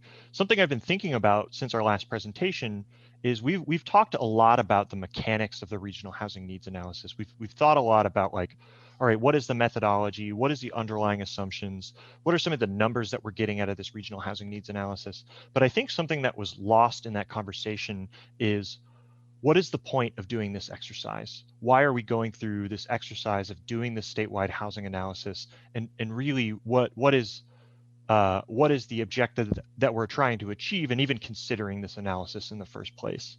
And so I've been thinking a lot about how to structure this presentation to really get at that. Like, what is the point? What are the implications for how things are structured, and where does a regional housing needs analysis kind of fit into this equation in our report? So to do that, I've kind of structured the presentation in a very specific way. So the first thing I want to just kind of note is we have this House Bill 2003, that is really focused on asking us as an agency and the local jurisdictions that implement Goal 10 to do better, or to do more to take Goal 10 and fulfill it to its to its fullest extent. And that involves recognizing that the way we've been doing business, the way we've conducted and implemented Goal 10 in the past, is something that hasn't actually really gotten us where we wanted to get through in terms of achieving affordable, fair, and equitable housing outcomes. And what the regional housing needs analysis is in this context of this larger bill to help us do Goal 10 better, is to ask us to really think about, well, we did this housing production strategy. It's really moved us forward in terms of considering equity more directly, but we would be remiss if we didn't stop and take a reflection of how does our current implementation of Goal 10 get us further towards or further away from our goal of achieving more affordable, fair, and equitable housing outcomes. And that's really how I've been trying to approach not only this conversation, but the report in general. In terms of the structure of this, so last meeting we were talking a lot about what the regional housing needs analysis actually is. This one, we're going to be focusing on a much different question: what can and should it achieve? And in fact, not even just what ARENA can and should achieve, but what should our Goal 10 framework overall be able to achieve, whether or not we have a regional housing needs analysis. And to this end, one thing that we're going to be kind of doing is we're going to be diving into a lot of very specific topics with Goal 10, with our recommendations. I ask, kind of outline 5 major questions in the staff report. And I feel that structuring all the discussion to happen after the presentation wouldn't be very conducive to good discussion, because there's going to be a lot of information that we have to talk about. So the way I wanted to structure this, and the way I have structured this, is to present the concept to you, that core concept that I want to talk about, and then take a moment to pause and have a discussion about that in the midst of the presentation. So this is going to be a very deliberative and kind of back and forth presentation, rather than just a presentation of information. So just so you guys are aware and ready for that. Before we kind of dive into the meat of the presentation, we do have to touch a little bit on logistics and just timing of everything that's going on. So as kind of a reminder, House Bill 2003 requires both our agency and OHCS to submit legislative reports by March 1st of this year. OHCS is going to be kind of completing a summary report that just outlines what the ARENA actually does, and we are preparing kind of an evaluative and recommendations report, both of which are due at the same time. A result of this due date on March 1st means that this today's meeting, is our last regularly scheduled commission meeting to actually dive in and review the report. And that kind of poses a question. Obviously, after this, one of the goals is we're trying to get your guys' broad feedback so we can incorporate changes, but then what? How do we review it before the actual end, before we submit it to the legislature? And so to help orient us, I kind of just decided to throw things on a schedule to give you guys an idea of how we're planning on approaching updating. So after today's meeting, OHCS is actually planning on kind of sending a draft report our way with kind of their core findings, things like that. Over the next 2 weeks, we'll be taking your guys' feedback and input, as well as talking with OHCS staff to ensure our reports align. And over the next 2 weeks, kind of doing those big content edits. Really, what does the report say? What are its core takeaways? And how can we get this to a place where it has a coherent and consistent message? And then we'll move more into kind of review, formatting, copy edit, layouts. And there's kind of a question, where in here is the best place for commissioners to kind of receive an additional opportunity for feedback if they would like to review the draft, things like that. I don't want to focus on this question right now, because I think this would be better informed after we have these discussions. So I have this slide at the end of the presentation so we can have a conversation then. Just keep that in mind. We'll have to think about, like, how do you guys want to review this at the end before we submit it to the legislature? All right. So with this, I'm going to really apologize for this text on the screen. Don't read this. We'll actually go through each one of these items individually as we go through the presentation.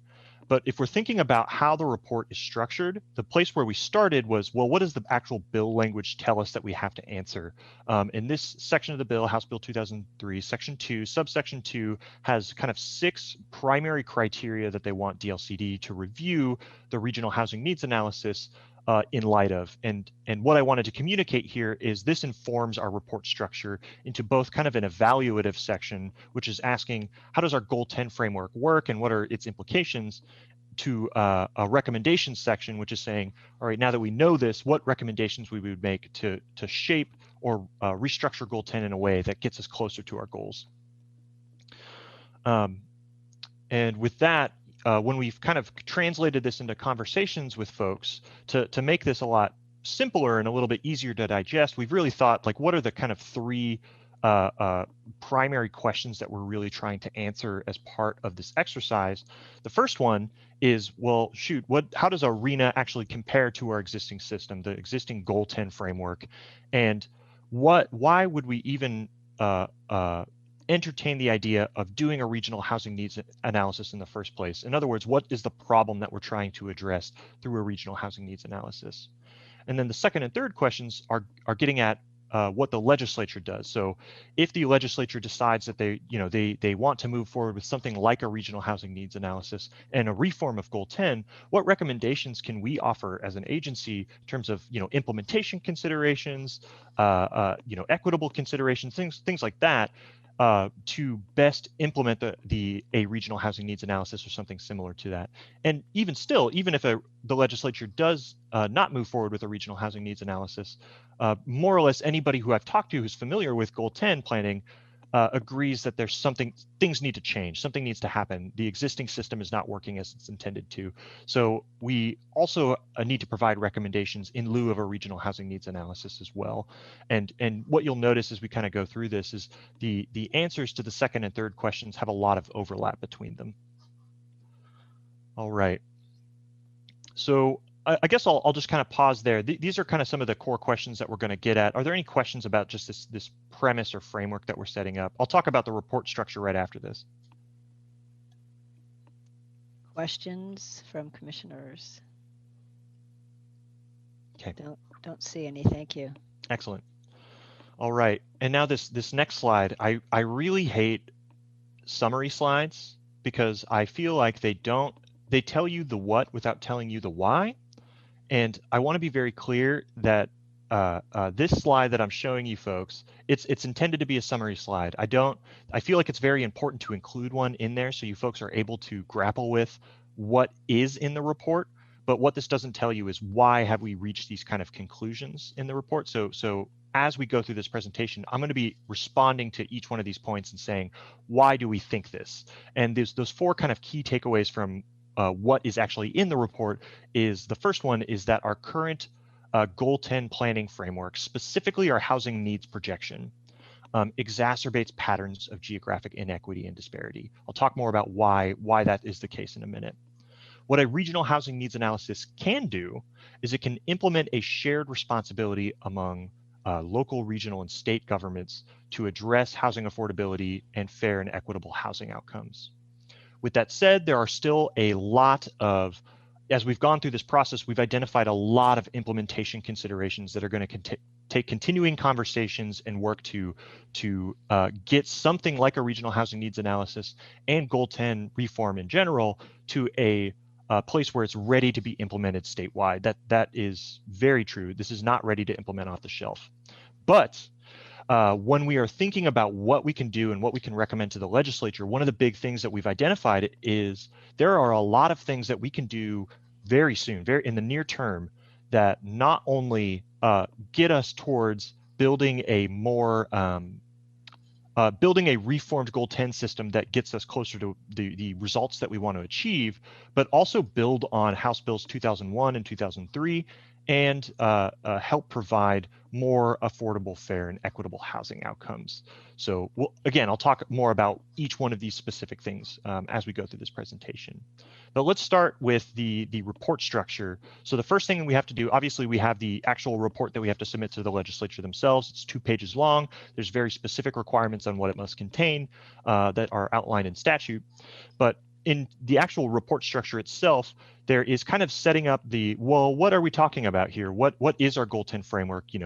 Talking about a housing needs analysis and a housing production strategy, and how does ARENA actually fit into that? What are we talking about when we're talking about ARENA? And then when we establish that and have that kind of shared basis of understanding, then we can start thinking more about the actual assessment, the evaluation of it, as well as the recommendations we would make in relationship to the regional housing needs analysis. So I've already talked a little bit about legislative context, and I know you folks are familiar with that. And I also know you guys are familiar with Goal 10, but I think we need to start there. So when we dive into this analysis, really what we're talking about are 2 different documents in terms of how we implement Goal 10. The first one is a housing needs analysis or housing capacity analysis, which is essentially a requirement for local jurisdictions on a regular basis now to essentially plan the amounts of land needed to build housing that is identified as needed over the next 20 years. And a housing production strategy, this new requirement, as you guys are familiar with, builds on that to say, well, it's not enough to actually just zone lands for that. You have to develop strategies that make them more likely to be built in the first place, right? I don't need to kind of go over the details of that with you guys because you guys are very familiar with these documents, having adopted rules for one of them. But one thing I did want to kind of stress as we think about a housing needs analysis and a housing production strategy, and something that I think is changing as a result of House Bill 2003, I think we've traditionally thought of a housing needs analysis as this very kind of technocratic document where you get a very specific number, you do a specific technical process, and that leads you to the result of how you are going to grow as a city. When in actuality, it's a much more policy-driven conversation. And really what happens in a housing needs analysis is you start from a factual base. You start with population and households and, all of this information and data, and you use that information to inform policy, to inform what a community should do, because there's a lot of questions about why, how, where we're going to build housing and how that's going to take shape and how we're going to actually address the need that we've identified in our data. So that's kind of an initial piece I wanted to note. But when we're talking about a regional housing needs analysis in this process of data informing policy, more specifically, what we're talking about or what we're focusing on in this report is the projection of housing need over 20 years. So if you think about the H&A process, you start with the population projection. You use that population projection in your housing needs analysis. You start by taking that projection and translating that into the number of households that you're going to have in terms of growth over the next 20-year period. And then you go through a process of identifying what lands do we have, what's our capacity right now, and do we need to grow outside of that at all? And then you start thinking about, well, what measures are we going to implement to accommodate that needed housing? And really where the regional housing needs analysis focuses in on is on the projection. So specifically that piece that takes the population projection and translates that into a 20-year need. And more specifically, when we're talking about a housing needs projection and how ARENA is different, under the current Goal 10 framework, the way that a housing needs projection happens is at the local level. So a city, they'll receive on a regular basis a population projection from Portland State University, and they will take that information and translate that into 20-year needs within their urban growth boundary. Whereas a regional housing needs analysis is an estimate that is done at a larger geographic scale at the regional level, and then that estimate is allocated down to both cities and counties. And so that, if we're talking about a regional housing needs analysis, that is the core difference in terms of how does this actually function between what we actually have today. And there's this kind of outstanding question of what's wrong with our current structure as we have it today? What about this doesn't get us closer to what we want? And why would we even consider implementing a regional housing needs analysis in the first place? But before I dive into that, I want to pause here. I've presented a lot of information. Some of it is probably very remedial for you guys, but I want to make sure that we're on the same page. Thank you, Sean. Any questions from commissioners? Excuse me. I don't see any at this point. Thank Excellent. You. Awesome. All right. So if we're going to ask the question, what is the point of thinking about doing a housing need at a regional level instead of at a local level? We have to identify a problem, or what is the problem that we're actually trying to address in doing this analysis. And so this is where we start to get into our evaluation and what problems we're trying to solve. As we kind of go through this section, what I really want you guys to think about is, as we kind of dive into discussion in this section, is what are the kind of equity implications of our current Goal 10 framework, especially the housing needs projection. I'm going to talk about that, but I also want to have discussion on that. And then if we're thinking about the role of ARENA, what can and should it achieve? And also what can our Goal 10 framework achieve as well, with or without ARENA? So let's start with the equitable implications. And I apologize, I have to go a little bit out of order here. So I'm not going to be starting on subsection A. Instead, I'm going to be starting on subsection C, and I'll come back to these later. The reason I'm doing that is because this is asking a very important question. It's asking us to evaluate a regional housing needs analysis and housing shortage analysis, both of which are part of the OHCS methodology, in relationship to our statewide planning goal, specifically in relationship to Goal 10 and how we do housing needs analyses today, how we operationalize it. And so this is kind of really getting at that question, what is our Goal 10 framework supposed to achieve, and what might be some of the issues of how we have it structured today? I want to start with kind of framing this in our renewed understanding of how Goal 10 intersects with equity. I think that House Bill 2003 represents a kind of paradigm shift in the way that we have traditionally approached Goal 10. More specifically, I think, especially with the implementation of housing production strategies and the administrative rules that go with that, I think it is now clear that under Goal 10, local jurisdictions and regional and state governments have an affirmative obligation to address fair and equitable housing outcomes. I think this is really well reinforced in the rules that we've adopted for housing production strategies. And I think this is really reflective of what House Bill 2003 is trying to get at, is we've traditionally thought of Goal 10 as a technocratic exercise, and really we're moving it more into we have a direct and upfront responsibility to address equitable housing outcomes. And so when we're evaluating a regional housing needs analysis, we need to consider it through this lens. Specifically, how does our current system, our current framework affect equitable housing outcomes? Is there any questions about this premise? I don't see any. Commissioner Sandoval? Yeah. Oh, thank you. So, okay, so this is saying so households so allowing for flexibility, housing location, density, and type. So the equitable issue would be housing location. Is that right?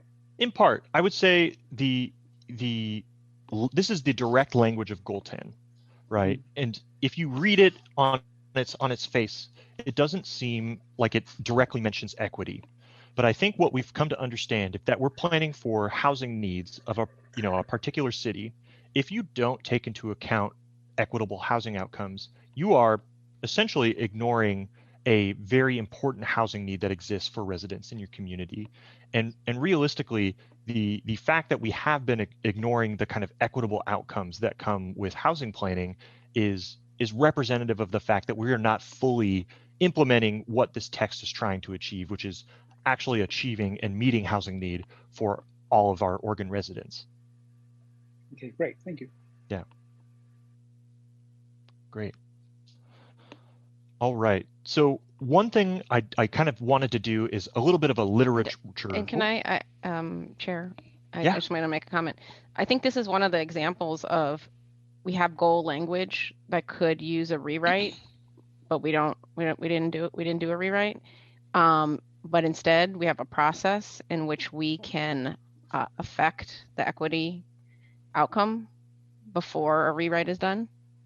And there's enough words there to show that it's thinking of that, but it was just from a different time period, and it's not very explicit. And if you want to ignore it, you could ignore it. And this is a way not to ignore it. That's a good observation.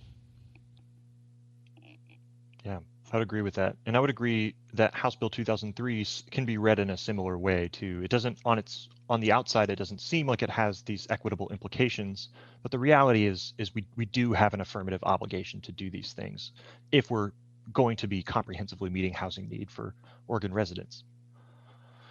So to start with the kind of thinking through, well, what is our existing landscape in terms of the operationalization of this concept? What do our existing statutes and rules say about kind of the needs of housing, say, within a broader region, or the needs of housing, say, at a larger locality than just the city, right? Because we operationalize this through planning at the city level. And I was actually very surprised to find that even in our kind of early language that we have our existing statutes on needed housing, as well as in our administrative rule, there is language there to indicate there is a clear statutory intent for local jurisdictions thinking through a kind of fair allocation of housing types and responding to kind of regional needs. The first one is actually in the needed housing definition itself, which requires local jurisdictions to consider the needs and affordabilities for residents who live within the county, not just within the city. And similarly, in our administrative rules, we also have requirements for local jurisdictions to think through what is a fair allocation of housing to respond to kind of a housing need that exists throughout the region. And we have that in a kind of statewide version, which is just requiring the city to consider it. And then we also have a metro version, which requires Metro to coordinate this through comprehensive planning. So to actually coordinate the kind of fair allocation of needed housing through comprehensive planning. Now, when we look at kind of the implementation statewide, clearly this kind of recommendation doesn't necessarily have a lot of implementability to it, because you can imagine if you were a local jurisdiction and you were told to consider the needs of the region, well, first, you don't know what the region is. And then secondly, there isn't any information. There's no centralized place where you can have a clear understanding of what the regional housing need is, right? So realistically, if you're going to be responding to this criteria, it's going to be kind of squishy. And that's largely what we've seen. In the Metro, on the other hand, they have implemented a piece that operationalizes this kind of rule requirement, and that's through Title VII. And more specifically, how that's operationalized is they have developed a series of affordable housing production goals that are voluntary. So if you were to look at Title VII right now, they would essentially tell you, here are our affordable housing production goals between the years 2001 and 2006 that your jurisdiction can implement if you folks have a desire to. You don't have a requirement to actually do this, but what you do have to do is report to us once every 2 years, I believe, something like that, on the actual progress and status of developing these housing units. And realistically, what this means is, we have this language in here that kind of hints at a statutory intent to get at a more fair a more fair allocation of housing throughout a region, but we don't really have any consistent mechanism by which we can actually implement something like that. Which is just kind of a surprising factor that we kind of ran into as we reviewed some of the existing statutes. Now, that isn't actually as specific to what we what is our kind of implementing mechanism for jurisdictions to address housing need. And the big one there that we're focusing on is the actual housing needs projection, and specifically focusing on this difference that we have. What is the kind of consequence of structuring our housing needs projections at the local level, and what are the implications that it has for equitable housing outcomes? Because the whole point behind a housing needs projection is it serves as your factual basis that justifies the policy decisions that you make as a jurisdiction. And so that's kind of what we spent some time talking about and thinking about.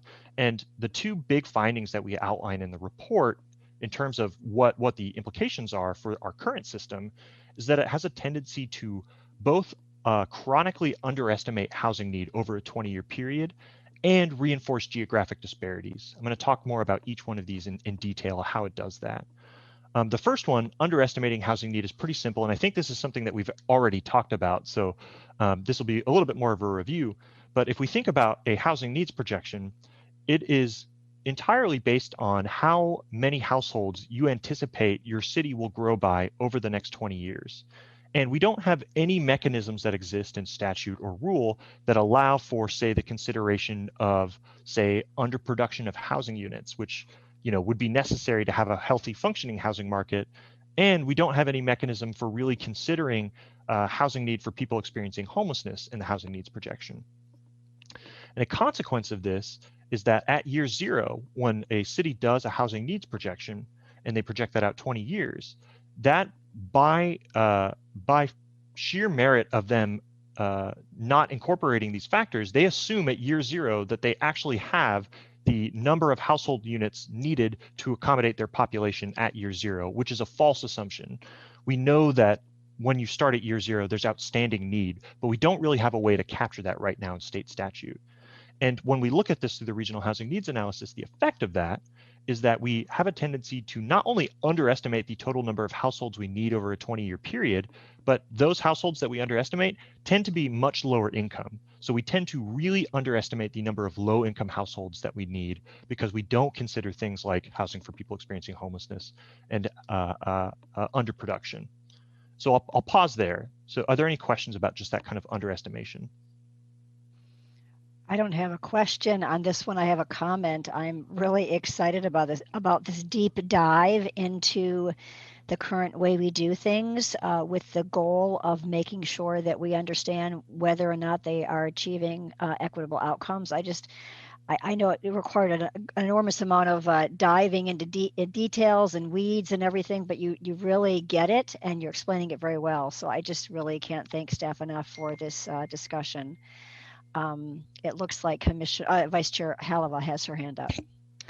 I just had a clarifying question. Some of the problems that you identified with regard to the lack of understanding on the affordable housing need, would you say some of those problems, though, are now gone because of the 2003 work that we did? They are going to be better considered. But for example, in your housing production strategy, there's now a requirement to consider housing need for people experiencing homelessness, but that doesn't affect your housing needs projection. So if you're thinking about the number of units in 20 years that you have to accommodate, right, through an H&A in terms of just providing land to build housing, housing for people experiencing homelessness, for example, is just not there. And housing for to kind of remediate underproduction is also not there. But one of the things that we said in 2003 was that they should look at certain sources of information to project the housing need, which included time and point count and a whole bunch of other things. So is it not? It is solved kind of in the 2003? It is a contextualization of housing need. So it doesn't affect the actual housing needs projection number. It just contextualizes it further and says how many of those folks are lower income, how many of those folks, disaggregated by race and ethnicity, how many have a disability, how many are experiencing homelessness. And the reason we didn't go to this length is because is this done by OHCS? No, this is us, housing need. Yeah, it's because when we were doing rulemaking for housing production strategies, we kind of made the deliberate decision to not, at this time, open the books on housing needs analyses, even though we recognize that they will need updating in the future. Okay, you're reminding me. So much talk, and good for everybody else to know. Okay. And in fact, this, as I say, deep dive describes why, really underscores why we need to do more work, obviously. So thank you, Sean. And any other questions from commissioners? Don't hear any, see any. Okay, continue on. Excellent. Now, the second component, this reinforcing geographic inequity, this is something I have to set up a little bit. So I've kind of made some visual aids to hopefully illustrate this idea better. But if you have, say, a region, we don't have to put specific boundaries. This is a totally hypothetical region and hypothetical numbers at this time. You could imagine there's going to be a distribution of incomes of different households within that region, right? There's going to be some low income households and there's going to be some high income households, and it's going to follow kind of a distribution curve, right? And within that region, there are going to be cities, some of which are more affluent and have more high income folks. And there's going to be lower income jurisdictions, some that have, just a greater proportion of lower income folks.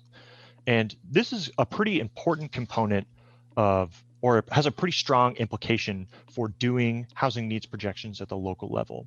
More specifically, if you are doing a housing needs projection in an affluent community, because you are basing that off the existing economic characteristics of the population within your urban growth boundary, when you extrapolate that out 20 years, that means that that projected population is also going to be affluent. And similarly, kind of conversely, if you say have a jurisdiction that is doing a lot to actually provide affordable housing and they're having success and people are moving into those homes, right, they are proportionally going to have a larger share of people who with lower incomes. And a result of that is when they do a housing needs projection, their kind of proportionate share of lower income folks is going to be higher. And the result of that is that more affluent communities, when they do a housing needs projection, have a lower proportionate responsibility to address affordability in their housing needs analysis and later their housing production strategy.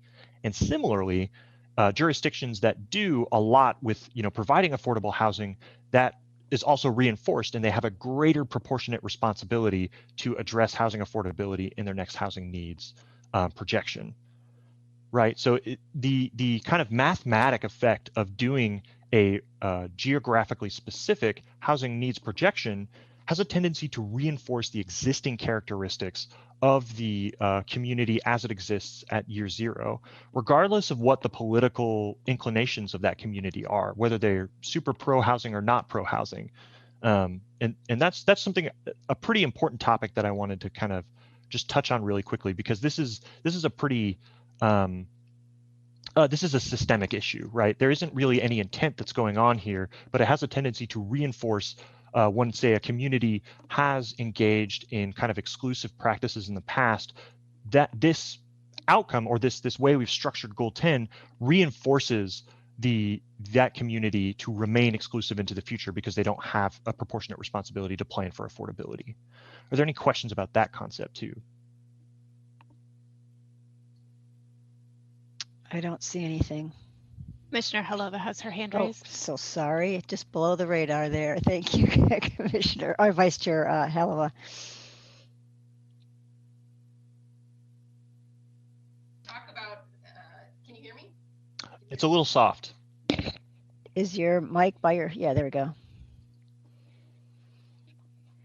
I didn't really want, I wanted to give my ears a break.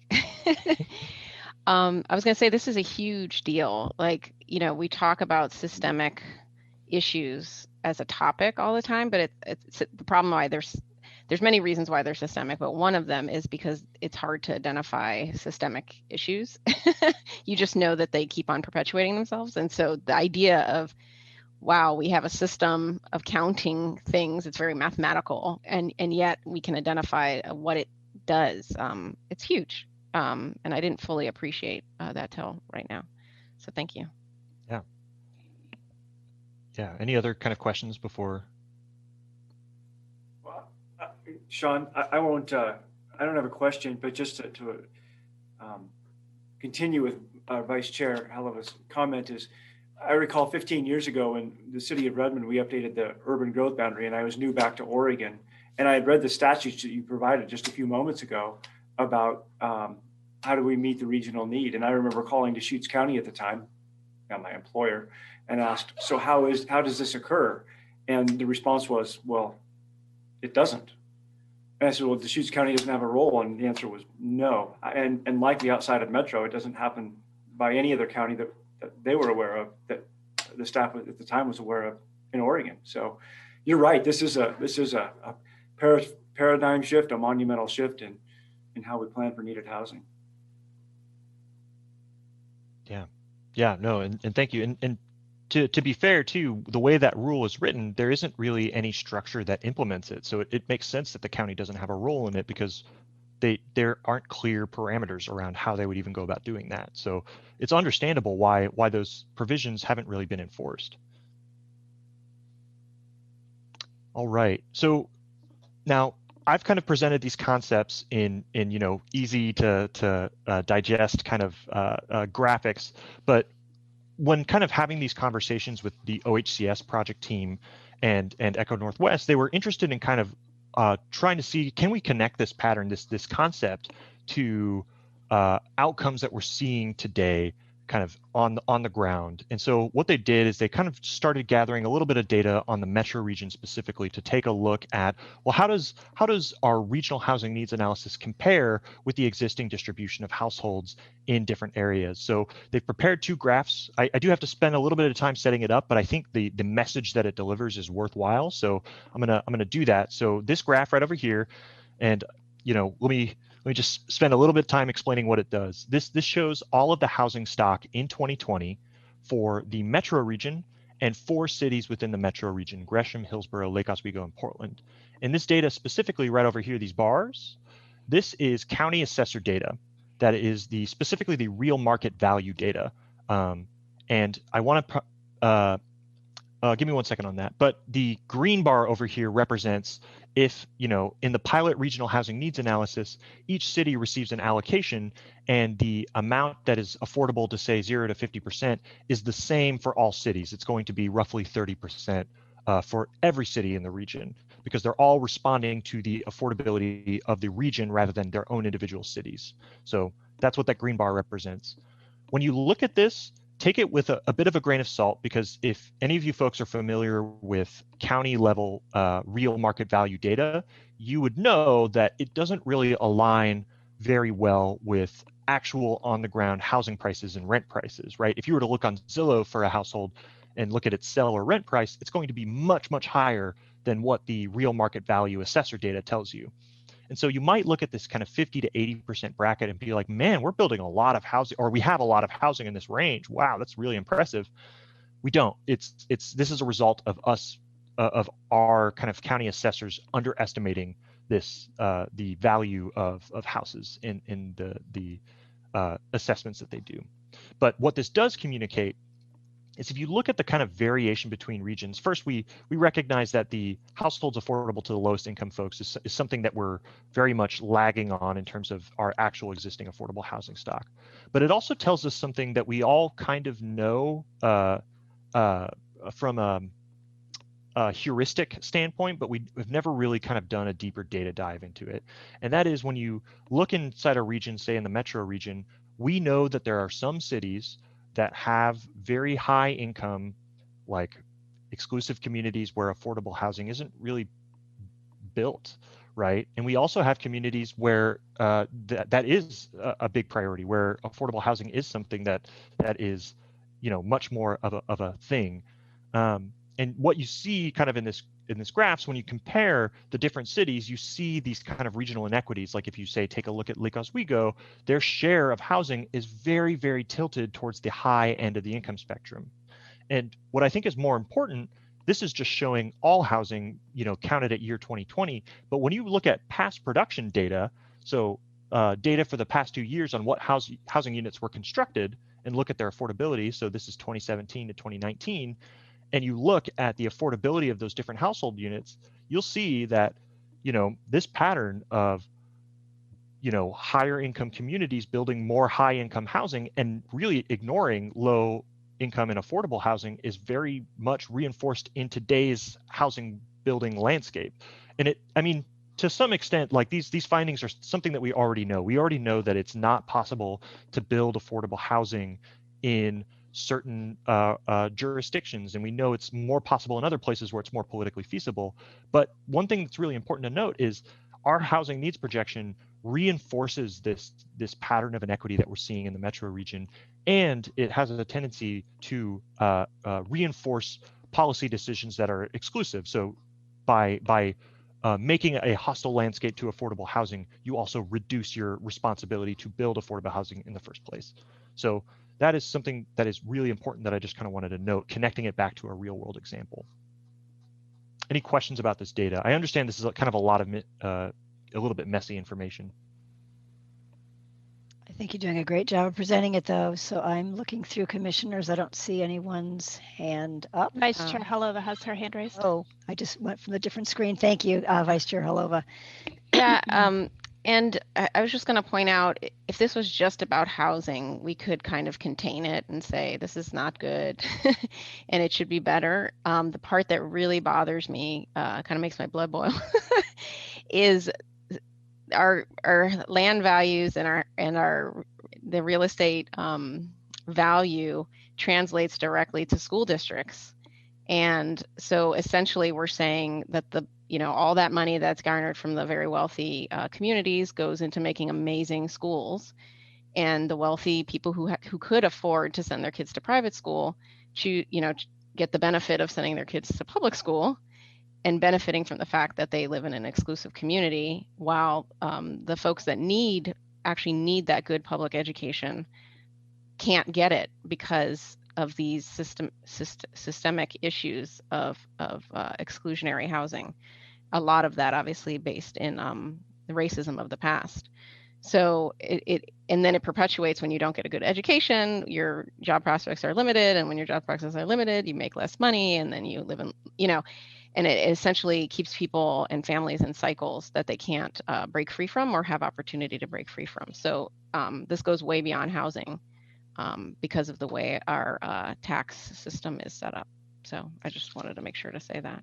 Yeah, and you're actually kind of diving already into the discussion, which I think is fantastic because that's the very next slide, which is sorry, I got all excited. No, this is perfect. This is exactly the conversation that I wanted to have. And so the whole idea right here is establishing, all right, when we take a close look at our housing needs projection, we do think of it as this technical process, but there are some systemic issues that we have to consider that have real implications for equitable housing outcomes, and not just housing outcomes now, but actual life outcomes, say, with the development of schools. And that's actually not something that's reflected in the report right now.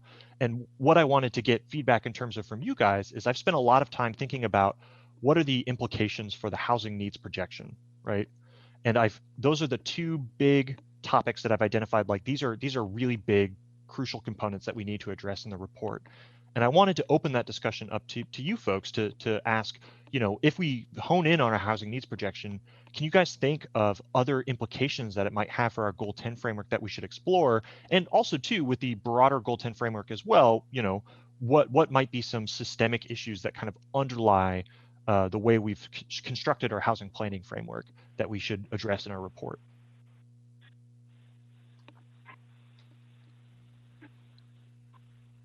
Commissioners?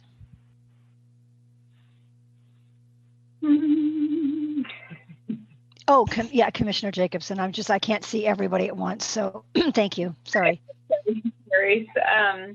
I just wanted to kind of add to what Vice Chair Holova just said, and I think that, you know, clear connection between housing and property taxes and K-12 education. I think that's one that, you know, that we're starting to really understand. And by the way, thank you, Vice Chair Holova, for the book recommendation, The Color of Law. I have read that. But I think the one that we don't think about is early learning, which isn't funded in the same way that K-12 is funded, but early learning is critical for kids being school ready, and kind of sets that tone for lifelong learning, can also reduce trauma. And I could go on and on about the lack of a funding structure for early learning, but I won't. But I will say that typically early learning facilities and centers require a subsidy from somewhere. It's not something that typically pencils out on its own. It has to usually be subsidized in some way, from a business, from a foundation, from a nonprofit, from bake sales or whatever. And while I don't have a direct suggestion relating back to Goal 10, I'm just going to say that we sort of forget that early learning piece when we think about the value of education. We sort of don't think before kindergarten, and we need to. Yeah. Yeah, and Commissioner Jacobson, you know, if there's one thing I'm kind of picking up from this thread is when we think about this kind of inequitable outcome, we're not just talking about housing and housing affordability. We're really talking a lot about other things that impact life outcomes. For example, schooling, you know, early learning, access to opportunity is an example that gets kind of brought up again, though there's asterisks on that. But that is one thing that we kind of don't talk about, or we do talk about or weave throughout the report, but we don't have a specific focus like this pattern of inequity has very substantial results for life outcomes.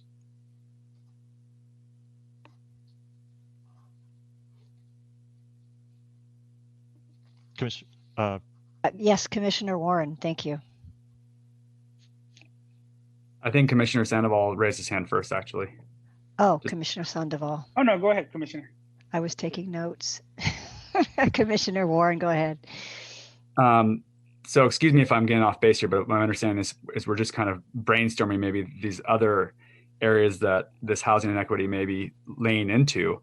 And of course, education is definitely front and center, but I think it also has important implications for, like you said, just general life support, if you will. So not only education, but transportation, access to safe, walkable streets, access to safe and fun parks, places where kids can explore and grow, and families and seniors as well, where they can access easy recreational activities.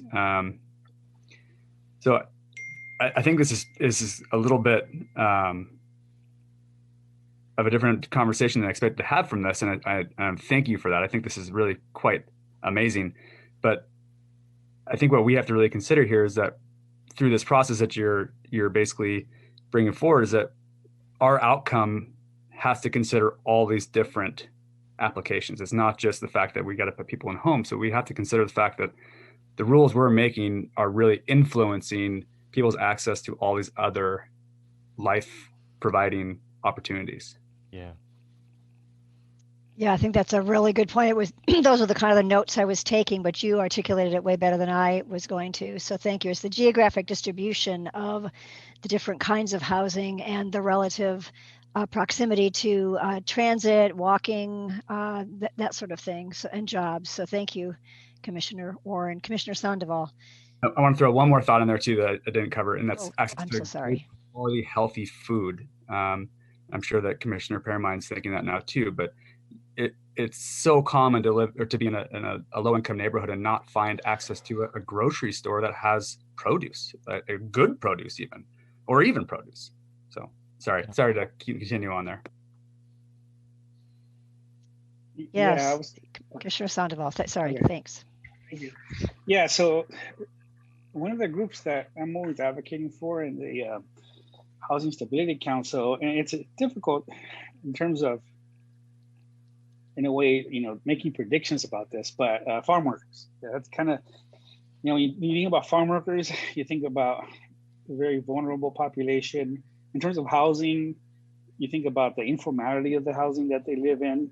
We had that example about FEMA not recognizing, if it's some sort of informal housing, multi-families, living together in housing, and just the undercounting, of that is really difficult. And so I haven't figured out, there's formal ways of providing farm worker housing, right? The state through their housing program has that. And so you could actually build affordable housing for farm workers. But I'm just wondering if there's a way to include, farm worker housing in these projections. For me, that's a tough question, actually. I don't know if I could answer that. So I don't know if that's a fair question, Sean, but. Well, no, actually, I think what you're raising, so one of the big things that we kind of identify is like, okay, so there's a lot of these new demographics that we're going to start tracking, like in responding to in our housing production strategy. So housing for people experiencing homelessness, by race and ethnicity, et cetera, et cetera. We shouldn't lose, even though it's a tough question to answer, we shouldn't stop considering farm worker housing and say specifically housing for vulnerable populations in rural communities that might not be dealt with through kind of formal channels. And so what I think where it would be really good to put that consideration is in our recommendations, we kind of align with OHCS, and I'll talk more about this in a minute, with recommending kind of a task force to continue a lot of these implementation considerations and conversations. And I think that consideration is absolutely one of them that we should think like, hey, we don't have the information to answer this question yet, but we can't forget it, right? That's not an excuse to not address it. Does that, do you think that gets at, I mean, I don't think it's an unfair question. I think it's a real, it's a very severe need. Yeah, no. Yeah, I think that would be a reasonable way to go. And I think the Oregon Housing and Community Services Agency does have some actual data on this. So, yeah, I mean, a task force, that'd be something I'd be interested in. Yeah, and I'll talk more about that task force in a minute well, I guess in a minute, a little bit later in the presentation. Vice Chair Halava. Yeah, I was just going to say, I mean, we spent a lot of time thinking about people experiencing houselessness. I think because we had people at the table who are who are into that, and I don't think we had anybody at the table who was like farm worker housing. If we did, it would have been a section of our. So I think we should bring back that actual term, even though there's other people who experience have different living situations. I think we should specifically call that out, just because I'm sure a lot of it has a seasonality effect, and somebody's tracking some understanding of this many people come during the season and don't come during, and that can at least be sort of like the point in time count that can be real data that's important. Yeah, I'll pass it back. To Commissioner Sandoval. So I just remembered. Thank you for saying that, Vice Chair Halova, because we actually did commission a farm workers housing study through the state's housing agency, and so I need to figure out where that's at, because once COVID kind of hit, it just kind of got lost somewhere. So we do have a specific study on farm worker housing. So I think that that should somehow be included in this report. Yeah, I think maybe what we should do is raise the consideration and raise that the information isn't very good, but we have this commission study that indicates we need to do more work on this. This is an opportunity for us to consider that more heavily as we think through kind of these implementation considerations in the arena. And it seems like the regional the RENA is a more appropriate place to think about this, because I imagine especially if it's seasonal, people are coming in and they're leaving, and a region, not a city. So it seems like that's an appropriate consideration. The point that I was going to make was I was thinking more about that chart that you had about the assessed market value versus real, market value. Mm-hmm. It can be really different. It is very different, not can be. It is very different, at least in the Portland metro area. And I kind of feel like that chart should try to estimate it. It shouldn't say, hey, this is from this data. We know it's off. And so we know this graph is showing you it's off. Yeah. I don't know if it's possible to say, in general, in the Portland metro area, the county assessed value is 20% less than real market value. And then you just have a little asterisk that says, we've increased this 20%. And it might not be the right number. It might be 19 or 18. And for this house, it might be 20. But if there's an average, it will take that whole chart and it'll take all that stuff from 50 to 80 and it's going to move it. It's going to move that whole section over. Yeah. And then we're going to actually see what's real. I think we have to put a factor on that. Yeah, the tough part, Echo sent me this and they were like, don't interpret it this way, right? Because they wanted to be very careful with how it would be interpreted. The message that really is in that graph that I felt like was worth bringing out in this presentation is that we essentially see these patterns of inequity play out in the distribution and construction of housing that happens today. I think it was very effective for looking comparison to city. I don't think it was effective because we know we don't have that in 50 to 80%. It's just, we know we don't have that. So I feel like we have to, I say we, I don't know who, has to amend that chart and put a factor on it. And that's going to move everything over one bar where you have 0 in the 30 and below. And you have that whatever little thing was in the 30 and below is going to become the 50. I don't, it's not accurate. It's just not accurate. Yeah. No, I mean, I agree with you. It's not accurate. Yeah. So do you think there is a understanding that somebody could say, hey, as long as you say what you did, you say, we took this assessed value, we made an estimate, this is the factor we used. Later on, one could dispute that through research and say, now things have changed, use a different factor. But do you think there's willingness to do that? I think I would need to ask the OHCS project team. Okay. Which they're actually on the call right now. Yay. If they jump in. Nice. Thank you. Is there somebody going to jump in, or should I go to Commissioner Jacobson's question? Sorry, this is Kate from OHCS, and I had some microphone problems on hearing the full question, Commissioner Haleva. Yeah, so maybe you could bring that chart back. Oh, yeah, Sean. Sure. So basically he was saying that the chart that divides housing need and production maybe is split by income level, and he was saying it was based on the assessed market value that comes from the county assessors, where we all know that the thing you get on your taxes that show the market value of your house is much lower than the actual, like if you went to go sell your house. Yes.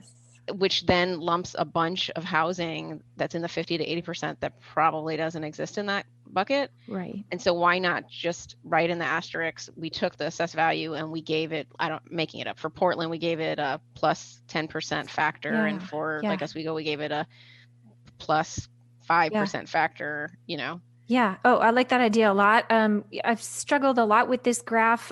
We're talking about the yellow, orange, and blue one with the green bars, right? Yeah.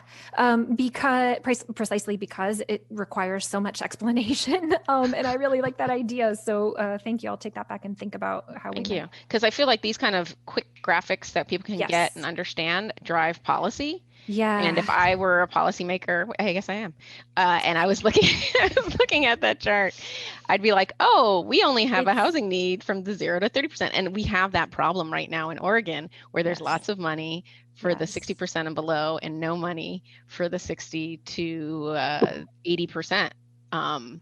So that is an actual policy problem I think we have now. And this kind of graph would reinforce that. And everybody knows, like, when people are in affordable housing and then they get out, they're suddenly thrust into the 120% or below. And they're like, where's the middle? Like, people aren't allowed the opportunity to make slightly more money because they know they're going to be tossed into a system they can't afford. So it's also a disincentive in a way to progress through the housing spectrum. Yeah. 1000% agree with that. And that's something that we talk about every time that this graph comes up. A lot of people look at it and say, oh, I finally understand what you're talking about, because in one sense, it communicates the shared responsibility. Yeah, I like that. I like that part of the graph a lot. That's great. The caveat that you're talking about and the possible solution, I really appreciate that. So thank you. Thank you. Commissioner Jacobson. Yeah, just a comment on the farm worker housing. If we could please not use the term farm worker housing, because it leaves out a lot of other agricultural based workers like seafood processing, which is a really big one, and aquaculture workers. So ag worker is sort of the term we like to use on the coast so that those people are included, as opposed to just saying farm worker, which makes people think we're talking land-based agriculture only. So just a note. Yeah, no, that's great. I'll refer to it as ag worker housing. Great. Commissioner Sandoval. No, that's a really great point. I'm just wondering if there's any, for definitional purposes, if there's any like federal programs that would kind of,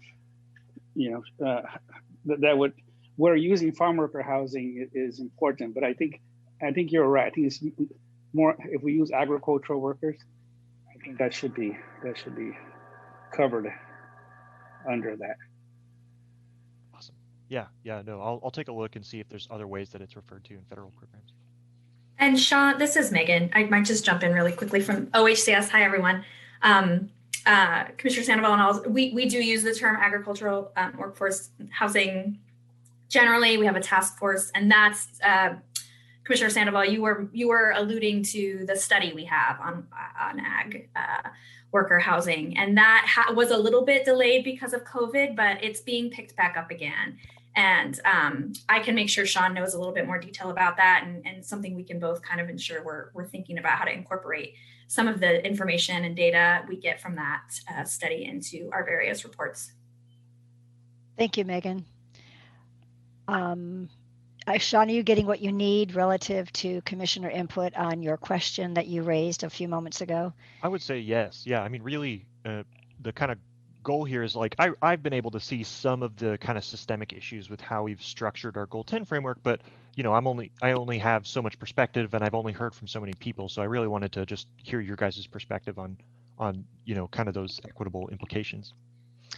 Yeah, and what I'm hearing in terms of equitable outcomes, we are not just about more equitable units. It's a lot of other things about community access, jobs, those sorts of things, the whole picture, school location. So I think all those things are really important to us in terms of those are the collective desired outcomes of this work, not just more housing units. Yeah, I think that's something that wasn't explicitly stated in the report, and I think I'll make sure to more specifically outline that. Like, this is not just about housing. This is about all of these other things that touch our lives. Thank you, Commissioner Lilac. Thank you. Yeah, it's just such a big topic. What are we missing with equitable outcomes with our current framework? I mean, just having been involved in this now for a long time, most communities to this day, you generate your housing need, and you have your single family dwellings and your multifamily. So you have your single family and you have apartments. And that's still the way so many communities think about this.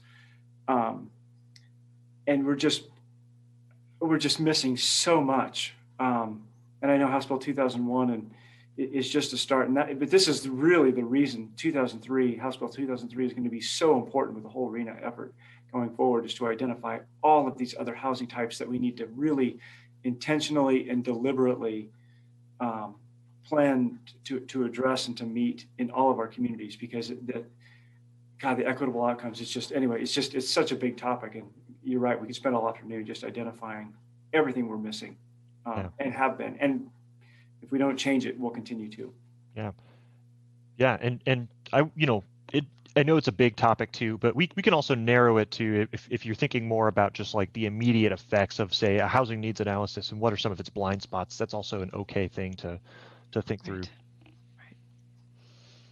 Great. So I just had, Chair, I just had one more yes, comment. Yes. The more I think about it, the more comments I'm gonna have. So you should move on to the rest of your presentation. The other thing I was thinking about was like, even if you started today with the future being equitable outcomes, you have that whole history of that chart that you showed, where it's, if you really wanted to go toward real equity, the communities that didn't provide that over time would have a larger share of that responsibility to provide that, so that's going beyond, that's almost acting as if every community is at level 0, kind of like you said, and now you need to perform, versus saying, you've had this history of not doing this, you have to overcompensate for those losses. So yes. I guess, right now we're like kind of unraveling bad things. And I keep on thinking, and maybe you just think about it, you don't have to answer it. How can we think about going beyond that?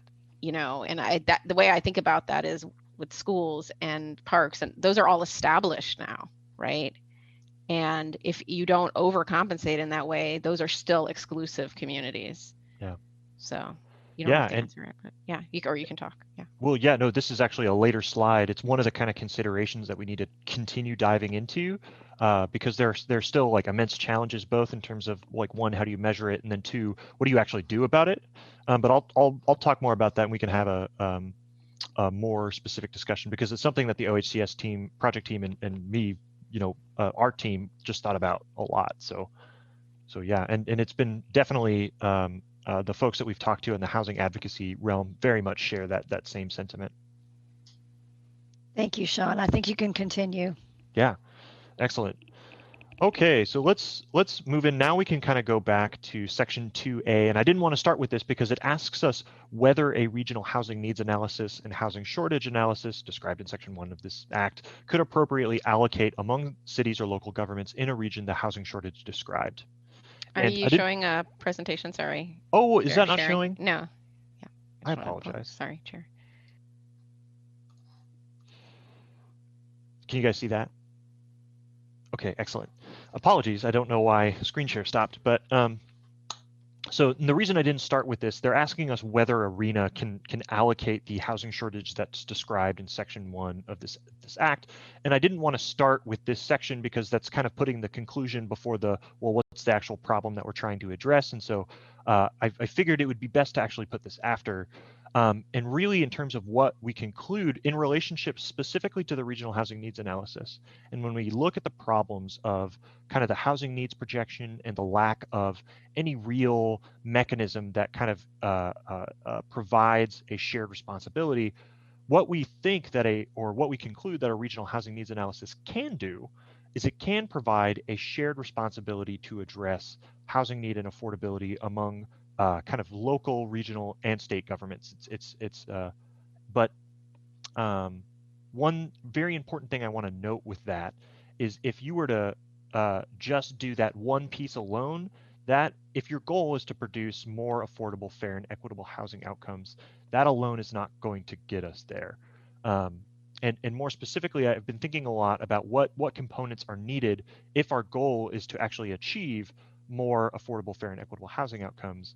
And really, I think based on the conversations that I've been having with folks and trying to kind of simplify it into a more straightforward kind of framework, I think there's really 3 important components. One is establishing some mechanism that provides a shared responsibility to address housing affordability. A regional housing needs analysis can provide that, and even in lieu of ARENA, we would recommend some mechanism that does that because that's not something that exists today. The second, if we were going to actually implement that and achieve that shared responsibility, we think there are 2 other kind of very important components. One is having a realistic and productive expectation and accountability framework. And this really relates back to our housing production strategy, and I'll talk about that in a minute. And then finally, I think we all know this. If we don't have resources, if we don't have funding, money, capacity, etc., that's directed towards providing these housing options, they're not going to be built. And in fact, I mean, if you folks have read some of the public comment that we've received, that is very well reflected in pretty much everybody we've talked to. We need money. So let me dive into what I mean about these two latter pieces with realistic and productive accountability, starting with that. So if we were to, present this concept to just various local jurisdictions and partners, the primary anxiety that comes out when you talk to them is there's a worry or an anxiety that what this RHNA is going to translate into is a series of numbers that the state is going to assign to local jurisdictions. And if they don't achieve that in a certain amount of time, they are going to face repercussions from the state. And that is a big tension, not just in the regional housing needs analysis conversation, but that was a big tension that we had in talking through how we establish housing production strategies. That same anxiety existed, thinking, are jurisdictions going to be held responsible if they don't meet their housing needs projection through their housing production strategy? Are they going to face consequences, right, with unmet housing need?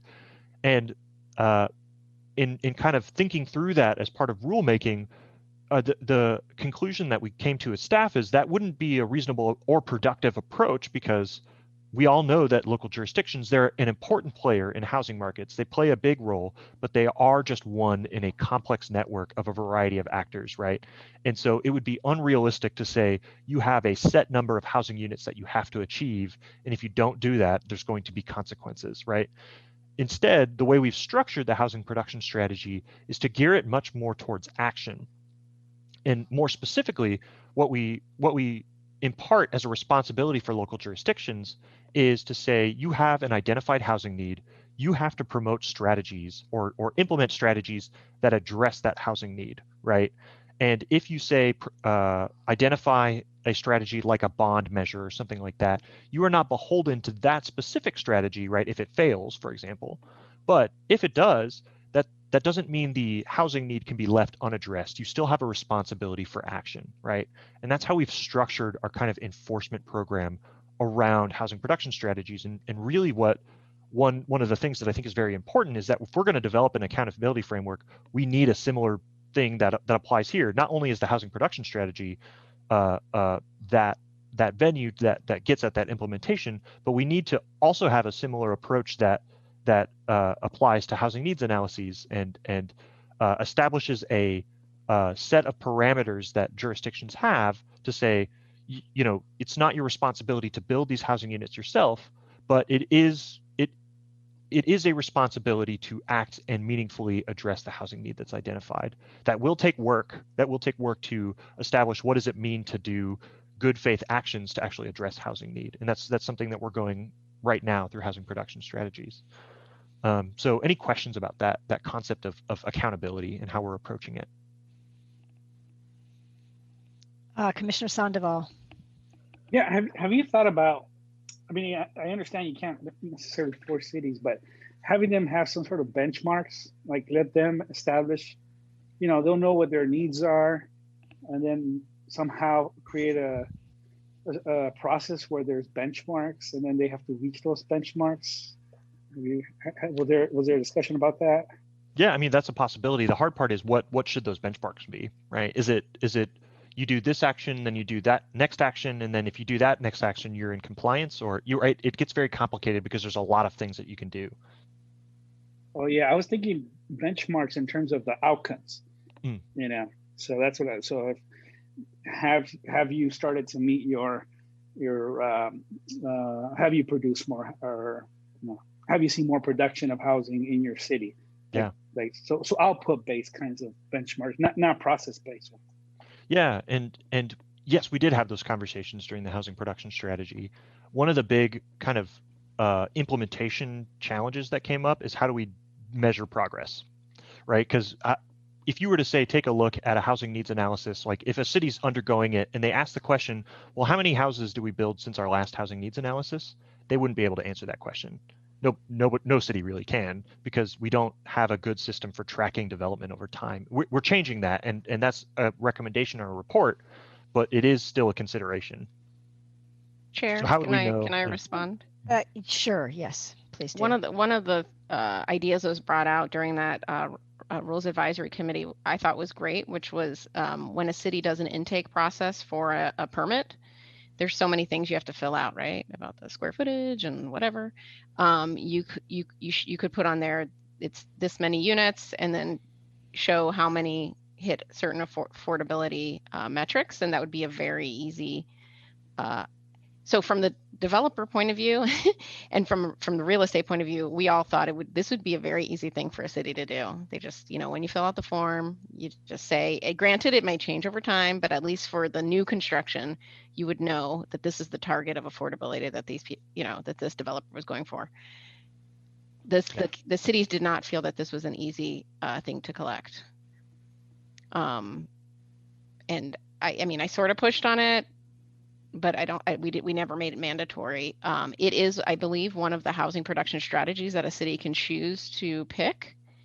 But I think we should still keep this on our radar, because I continue to feel like it's easy, but I respected the city's comments with regard to this. And I think it gets at a good point that we don't yet have a good system for tracking progress, but that doesn't mean we shouldn't do it, right? And that's actually one of our recommendations, is that we need to continue. This will continue to be a challenge, but we still need better ways to identify that. So on the housing production strategy accountability, it seems like the list of players isn't big enough. And I know that we only can regulate local governments and other state governments and things like that. But 2 slides back, you said the responsibility is to have all this coordination among local jurisdictions and between the local jurisdictions and the state and the feds and whatever. But as we pointed out, there's so much more that those entities can only do so much. They don't actually, many of them don't build housing. Yeah. And so if we're talking about housing production strategy accountability, I think it should be commensurate with the responsibility for each of those entities should be clear. Like a local jurisdiction has to adopt their 2001 rule making. They have to do and the other 5 things they need to do. Those things have to be done, and you get checks for all those, and then other jurisdictions. But even just because we don't regulate the private sector, it still would be useful to have private sector boxes on there to understand that it's not just. You can't. The government entities alone can't meet a benchmark. Most likely, they can get halfway toward a benchmark, but if the private sector doesn't respond and build it, and other entities don't build it, then no benchmark is not useful. So I'm trying to make sure I answer your first question about housing production strategy accountability relative to the various entities that we need to have accountable. Yeah. What? Oh, I'm sorry. Oh, who wants to speak? Go ahead. Commissioner Lilac. Oh, thank you. I saw Commissioner Warren had his hand up. I'm sorry, I can't see the whole screen. So Commissioner Warren, please. I guess he just waved. Maybe he's telling me to go ahead and go first quickly. The accountability piece also comes up, and this is probably a conversation we'll have either later today or at some point, but what is the framework by which the regional distribution and regional decisions are made? Is it the county? Is it the Council of Governments? Is it another entity? And then what role do they have, or what part do they play in that accountability as well? So maybe it's not just, for example, DLCD, the Commission, OHSC, others that are involved in some sort of the accountability. I hate to use the word, the enforcement, but it's out there. Just directly from the state to the city, but rather is there another entity that's involved, whatever the framework is that they're working within, so that there's hopefully multiple partners that are helping to achieve this action or the numbers or whatever it may be, and then avoiding that enforcement. But to me, there's this other big question that we have to address at some point as well. Yeah, and there's kind of 2 pieces there too. One is the actual, when you do an allocation of housing units, right, and that goes to each of the individual jurisdictions, there is one lesson that we've learned from California, and because the California RHNA system does the analysis at the state level, but it leaves the allocation to regional governments and doesn't provide a lot of direction on how to do it. And the result of that are some very some outcomes that tend to reinforce very powerful political players' desires in what they want in that allocation. So in the allocation that we say, we need to avoid this by essentially having very strong policy prescriptions on what an allocation is supposed to do, and having fewer organizations do it.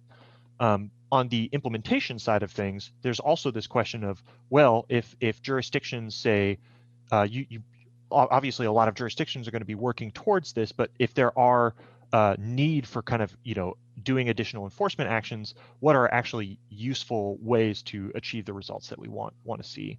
And that is definitely something that is kind of a consideration, not just DLCD and LCDC, but other entities as well, including metro counties and other armatures of the state too. I don't even know if armatures was the right word. I apologize. Thank you, Commissioner Warren. So my comment is probably more philosophical, but I think that this conversation probably requires that. When you said, we need money to make this happen, I think that really speaks to the current paradigm of this top-down sort of enforcement or providing money or funds to make things happen. I think that another way we could look at it would be from the bottom up, is how do we shift the market so that our buildable lands now are primarily built out as these more affordable housing units. And I think one way through the DLCD that we may have is through our UGBs and through the zoning of those UGBs. And obviously that won't apply to every community out there, because not all communities are going to be expanding their UGBs. However, there are places that are and are making very large plans to do so. And so what if we were to say something along the lines of, okay, so you can expand your UGB, but we are expecting to have this density built in those lands, or else we're not going to approve it.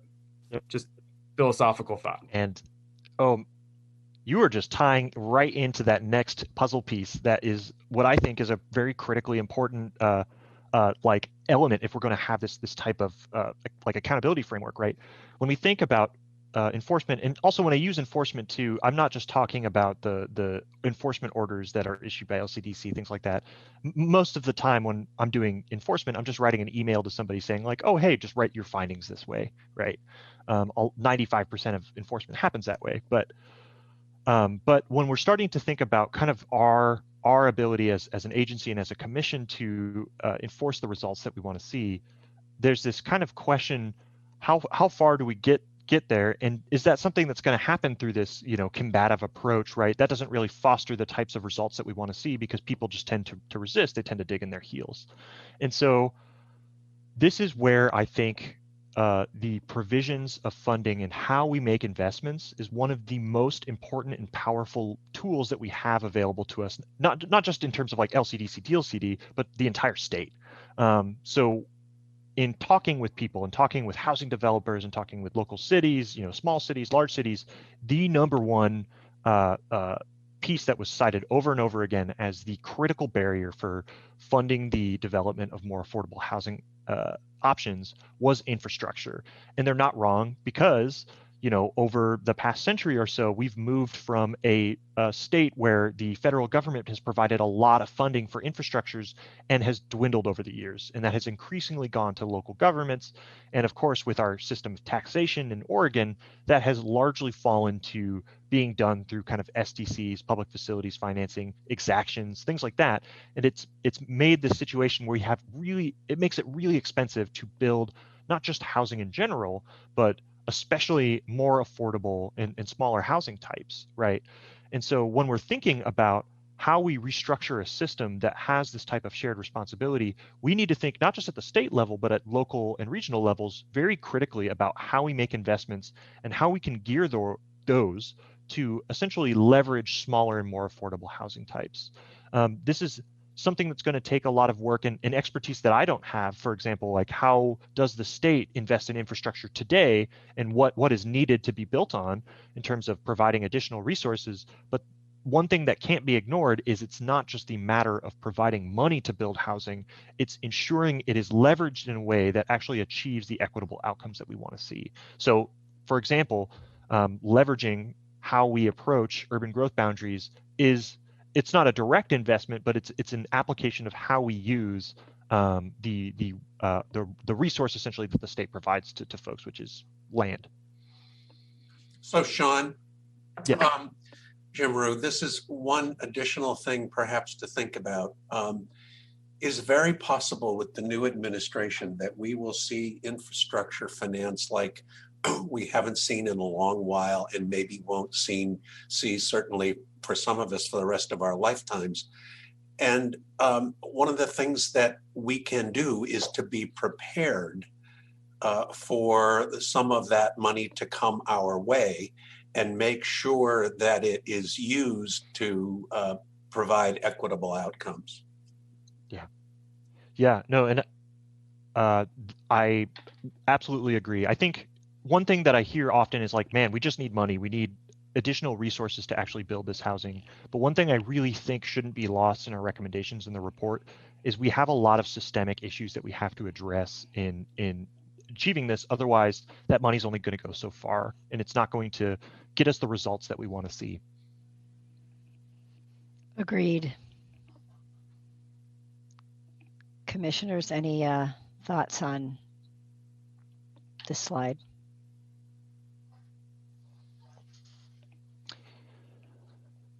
Well, and I will take a moment to pause here too, because the next slide is kind of moving into some of the considerations, which is a little bit of a different topic.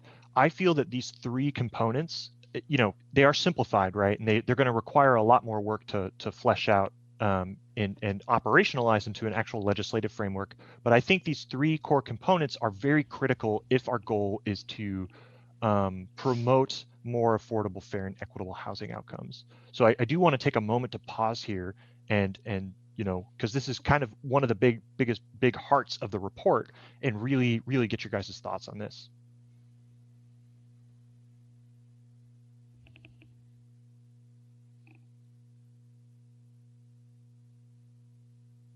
Well, I would say we agree with what's been discussed in the context of this slide. I think Jim Rue's point is very well taken.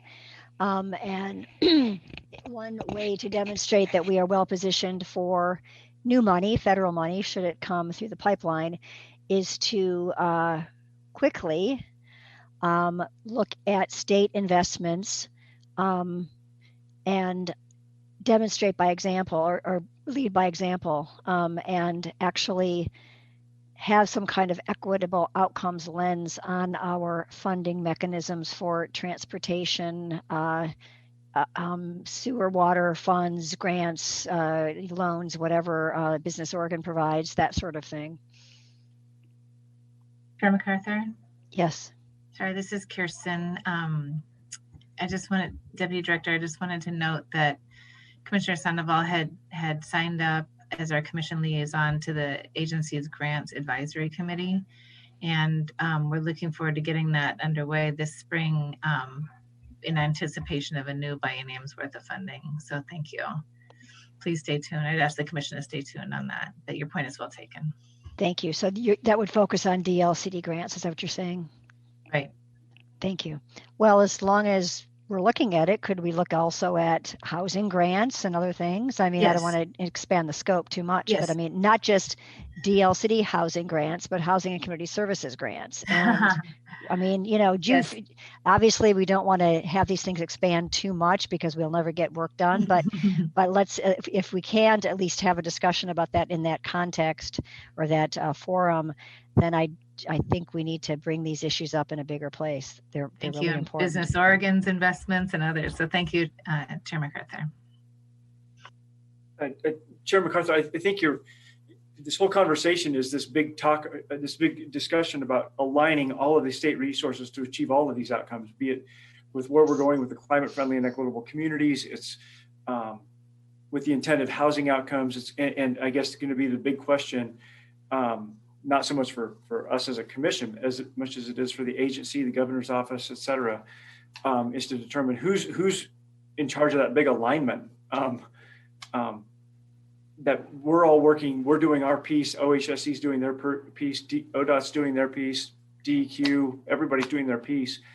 And there are all of these extraordinary outcomes, I really believe, that we're all working on. And then the fundamental question is, okay, it's infrastructure, and infrastructure is money, but then there's also going to be money for all these other activities. And who's making sure that all of these systems are aligned, that the money's going to achieve all of these outcomes? Good question. Yeah, and Chair MacArthur, if I could just alert, may I? Yes. Again, the Director Rue might want to, I think he mentioned in his report this morning that there is a recommendation in the governor's budget for an Office of Environmental Justice, which elevates the state's work on this from a task force to an actual office residing at DEQ. And it would seem to be that would be one of the places to coordinate enterprise activities, but we could just follow up on that. But I hear the commission's interest in making sure that,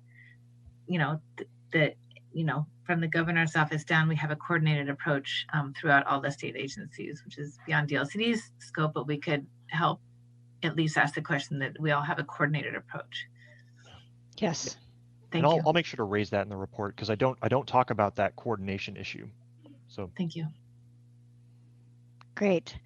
I don't want to cut off any of the conversation and any of the slides, excuse me, but I know we have an hour left for this topic and we have 3 folks that want to testify, and I want to make sure we can really hear their comments and then have a chance as a commission to decide if we want to incorporate their comments into the final report. Yes. So I wonder if we can keep moving.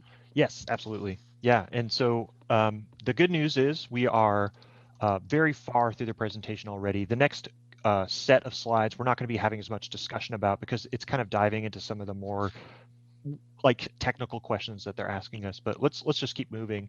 So one thing that we want to note in the report is that, going through this process of talking to just a variety of people about our housing planning landscape and the kind of implementation of a regional housing needs analysis revealed that there's a lot of sticky implementation considerations that just can't be ignored in the implementation of ARENA or even in just any reforms to Goal 10 overall. And so kind of our recommendation, and this is just a brief sample of some of the biggest ones that we've seen, our big recommendation here is going to be we need to continue these conversations with a task force. So for you guys, so you guys are aware, let's just kind of go through them really quickly. One of the big ones that we saw in talking with various jurisdictions at the Metro and Metro themselves is that it's the way Metro constructs their entire urban growth management framework had pretty big problems when we were trying to apply a regional housing needs analysis allocation to it. Very specifically, there was kind of this jobs housing relationship. Because the Metro does jobs planning and employment land planning in a very different way, it had a tendency of concentrating a lot of housing in areas with a high concentration of jobs, for example, the city of Tualatin. And so one of the big issues that kind of continues to need to be worked out there is how does this look like in the Metro region, and especially inside the Metro versus the outside of the Metro as well. So that's a whole regional consideration. Additionally, there's this kind of question of unit type. We talked about this a little bit in the last presentation, but one of the big things that RENA was not able to do really well was project out unit types over the next 20 years because your options are to base it on the existing distribution of housing types or maybe the last 10 years of construction. But even both of those options, we recognize that the future of housing is not going to look like what it does today, right? And so we already know that like House Bill 2001, for example, is going to change the mix and unit types that we see in terms of housing. So even if we had great data, we don't have the way to answer the question, well, what types of housing do we want to see over the next 20 years? And so the RENA wasn't really able to answer this question very well. It could only provide guidance. So that's another consideration. And then additionally, and kind of as mentioned previously by Vice Chair, we had a big kind of conversation with members of kind of advocate groups about these historic patterns of segregation and exclusion, and that a lot of communities have had these kind of past actions that have resulted in these disproportionate and geographic inequities that we see today. And there's this question of, well, how do we consider that in a regional housing needs analysis? Because it can't be ignored, right? You can't ignore past patterns of segregation and exclusion because they affect the distribution of housing and equity outcomes of housing that we see today. But there are kind of two challenges that the OHCS project team and us kind of faced as we developed these or kind of started testing out some of these ideas. The first one is it's very difficult to measure in a way that is sensitive and works throughout the entire state. Now, that's more of a technical consideration. You can develop methodologies that work really well to identify this. But for example, the methodology that we use that's used in San Francisco identified two kind of census tracts as being segregated, one of which was Lake Oswego and another of which was the Cully neighborhood, one of which we kind of intuitively understand, like, yeah, this is probably closer to accurate. And then another one we also recognize, like, wait, this is one of the more diverse kind of places in the city of Portland, right? And then additionally, when you move into kind of the next stage, you think, well, what is the policy prescription? Is it to put more essentially affordable housing into these communities and take it away from other communities, right? Because that's kind of an implicit assumption, is you take housing away from other places to put it in areas that are identified as, say, segregated or excluded based on these metrics. And that's kind of a hard question. I don't know what the appropriate policy prescription or approach is when you're doing that. That doesn't mean it shouldn't be addressed, but I do think it's a pretty sticky consideration. And so those are kind of the key considerations, and that is where I wanted to kind of dive into our discussion of what ARENA can and should do. I think for the sake of time, and we've already talked about those three core components, let's just take a moment to pause and ask any questions that you guys might have around those three core considerations. Those aren't the only ones. Those are just some of the big ones that we've noticed during this process. Thank you, Sean. I was just wondering for clarification. Would you mind going back to the last slide, but the one but right before this? So it's one more, forward. Oh. Yeah, that one. No. Oh, sorry. Right there, that's it. Thank you. The historic patterns. So I'm just wondering, maybe I'm optimistically looking ahead, but if one were to do an overlay on this and show what the world will look like, this geographic area will look like in 20 years as a result of House Bill 2001 and the increased density that is required in all those areas. Any just kind of general thoughts on how much of a dent we'd make in these past segregation activities? That's a good question. I mean, I don't know how to project out, say, the impact of House Bill 2001, right? Because we don't actually know what development's going to look like in these areas because It's just allowed. But in terms of, there are maps that compare kind of the past patterns of segregation and exclusion in Portland versus more modern maps showing how those have resulted in directly patterns of kind of segregation and geographic disparities within the city. So it's one of those considerations that it can't be ignored, but it's very difficult when you're talking between cities and in a regional scale. What is the policy prescription that you make when you identify an exclusive community? That's a hard question. So maybe, and I totally get this is a difficult thing to comprehend. It's even a difficult thing to formulate the question. So if we're thinking about outcomes, let's say 40 years, or 20 is a kind of a nice number. Let's say 20 years out, what do we want this map to look like?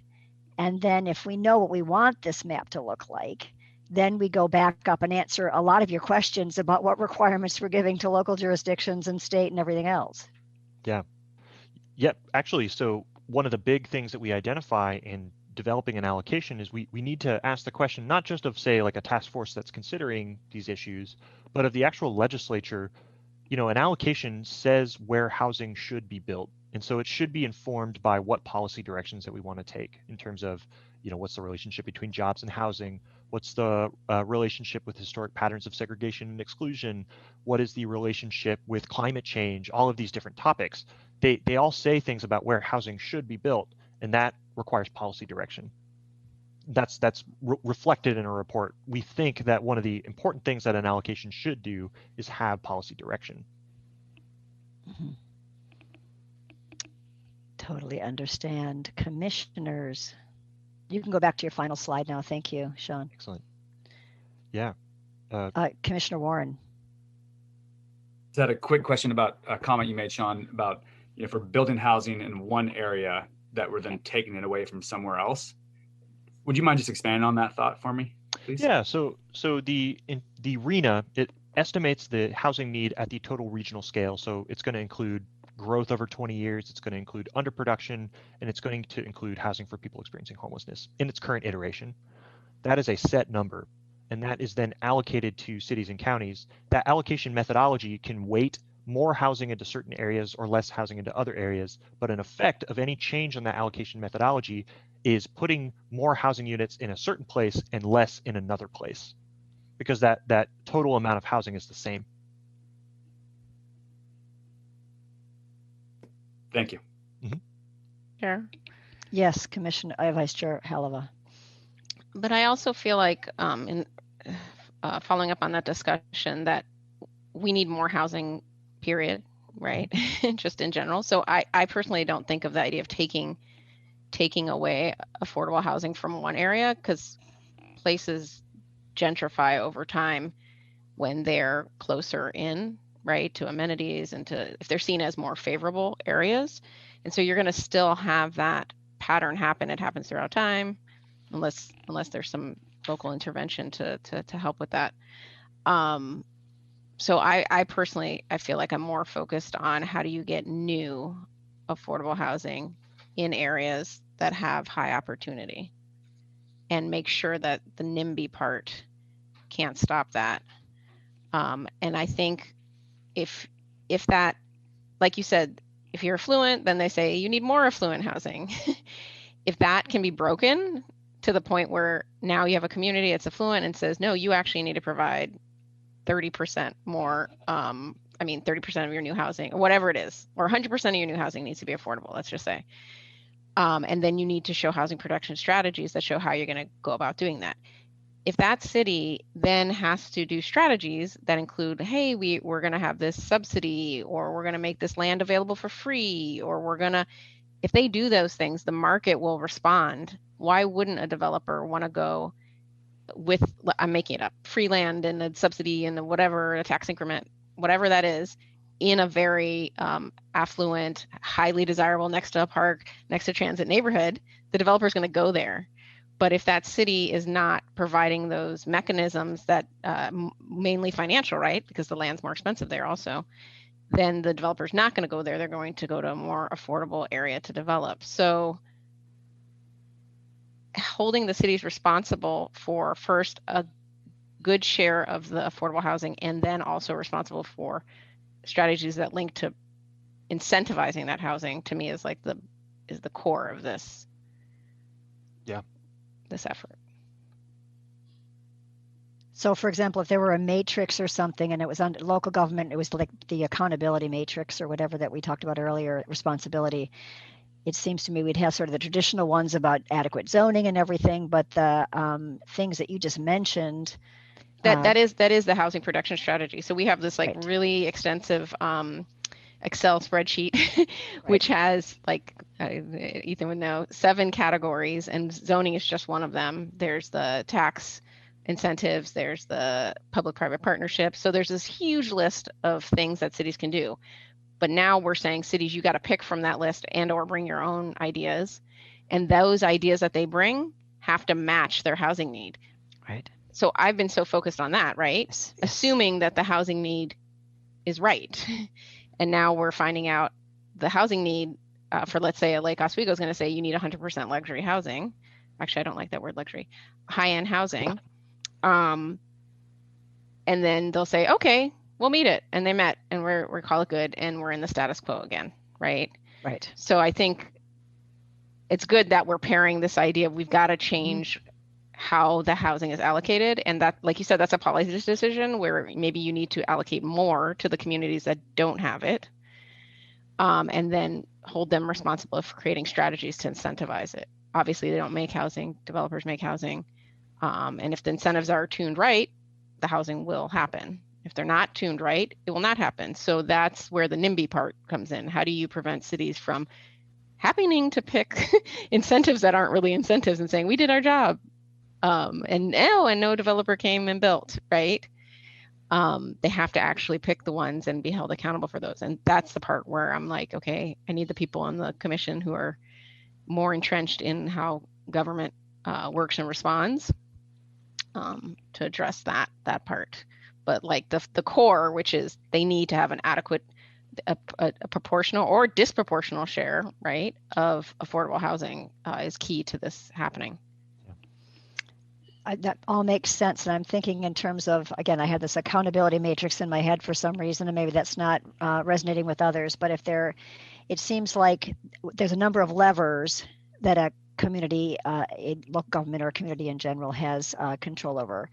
But those levers, so we don't want to have a one size fits all set of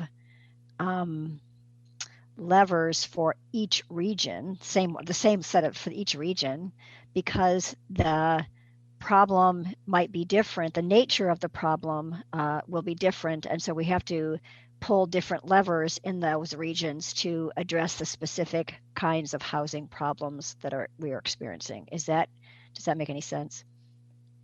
Yeah, and I would say that's reflected in the housing production strategy approach. It's not a one size fits all. It's saying you have a responsibility to act. Right. It's like a mix and match. Pick your. But Chair MacArthur, if a planning department receives this information and then they think zoning, right? That's just one slice of the pie. Right, it's not just the planning department. It has to be all of the departments. It has to have a housing first kind of, or a housing pro-housing mentality that gets all of the departments involved. Yes, I totally understand that. And that's what I was trying to advocate for. So I totally get that. Thank you. Other commissioners?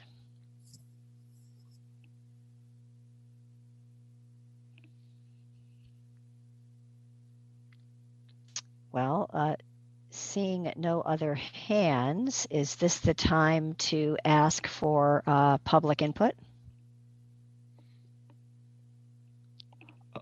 So I actually haven't gotten to the recommendations yet.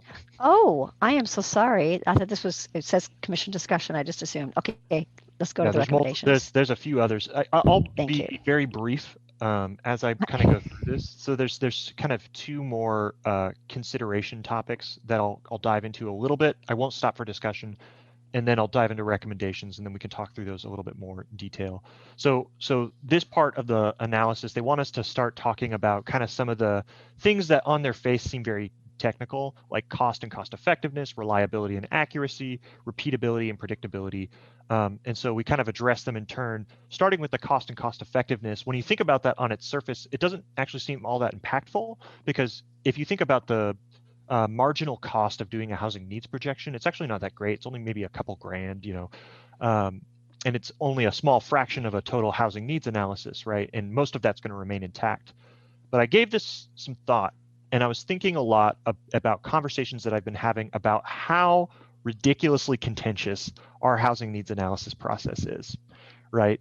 When you think about the communities that have spent decades essentially trying to get a housing needs analysis passed from, say, 2003, what ends up happening is for a lot of these folks, they'll go through this process of establishing this factual basis, and they'll essentially reach a certain conclusion of how their land is going to expand and how they're going to grow. And people have a very vested interest in that final outcome. And so they want to adjust the process and the data that's there to serve that outcome that they want to see. And often, in the projection of a housing need and how you inventory buildable lands, there are requirements that we have built in place and how you do that, but they aren't very specific. And one big thing that we keep seeing is that when it comes to a housing needs projection and when it comes to a buildable lands inventory, there is a lot of interest in changing how the methodology counts things, how it say projects housing need, or how you count land to kind of put a thumb on the scale in a particular direction that suits somebody's policy goals. And when that doesn't happen, appeals happen. And so one big thing we kind of noticed in cost and cost effectiveness is a result of this, and a result of having this done at a local level with very little guidance, is that it costs where local jurisdictions have to spend a lot of time, resources, and energy is in defending the actual factual basis of a housing needs analysis. And ARENA can help address this partially, but it's also going to take additional clarification and guidance to reduce the amount of kind of contention and legal litigation that happens on factual bases. So that's just one kind of piece on cost and cost effectiveness. On reliability and accuracy, again, very briefly, we have this new requirement for cities to start tracking different demographics, say race and ethnicity, people facing homelessness, et cetera.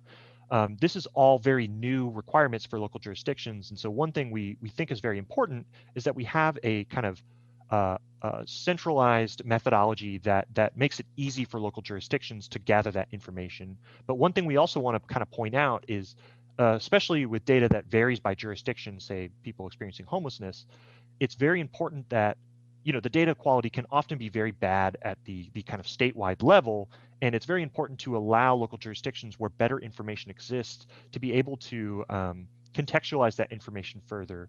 And so that's kind of another piece that we incorporate in our findings. When it comes to repeatability, this is a question about evaluating effectiveness over time, and this is something that I think we've talked about. One thing we kind of recognize is our current HNA structure doesn't really allow us to go back and look at how effective we've been in accommodating need over time. And a RHNA does provide a bit more of a foundation to do this better, right? Because you can actually compare housing needs between different RHNA cycles, but it's still important to note that we're going to continue to have a challenge kind of evaluating the effectiveness of strategies and tracking progress over time. That still needs to be a focus of how we continue housing planning to address that issue. And then finally, predictability. This is just an issue that I wanted to kind of raise and connects to the cost and cost effectiveness piece. So when we're thinking about when a regional housing needs analysis actually happens, we have a few considerations. One is that housing needs analyses have to be done on 6 and 8 year schedules now. And then another is that Metro has kind of an urban growth management functional plan. And for both of these, a RHNA would need to align with those two systems that are already in place. One kind of issue that we see, not just with RHNA, but with the kind of 6 to 8 year schedule that we now have for HNAs, is we have this concurrency requirement that local jurisdictions, if they identify a deficiency, they have to adopt measures like a UGB expansion or upzoning or measures to address that housing need concurrently with the adoption of their housing needs analysis. And that's going to be very difficult. It's going to create a lot of it's going to be very difficult for jurisdictions to do that in the time that they have allotted to do it. This is something that we've identified. It's going to continue to be an issue with or without a regional housing needs analysis, and it's something that we wanted to kind of note in terms of predictability. That is a big piece that we need to address, that timing consideration. All right, so I went over those pretty quickly. I guess I'll pause here for questions. I don't know if we want to have like a big discussion in respect to time, but. So what were you looking for specifically though? Just clarification questions or comments on the direction? Yeah, okay. Any commissioners have a question they need to have answered to understand what Sean is presenting? Okay. Chair? Commissioner Lilac, thank you. Thank you, Sean. Just 2 quick questions if your presentation is complete at this point. One is, are you going to include the regional map in your report to the legislature? If I were in a legislator seat and I'm hearing about regions, they may be curious to know where their district lies or something of that nature. So just one question, if a map is going to be included. And then the second question, I really appreciate your identifying that some of the boundaries of the regions should be arranged to best reflect regional housing markets, such as in Central Oregon, which I've certainly heard about, and the South Coast. Is there a concept about when or how those decisions might be made or the boundaries adjusted for those areas? Yeah, that's actually the next slide, which is one of the specific criteria they ask us to address is what are the appropriate regions for actually doing a housing needs analysis. This is a big consideration in kind of developing the bill. And so in thinking about this kind of question, here's that map that shows what the regions are in the regional housing needs analysis. We've identified 3 core issues. One is that the Deschutes region is, well, I guess let me back up and start with how this map was made. So this map is kind of a result of OHCS having data sources that are available to them through U.S. Census Bureau. It's called ACS PUMS, and that has limitations for how you can draw the boundaries. They then talk to stakeholders to see what are our priorities for setting boundaries, and they also analyze commute sheds to see, where are people actually traveling between, so we can reasonably call it a housing market. And this is kind of the culmination of that. This is the best iteration of that map that incorporates all of those kind of considerations within them. But we even now recognize that this map is not perfect. The big problem that we have heard is in the Deschutes region. We know that it doesn't operate just within Deschutes County. It's also Crook and Jefferson counties as part of a larger central housing market. But the problem there is that we aren't able to actually crack that section or those two counties out of the geography that the data is reported in ACS PUMS.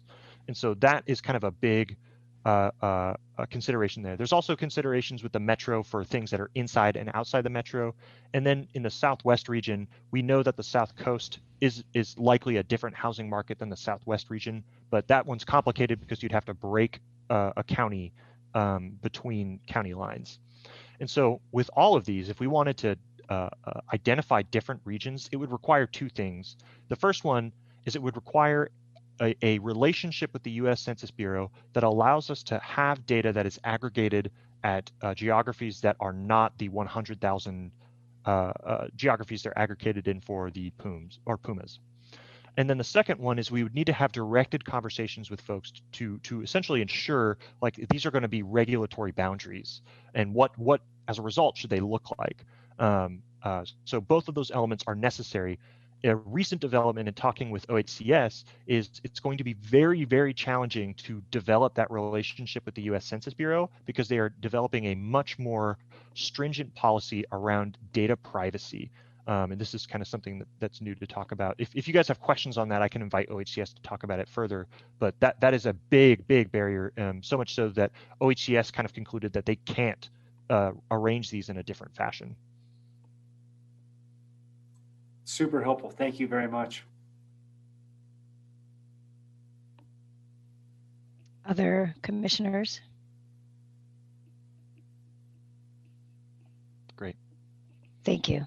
Awesome. And now we're going to get into the recommendations, and I promise I'll keep this brief. So when we're thinking about how we structure the recommendations, they ask us to essentially provide recommendations for how IRENA could be improved. And really in kind of structuring these, we're informed by what we know the 2021 legislative session is going to look like. We know that in the upcoming 2021 legislative session, we've had a crazy 2020, and legislators have all of these considerations that they have just on their plate to consider right now, including COVID relief, wildfire. We've heard, from the Speaker's office that there isn't going to be a bill that comes forward on a regional housing needs analysis this upcoming session. And we understand that because there's just a lot that's happening right now.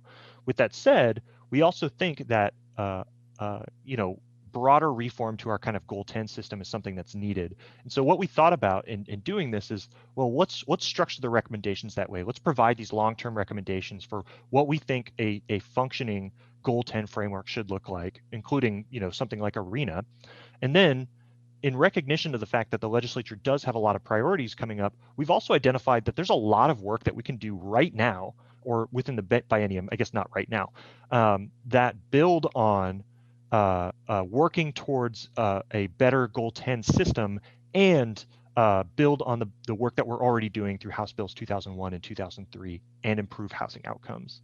So the long-term recommendations are very similar to what I showed you folks earlier, which is essentially establish a system of shared responsibility, have a realistic and productive accountability framework, and then directed and coordinated resources to see the results that you want to see. And we've talked about this at length, so I don't think I need to cover it as strictly. But when it comes to shared responsibility, the big thing that we can kind of conclude here is that IRENA can provide this kind of framework for developing or implementing a kind of shared responsibility among local, state, and regional actors. But there are other alternatives that exist out there that other state systems utilize to achieve a similar thing. Essentially, what we recommend here is, yes, IRENA is a way that we can do this and implement this kind of shared responsibility. What we recognize is we lack any kind of mechanism that does this at the state scale today. And whether IRENA moves forward or not, that's going to continue to be a need. The fact that we don't have a system of shared responsibility in the state. And so that's essentially a recommendation with regard to shared responsibility. when it comes to realistic and productive accountability, kind of like what we've discussed before, this is really going to be a continuation of how we've approached accountability in a housing production strategy based on action and not numbers. With that said, we still need to reinforce our responsibility as an agency to do what we can to promote more affordable, fair, and equitable housing outcomes, while also recognizing the limits of our kind of enforcement authority and the effectiveness of that. And then finally, direct and coordinate resources. This represents one of the biggest levers that we have to actually achieve the outcomes that we want. Again, these recommendations are very general. There's a lot of kind of details that will need to be worked out if we want to translate this into a full legislative framework. And so we don't, the intent here isn't to say this is exactly how the system should work, but it's saying these are the 3 core components that need to be here. And so really what I was going to discuss with you guys here was kind of long-term priorities in terms of that structuring, but we've already had some of this discussion already. So a question I have, Sean, about how to message this, and you're going to have an executive summary. I would suggest spending a lot of time on that because, legislators are busy folks, and I suspect many of them will not dive into the report. And I get that. But also having the narrative, telling the story, but being really clear about what we would like to see the legislature do. I mean, it's great to have other information about what other entities might do, but if this is particularly a report to the legislature, I think we need to be prescriptive. And I know you feel the same way, but the categories there will be, they're great categories, but it's got to be pretty precise. Because if the ask is generally coordinate transportation, infrastructure, whatever funds with a equitable lens goal, I don't see us getting anything out of the legislature. And I know that it wasn't your intent, and I'm just probably just echoing what you already believe, but that's why I think these words are really going to be critical. Yeah, I agree. And really, when I say that these recommendations are general, what I think they should do is they should say this is a core component of how a functioning system would work. To build towards that, these are the discrete steps that we need to do. First, we need to identify how we use resources and how we invest resources at the statewide scale right now. And we need to start thinking critically about how we make those investments at the local scale. So we dive into detail, but for the sake of brevity, I've kind of raised it to a general, like a general outline. Right, and then also articulating what the legislative ask is if there is an ask there, because your summary didn't include that piece. And that's going to be really, I mean, we may have some findings and conclusions which are really great for them to understand because they're looking at the entire report and did this pilot thing work and everything. So that's useful, but it's got to be really precise if we're going to get any action, kind of any heartbeat from the legislature, I think, this session. I agree. Commissioners. Is that a hand up, Commissioner Jacobson? No, I guess not. Yeah. No, that is thoughtfulness, but thank you. Here, I don't call you when you have your official hand up, and then when you don't want to be called on, I call on you. So anyway, sorry about that. You're kind of dark over there, and everyone's kind of teeny on my little screen. Anyway, that's my excuse, and I'm sticking to it. Other commissioners? Chair, I just have a quick comment. I just want to reiterate what you said. I think that you're right on at seeing that big picture when it comes to the legislator. I think that's so crucial in this conversation. I think for us commissioners to understand. And also, Sean, I just want to commend you for the work you're doing. I mean, it's truly amazing, just like really next level. And I hope that you recognize that this may have a long-lasting outcome for Oregonians for a very, very long time. So thank you for doing that. And we're not fully done yet, so I do appreciate the kind words, but we're very close. We just need to go over near-term recommendations. Great. Okay. Why don't we continue on with that then?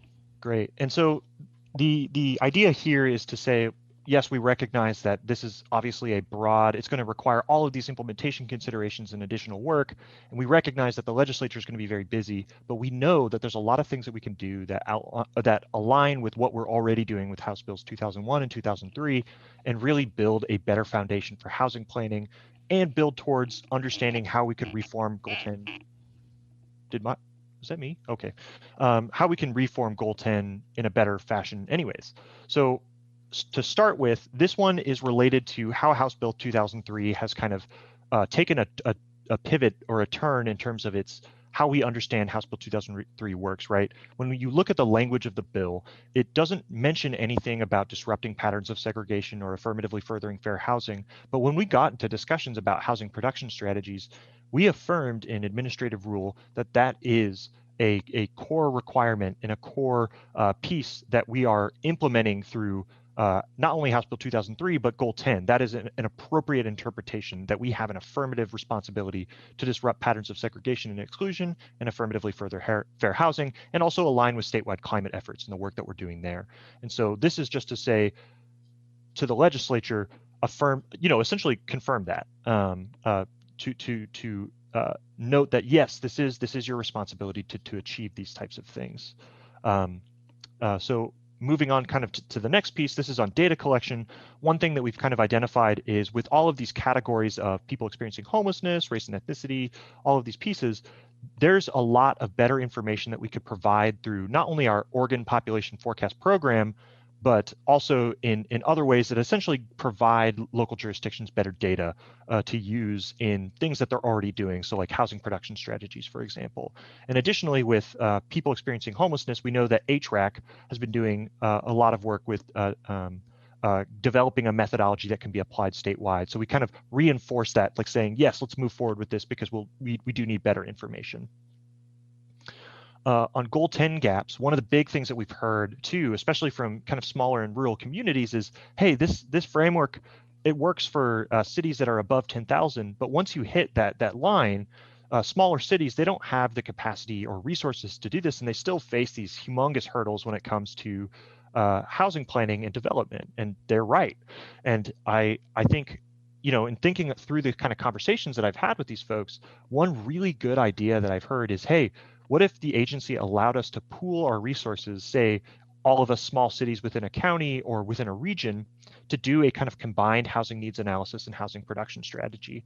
And I think that's an idea that's worth looking into because, we've kind of advocated for funding for jurisdictions to do Goal 10 planning, but that's contingent on every legislative cycle essentially providing technical assistance for small governments to do. And I think we should be proactive in looking for kind of solutions that allow us to do those analyses in a way that might be more resource effective for these kind of smaller and rural communities.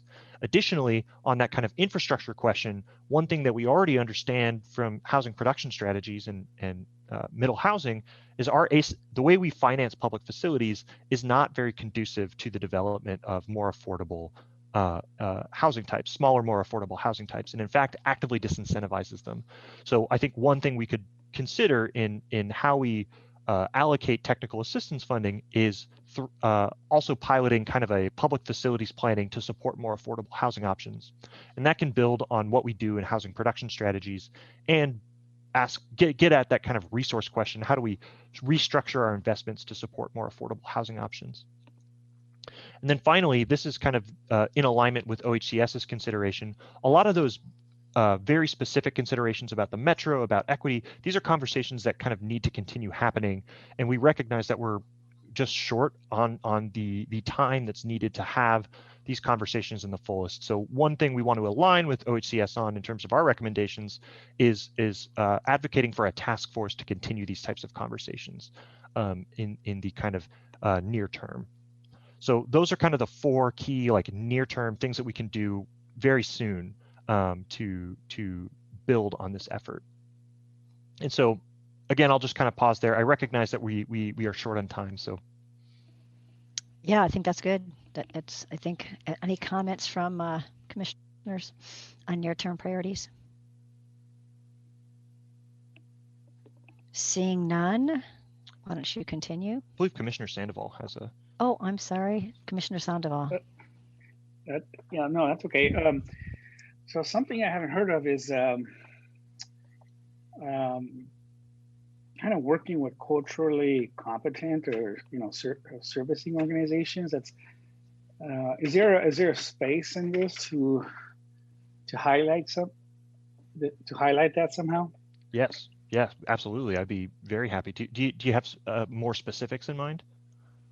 Well, in the Housing Stability Council, we a lot of the funding that we provide to developers, we encourage them to partner with culturally competent, organizations to do a lot of the outreach and to Latinx communities, for example. So I'm wondering if that framework could somehow be used here somehow in terms of a near. So one thing that I heard from Deputy Director Green that I did not know before is that apparently there's going to be this new effort on grants, like how we structure grants, right, and how we prioritize grants to do that. I actually think that should be a kind of recommendation in and of itself in terms of putting equity at the center, is how we structure, how we provide kind of resources and funding should be directed to do those types of things, including partnering with culturally competent communities or organizations. Apologies. Chair MacArthur? Yes. Excuse me, Deputy Director Green here, Commissioner Sandoval, thanks for the question. And Sean, we might also refer back to the Housing Production Strategies rules for the process requirements that are actually quite instructive here. I reread them recently as a model for the climate rules. There's quite a bit there. You guys did a great job on that rule. Thank you. But culturally serving, culturally specific organizations, I think Commissioner Sandoval is spot on. Thank you. Shout out to Sam and Ethan on that too.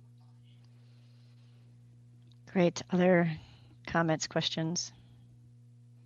I don't have Kasaria anymore to let me know whose hand is up. So just jump in if you need to. Not seeing any hands. Okay, Sean. Yeah, and that's more or less it. We're kind of back at kind of the legislative report timeline. We don't have to talk about this right now. In fact, I think it'd be great to get to just the comments that folks would have.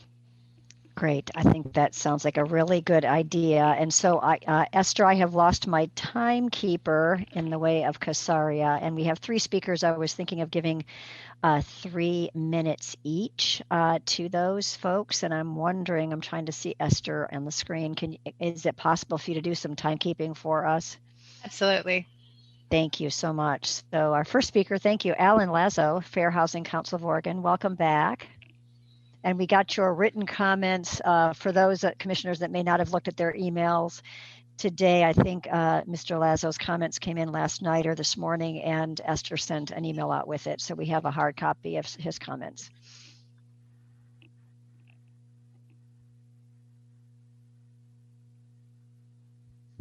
Hey everyone, sorry, let me get my video. I'm not sure what's going on there. Let me get that taken care of. There's my folks at Christmas. I'm not sure why that's the background I need today, but all right. We see you. All right. Well, it's so great to join you this afternoon. My name is Alan Lazo. I'm the Executive Director at the Fair Housing Council of Oregon. And I also represent, as we stated in our letter that came out today, a coalition of folks who have been involved in the HB 2001 and 2003 rulemaking, as well as technical advisory committees as part of the regional housing needs analysis reporting.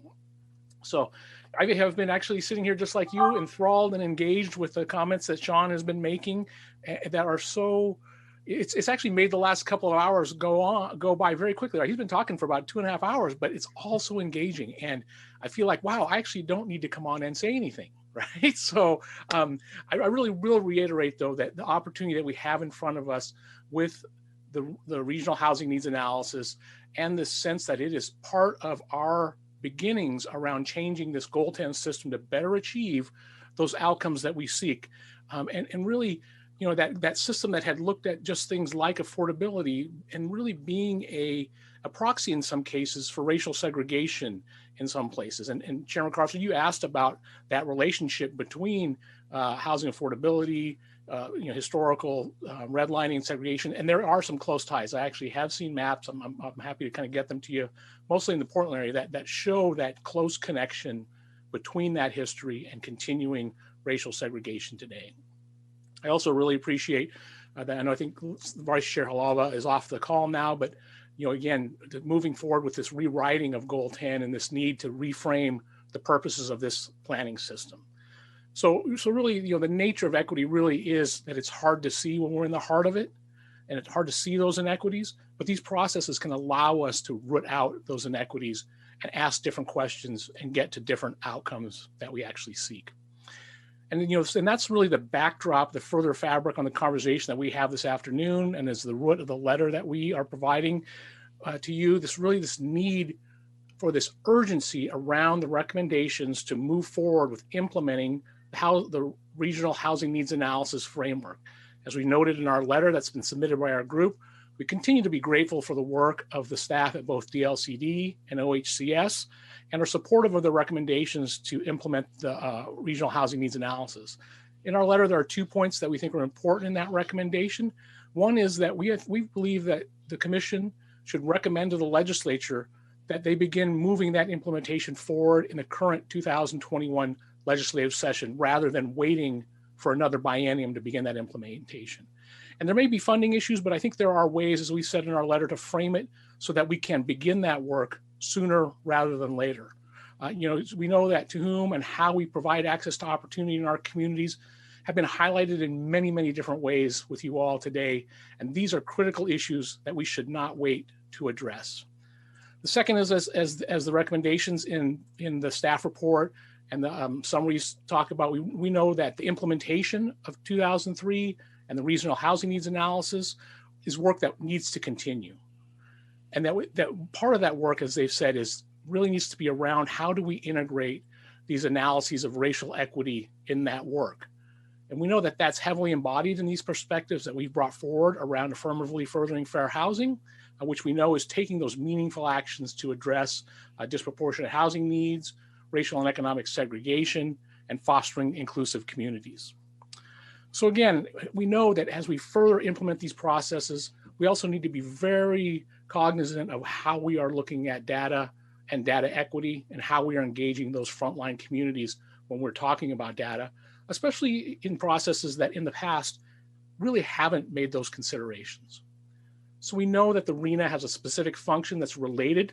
You talked about it today so well, right? It's related, it's a mathematical formula and allocation of units.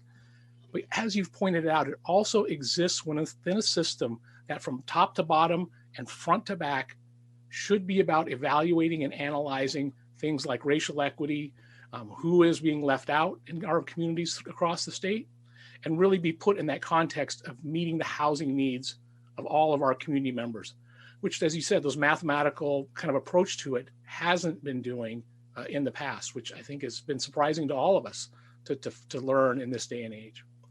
So I thank you for the long meeting you all have engaged in today and the work that you're doing today, and for having us here and taking a look at our recommendations on top of what has come out from the staff at DLCD. So thank you very much. And really thank you and your coalition for just being strong advocates throughout this process and helping to guide us to this place that we find ourselves today. Commissioners, any questions or comments for Mr. Lazo? Seeing none, thank you. Commissioner, Vice Chair Halova. Oh, I thought okay, Vice Chair Halova, thank you. I'm gonna switch between all these modes. Thank you for your comments and for all your work during this process. I just wanted to encourage you and others that were involved and really care about this, that I'm sure it was on that chart, where this effort lies in our world, and then it somehow goes to the legislative world, and then somehow goes to OHCS, and not to lose track. I'm sure you won't, but the people that were here when all intents were made, that they hopefully can see it through and champion it when it might leave our hands. Would be great. Thank you. Yeah, thank you. Yeah, Chair MacArthur and Vice Chair Halova. Yeah, I agree. Thank you so much. I think it's been a big push for the group of folks, the stakeholders that we gathered together. We were able to take a little break from it all, not like you all. I know you've all been working along, but it was great for us to take a little break and then kind of get the band back together and do this piece. And I think the piece we're interested in next is about the accountability piece, kind of like you all have talked about, right? How will we hold folks accountable to these ideals that we are being so bold in moving forward right now? Thank you. Thank you. Any other questions for Mr. Lazo? Thank you. Commissioner Lindsay from Morrow County, welcome. I am switching over Commissioner Lindsay as well as Tamara Mabbitt, who have requested in tandem. Great, thank you. Okay, and I will begin the timer for 6 minutes.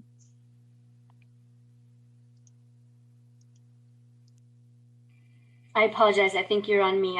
I went out for a second and came back in. Yes, thank you. Welcome, Commissioner. Thank you for being here. Thank you. I have our planner, Tamara Mabbitt, joining me, I think, somewhere here, but I can give it a start. Thank you. She has binoculars. Chair MacArthur. Oh, there's Tamara. I see her.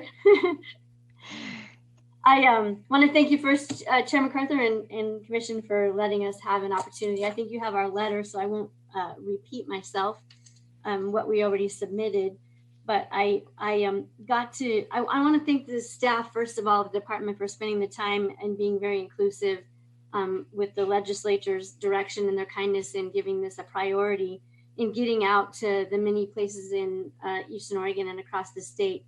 I attended the first meeting in Hermiston, in Hermiston, and then found it enough interesting that I chose to go ahead and drive up to La Grande as well and attend it for a second, which I'm glad that I did, because I recognized in that meeting the very different conversations that took place in those two different places, and everyone having their different perspective. But I just wanted to point out that, as you've already seen, the many rural challenges, and make sure that we keep those in context because they're very unique.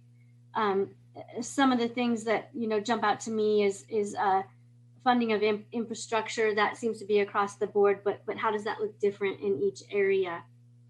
I'm detouring a little bit based on the conversation as it rolled out today. I took down several notes and detoured from my original notes. It's a little bit frustrating to see focus on populations in excess of 10,000. The need for small city resources can get lost in that, especially when we start to talk about regional conversation and regional projections. Each county is very unique, and when we regionalize too much, it can get too generalized for a county like Morrow County, and we start to miss some of those small town needs. As a couple of examples, Heppner in South Morrow County, population 1,100, 1,200-ish, or Ione, population 330. When we get too regional, we lose the focus of what the needs are in those communities. And by aggregating data, we can overlook some of those needs and some of those differences. It also tends, in my mind, to start drawing to the populaces. We put all the burden on the metropolitan populous areas, and we kind of lose what we can do to relieve some of that burden by drawing people into those smaller areas, such as an Ione, a Boardman, or a Heppner. And people right now are seeking those options. So how can this COVID nightmare draw and relieve some of that burden as people are able to commute via the internet and telecommute in other ways? So I have concerns when I see 13 counties lumped into a regional conversation, lose sight of that. Morrow County's done some really unique things.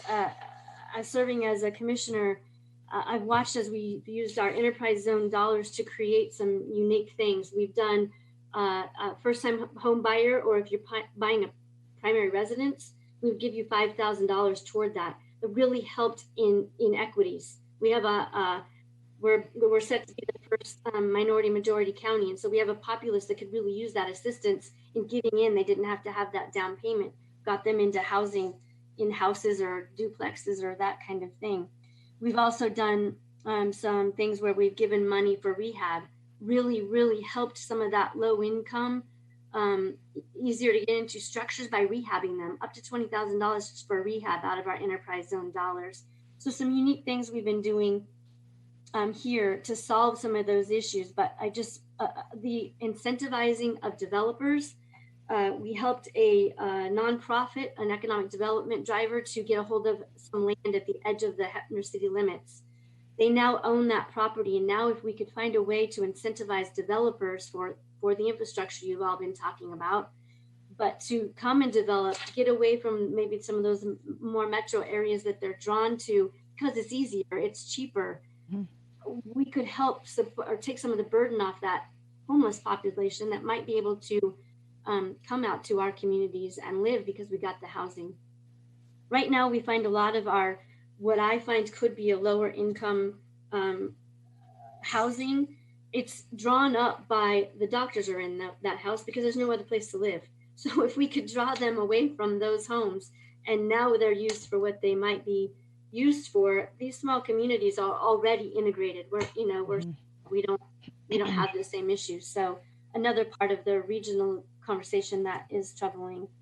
I want to thank you very much. Today's conversation, I've heard a lot of really good things. Great job in streamlining and being pro-housing. It's going to take that streamlining and pro-housing and seeing housing across the board. It's our health, it's our equity, it's getting people closer to jobs.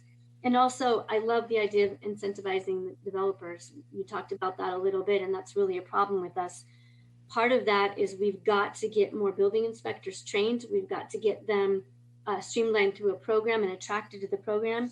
And we've got to use our trades, somehow reciprocate with Idaho and Washington.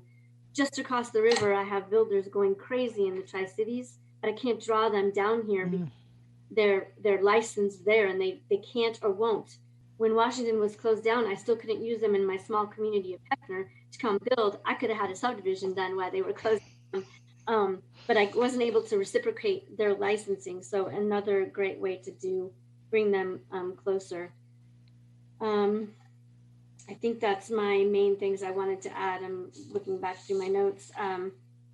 My background, just so you know, I'm a Morrow County Commissioner, but I come from banking. I financed, that's what I did about finance and housing.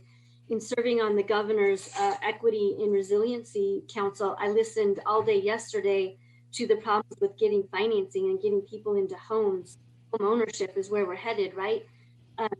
If we don't also help the banking industry deregulate a little bit from what happened in 2008, they were shocked to hear that in 2006, I could create a credit for a borrower that pulled from their utility bills, their water bills, their gas bills, even from their farming manager who would write them a letter and say, hey, they didn't have to rent because we gave them housing. I created that credit picture and I could get them into housing via that vehicle. So if we don't also talk a little bit in housing about deregulating or helping our financiers, we might miss that boat as well. But I have a passion for housing across the board. So thank you for letting me share a little bit about it. And hopefully Tamara will be a little more technical. Appreciate your time. Thank you, Commissioner. Your passion comes through and you have really good suggestions. So thank you so much for being here. Tamara? Well, hi, I brought my binoculars in case nobody's been out to the rural area lately. We're living it on a regular basis. So really, I just wanted to say hi to everybody today. And is that just a great commissioner I get to work for? I mean, it's so So you all have our letter. I can't top what she already said. It's, again, great to work for somebody with a passion for housing and land use, by the way. You've seen our letter again. I'll just touch on a couple of things after listening to this. And Sean is just the bomb. He just amazes me with the level of detail he can cover. I started working with Commissioner on putting together some comments to say, hey, remember rural, remember streamlining, remember we are established to be the first minority majority county. We're in rural Eastern Oregon. So currently we're about 50% Latino. Our school district's about 80% Latino. So just think about that in 10 years. So it's really, we are boots on the ground, really working to meet a pretty diverse population. And it makes the work really interesting. But after listening to your discussion, so thoughtful, and Sean and that crew, I'm excited about the Goal 10 revision because, you know, truly a planner. And it does look like an opportunity and to be involved in that process because these small cities, capacity is a huge problem. And there's some excellent people there, but that's the same theme that you found with Deputy Director Green and her Eastern Oregon economic opportunity analysis is, you know, the state funded these fantastic Goal 9 studies. And when I got to work for the state, there were just a couple that had yet adopted them because it just becomes something on the shelf. So Sean and others' ideas about pooling resources for those small cities, that's great. But remember, not everybody wants to do that because they are all pretty independent and have their own identity. I did point out in the letter that in Morrow County, we're doing that. So in 2019, in part with a grant from DLCD, and then the rest funded through enterprise zone money, and also with the cities, we did a countywide housing production strategy and housing need analysis. Again, nobody's adopted them, so I'm writing the findings for those cities. And it's just kind of hard to get them excited about that part. But when you come to the table with the other part, adopt your strategy, make sure you have your buildable lands, make sure the trajectory is correct, then they get excited because all of these communities really want housing and infrastructure. So again, thank you very much. It was a great presentation, and thanks for having us. Thanks, Tamara. It's always wonderful to see you on the screen. Thanks. Questions for Morrow County? Commissioner Sandoval. Yes, thank you both for your wonderful comments. You probably know this already, but OHCS is seeking funds to really ramp up our minority home ownership program. And I think that Morrow County could really take advantage of that program. So in case you're not aware of it, you should definitely reach out to Margaret Salazar and her folks there. Thank you. We'll do that. Thank you. Other commissioners? Vice Chair Halova. Oh, thank you. Thank you. Vice Chair Halova, thank you. Yeah, I was going to make a comment, and then is it Commissioner Lindsay? Yeah. You then flowed into it without my comment.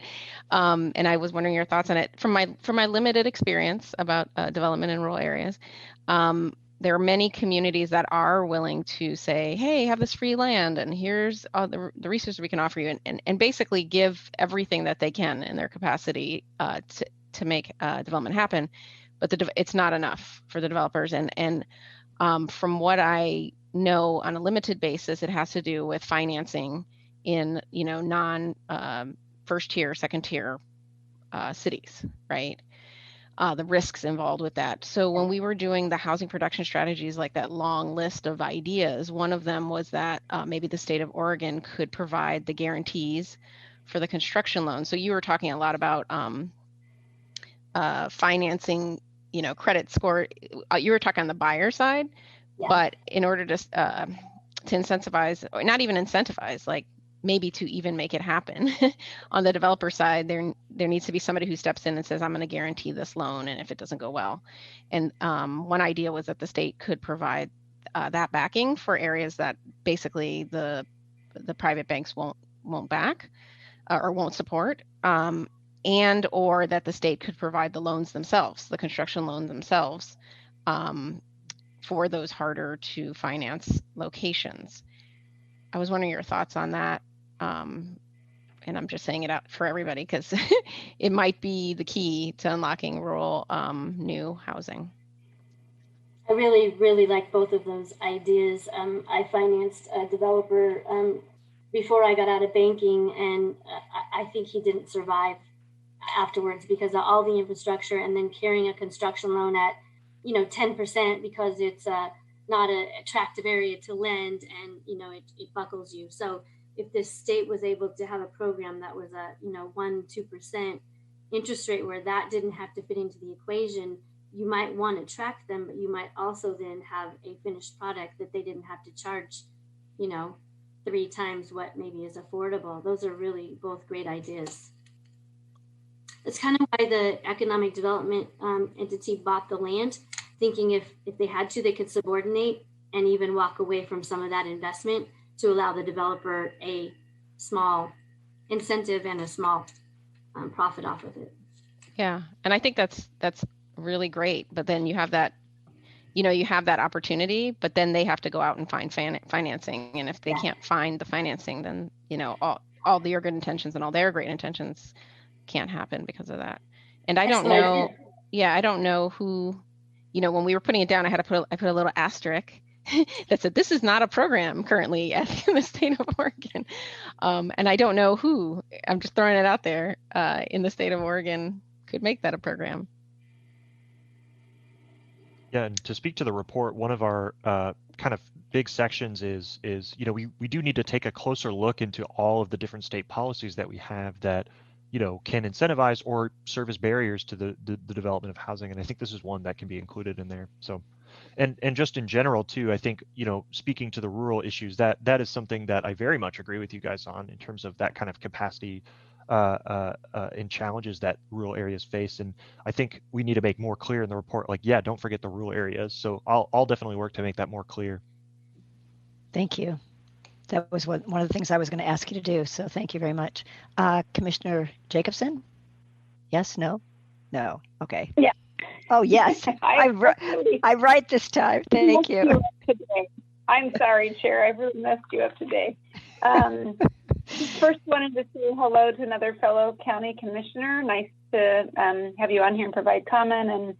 And also living and working in a rural community.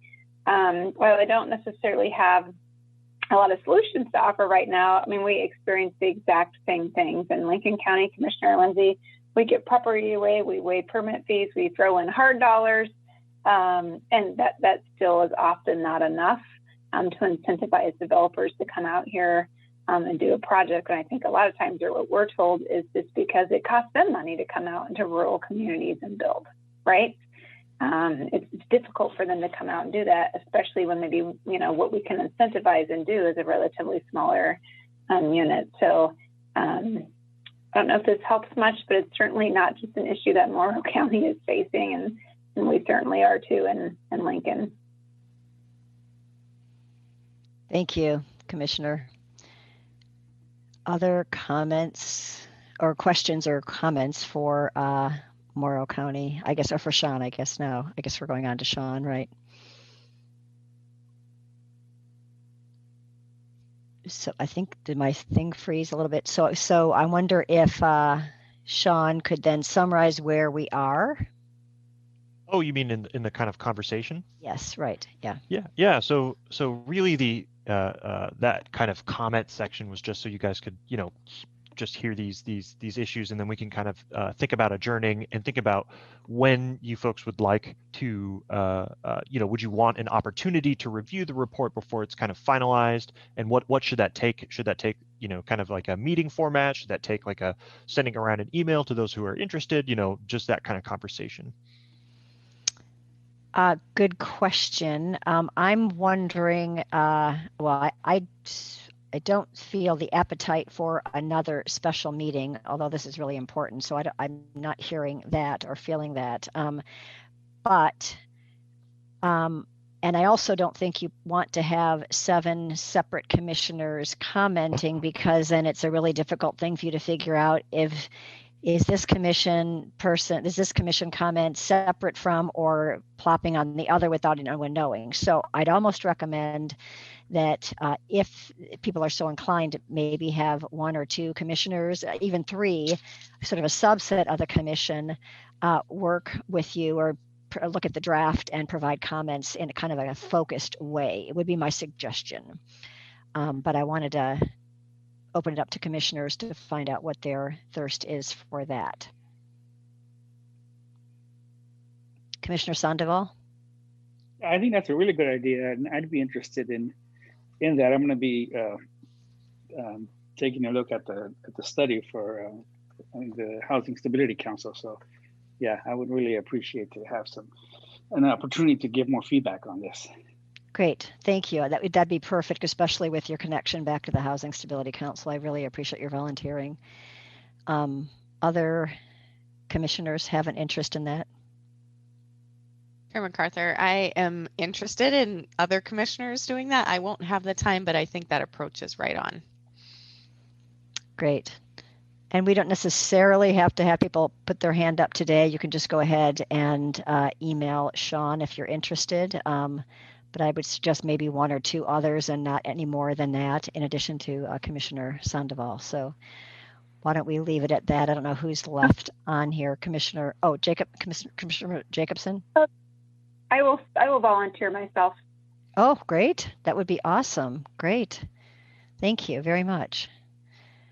Okay, we have two, and Sure. Who's talking? I can't see somebody. Commissioner Warren, sorry, I'll volunteer myself for that too. Great. Well, thank you, Commissioner Warren. So we have our three, and thank you. I think that's a really nice, diverse section of the commission to take a look at that. So from Southern Oregon, the coast, and then with all of Professor Sandoval's experience from the mid area, but also his background in equity issues. I think that's a great idea. So thank you for that. Sean, did you and staff get what you needed today from us? Yes, yeah, very much. I feel like I got a lot of really good feedback on the overarching, core message of the report. Great. Well, it was because of your great presentation that you were able to tee us up. So thanks for that.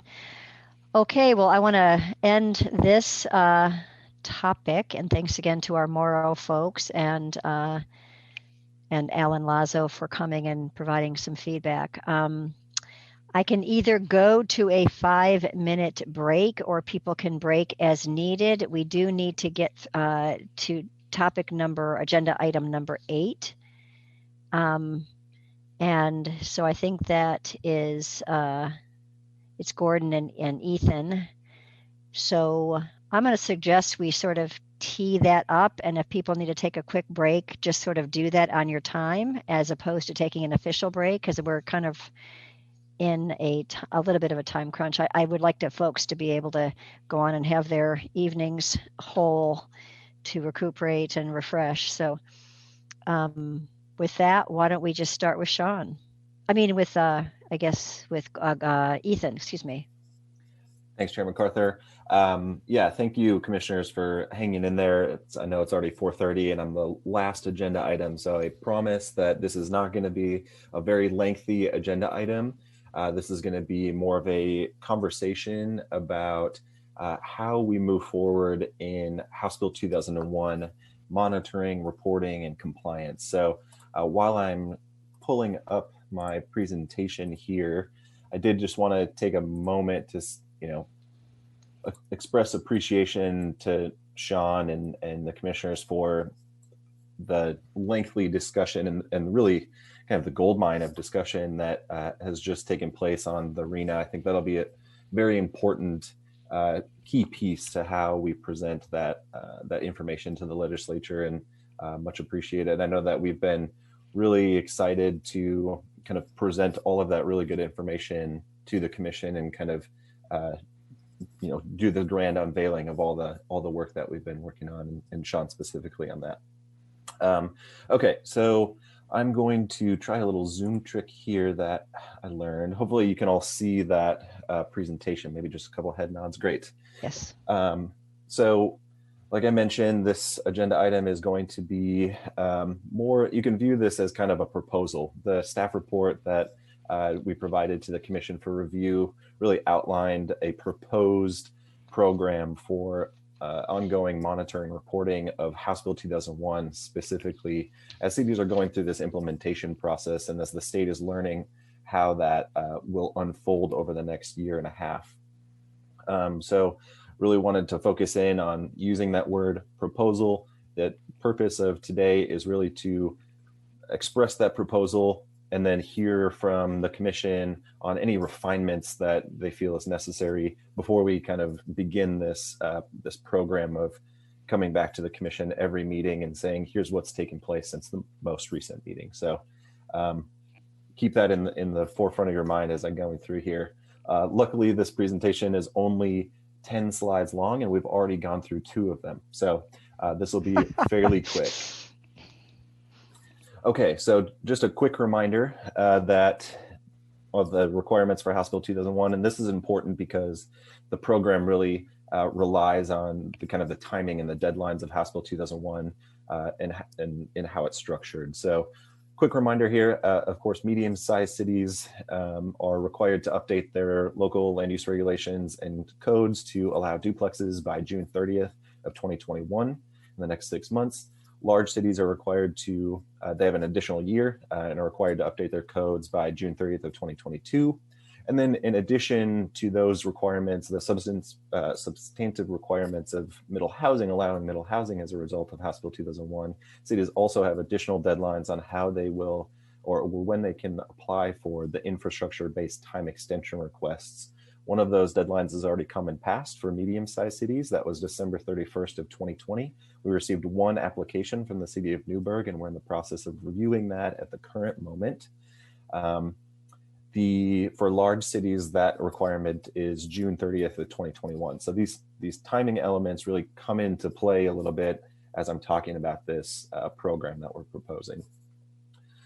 So this program, I think before we get into this kind of two-tiered, two-phase system, I really wanted to focus in and call out two specific words about this program. First is collaboration. The intent is to be very collaborative with not only the cities who are implementing these rules, but consultants who are helping those cities implement those rules, stakeholder groups like the housing advocates and the folks who have been part of our rulemaking advisory committee, and even beyond that, and then also transparency. The entire point of this ongoing monitoring reporting process is that we are providing as much information out that we are receiving from cities, whether that's in the form of frequently asked questions, guidance, resources, a list of cities that have and where they are in the program. So with that, I'm going to kind of touch in or briefly go over this kind of two-phase. So the near term is really what happens now and then at the March Commission meeting, and then all the way into the June 2022 period as those large cities are finishing up their adoption of middle housing code. So really this focuses in on just reporting out what cities are doing, the major issues that are rising to the top, as we're getting emails all the time from city representatives and consultants going through this process, providing that information to the commission, to this kind of I don't want to use the word ad hoc, but a smaller stakeholder group that can kind of guide DLCD staff and the commission in this implementation. That's paired, or kind of the next phase of that is this long-term approach, which is just what happens post-adoption. So as we're going through and cities are actually beginning to receive permits for middle housing, and they run into issues of, about how the regulations interact with goal protections and all of that kind of stuff, the master plan communities discussion, we can begin to warehouse kind of these issues, identify them, call them out, and potentially make changes down the line in the very, very long term. But a little bit more detail on each of these two phases now. So in the near term, again, kind of speaking about the who, this is really the housing team and the regional reps working in tandem to assist local governments in their implementation of middle housing codes and complying with House Bill 2001 and Division 46. So of those three things, progress reporting, guidance and resources, and stakeholder committee, a little bit more detail on those. So really the general thought about how we as DLCD will kind of warehouse and keep all of this information about where cities are in the process, which cities have submitted post-acknowledgement plan amendments to the state for review, which when they've had stakeholder advisory committee meetings or citizen advisory committees, that'll all be warehoused on kind of a revamped House Bill 2001 webpage on the DLCD website. And that'll really serve as both a accountability step for us as a department, but also will provide information out to the public at large as they're going through and kind of keeping tabs on how cities are complying with this landmark legislation. And then as part of that, we'll also be able to easily highlight some issues or implementation problems that come up whether that's interpretations that we're getting questions on, or just the kind of overlapping rules that exist within the state housing framework. And then we'll transfer all of that information on the progress into guidance documents or resources. We've already got some plans to update our frequently asked questions document that we had about the rulemaking and transferring that into an implementation FAQ. We're planning some open forums, the first with the consultant groups who are helping cities to implement House Bill 2001, but then later the actual city representatives themselves as they're getting closer to actually acting on those new codes and regulations. And then also just a couple thoughts about how we might be able to share best practices more widely than just kind of reviewing a post-acknowledgement plan amendment on our own, and whether that includes bringing certain cities to the commission to share some best practices, very similar to maybe something similar to the tours that of Springfield and other cities that we experience today, or in some other forum. And then also providing, just updating a dedication and promise to update the DLCD website with all of that information as it's becoming available. And kind of in conjunction with both the near term and the long term is the stakeholder committee. So transferring the energy and the momentum that we experienced from the rulemaking advisory committee, the technical advisory committees, and city representatives as we're kind of rolling this out into a group and a stakeholder advisory committee to assist and be the ears and eyes on the ground to assist DLCD in understanding what the issues are. So in the near term phase, that stakeholder advisory committee really is raising concerns, raising questions, asking for clarification to the department. And that stakeholder committee hasn't been formed at this point in time, but the thought process is that would be, some sort of semi-regular body that would meet either on a quarterly basis or something similar to that. And Ethan, you were thinking that some of the members of the RAC might be those folks that we would try to target and have on the stakeholder committee. Is that what you're saying? That's correct. I really like that idea. I don't believe we've done that before. We normally sort of disband the group once we're done, and rightfully so, because they've made a great contribution. But any of those members that are interested in helping us move through the next phases of this work, I just think that's a brilliant idea, and we'd welcome their input. Yeah, I think there's, like you mentioned, there's so much energy, right, that we've been able to kind of capture this lightning in a bottle, and we want to continue to move that forward and not lose it. Great, wonderful idea. Thank you. And then for longer term, so this is looking a little bit more into the future about kind of post-adoption, right? Cities have gone through the process, they've updated their codes. The who of this is really the housing team, hopefully kind of fingers crossed that the housing team is still intact in the next biennium and in the future for the department. Of course, that's up to the legislature to decide, or some other collection of DLCD staff. The main piece here is how we portray the information of how House Bill 2001 kind of ended. And when I say ended, it's not that House Bill 2001 ends when cities adopt it, but there's this kind of ongoing maintenance that needs to take place. And this kind of lives in a couple different forms.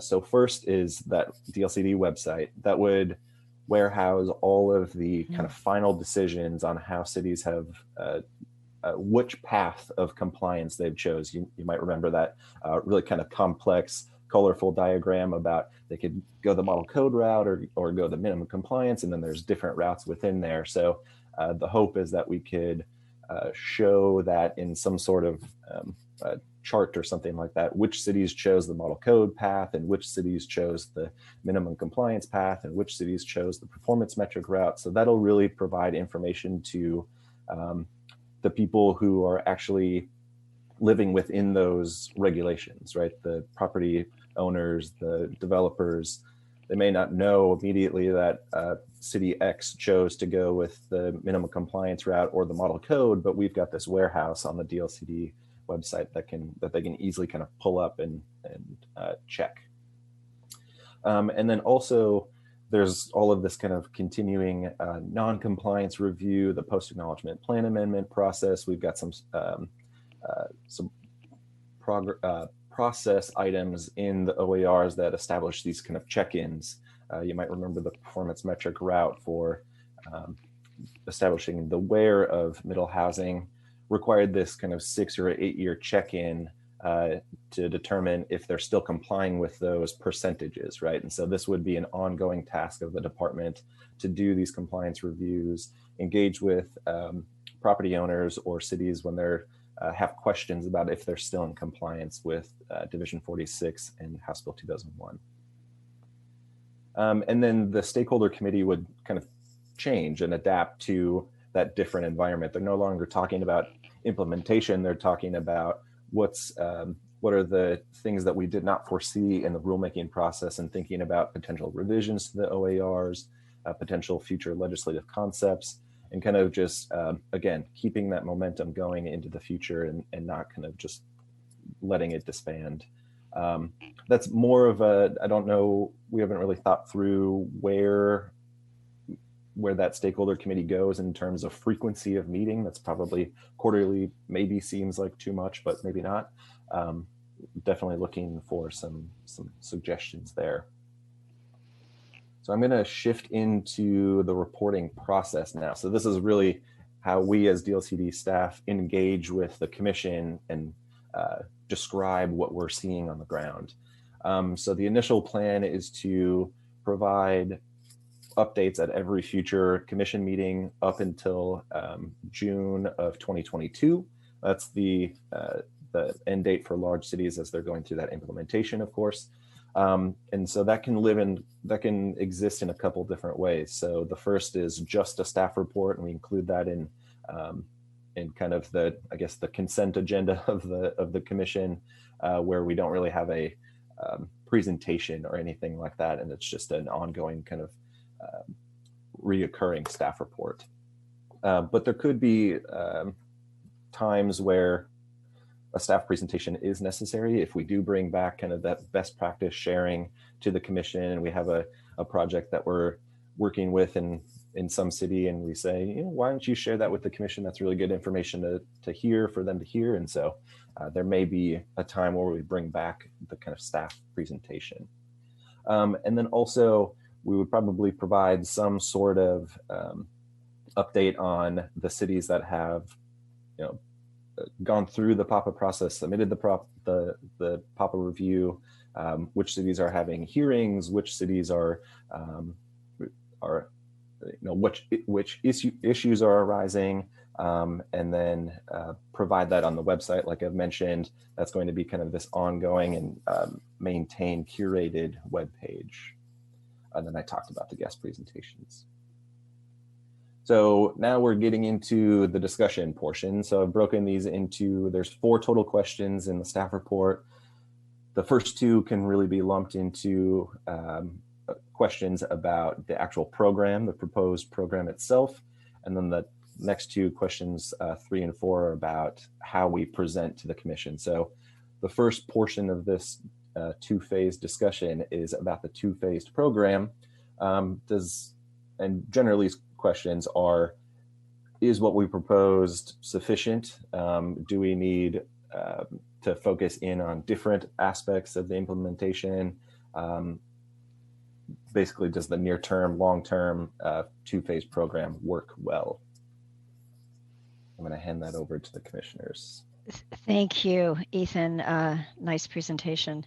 It seems to me that it is first of all, I really like this approach of monitoring our progress, both with the implementation with with communities, but also kind of making sure we're looking at our outcomes and are we achieving our outcomes. And the two-phased approach looks really good. I like that idea of using existing members from the process if they're so inclined to be part of that, because they're sort of in the know. In terms of knowing what else is missing, it might be that we can't really answer that now, because I think you guys have thought about a lot of the ideas, but it could just very well be as we go along, we might say, well, now that we're thinking about it, maybe the next meeting of the commission, we'd like a presentation on X, so it could be that. The only thing I was thinking of that might be added, and it maybe is kind of inferred in one of your slides or in the details of it, as we proceed with the climate and equitable communities work, obviously there are connections back and forth. And I think at the appropriate time, I'd like to have a better understanding of how we're connecting those modules, so to speak. So I don't know how you want to do that, but that would be something that I would find rather useful.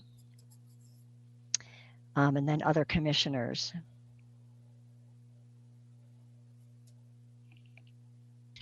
Commissioner Lilac. Thank you, Chair MacArthur. I really appreciate this. I was one of the commissioners that had requested some sort of an update. So let me just start by saying, number one, I'm glad that the team is going to be there permanently in order to perform the work based on the governor's budget, which is a terrific starting point. Second, completely agree that the approach is really solid, really well thought out. And I really hope the entire approach is as beneficial to the staff, to the cities, to LOC, to whomever it is, as it is to us. So I hope it's really beneficial to everybody. Sharing the best practices is such a great idea. I really like the stakeholder committee now and how it evolves in the future. I agree with Chair MacArthur. We may not, some of the issues we may not know if there's anything missing until we get into it further. When it comes to, is it just a staff report or is it an ongoing agenda item? I'd probably defer that to the staff. A staff report is great, especially if it's just included in the director's report or however you see fit, wherever that belongs. And then bringing cities forward to talk about best practices or lessons learned, or it's one of the other issues that we talked about toward the end of the process was, are there any rule adjustments that might be necessary to include on a work plan? So overall, great work, totally supportive, looks great to me. Thank you. Thank you, Commissioner Lilac. Other commissioners have some feedback for Ethan and the housing team. I don't see anyone else's hand up. I'm kind of sorting through the whole, but wait, did I see somebody? Commissioner Warren. I don't have my screen adjusted properly. Commissioner Warren. I just want to say I support what you're doing. It looks great. And I think you covered all your bases. Thank you. Thank you. Well, I think you've done a terrific job. So we're pleased with the approach you've laid out. Thank you very much.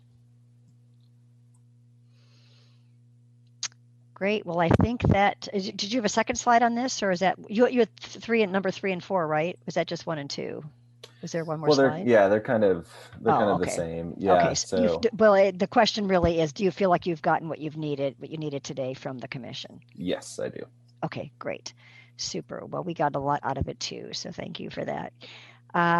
We are going to adjourn. And so thanks everyone. It's been a long day, but really rich topics. And as I say, we might do some adjustments in the future and maybe give the virtual tour a whole morning or something, because it's such a rich interaction. Especially, I kind of like the Zoom setting for those conversations, because it really is a conversation as opposed to like a dais and whatever. So that's great. But we'll tweak that for future reference, and I will see you all again tomorrow at 8:30. So thank you. Thank you.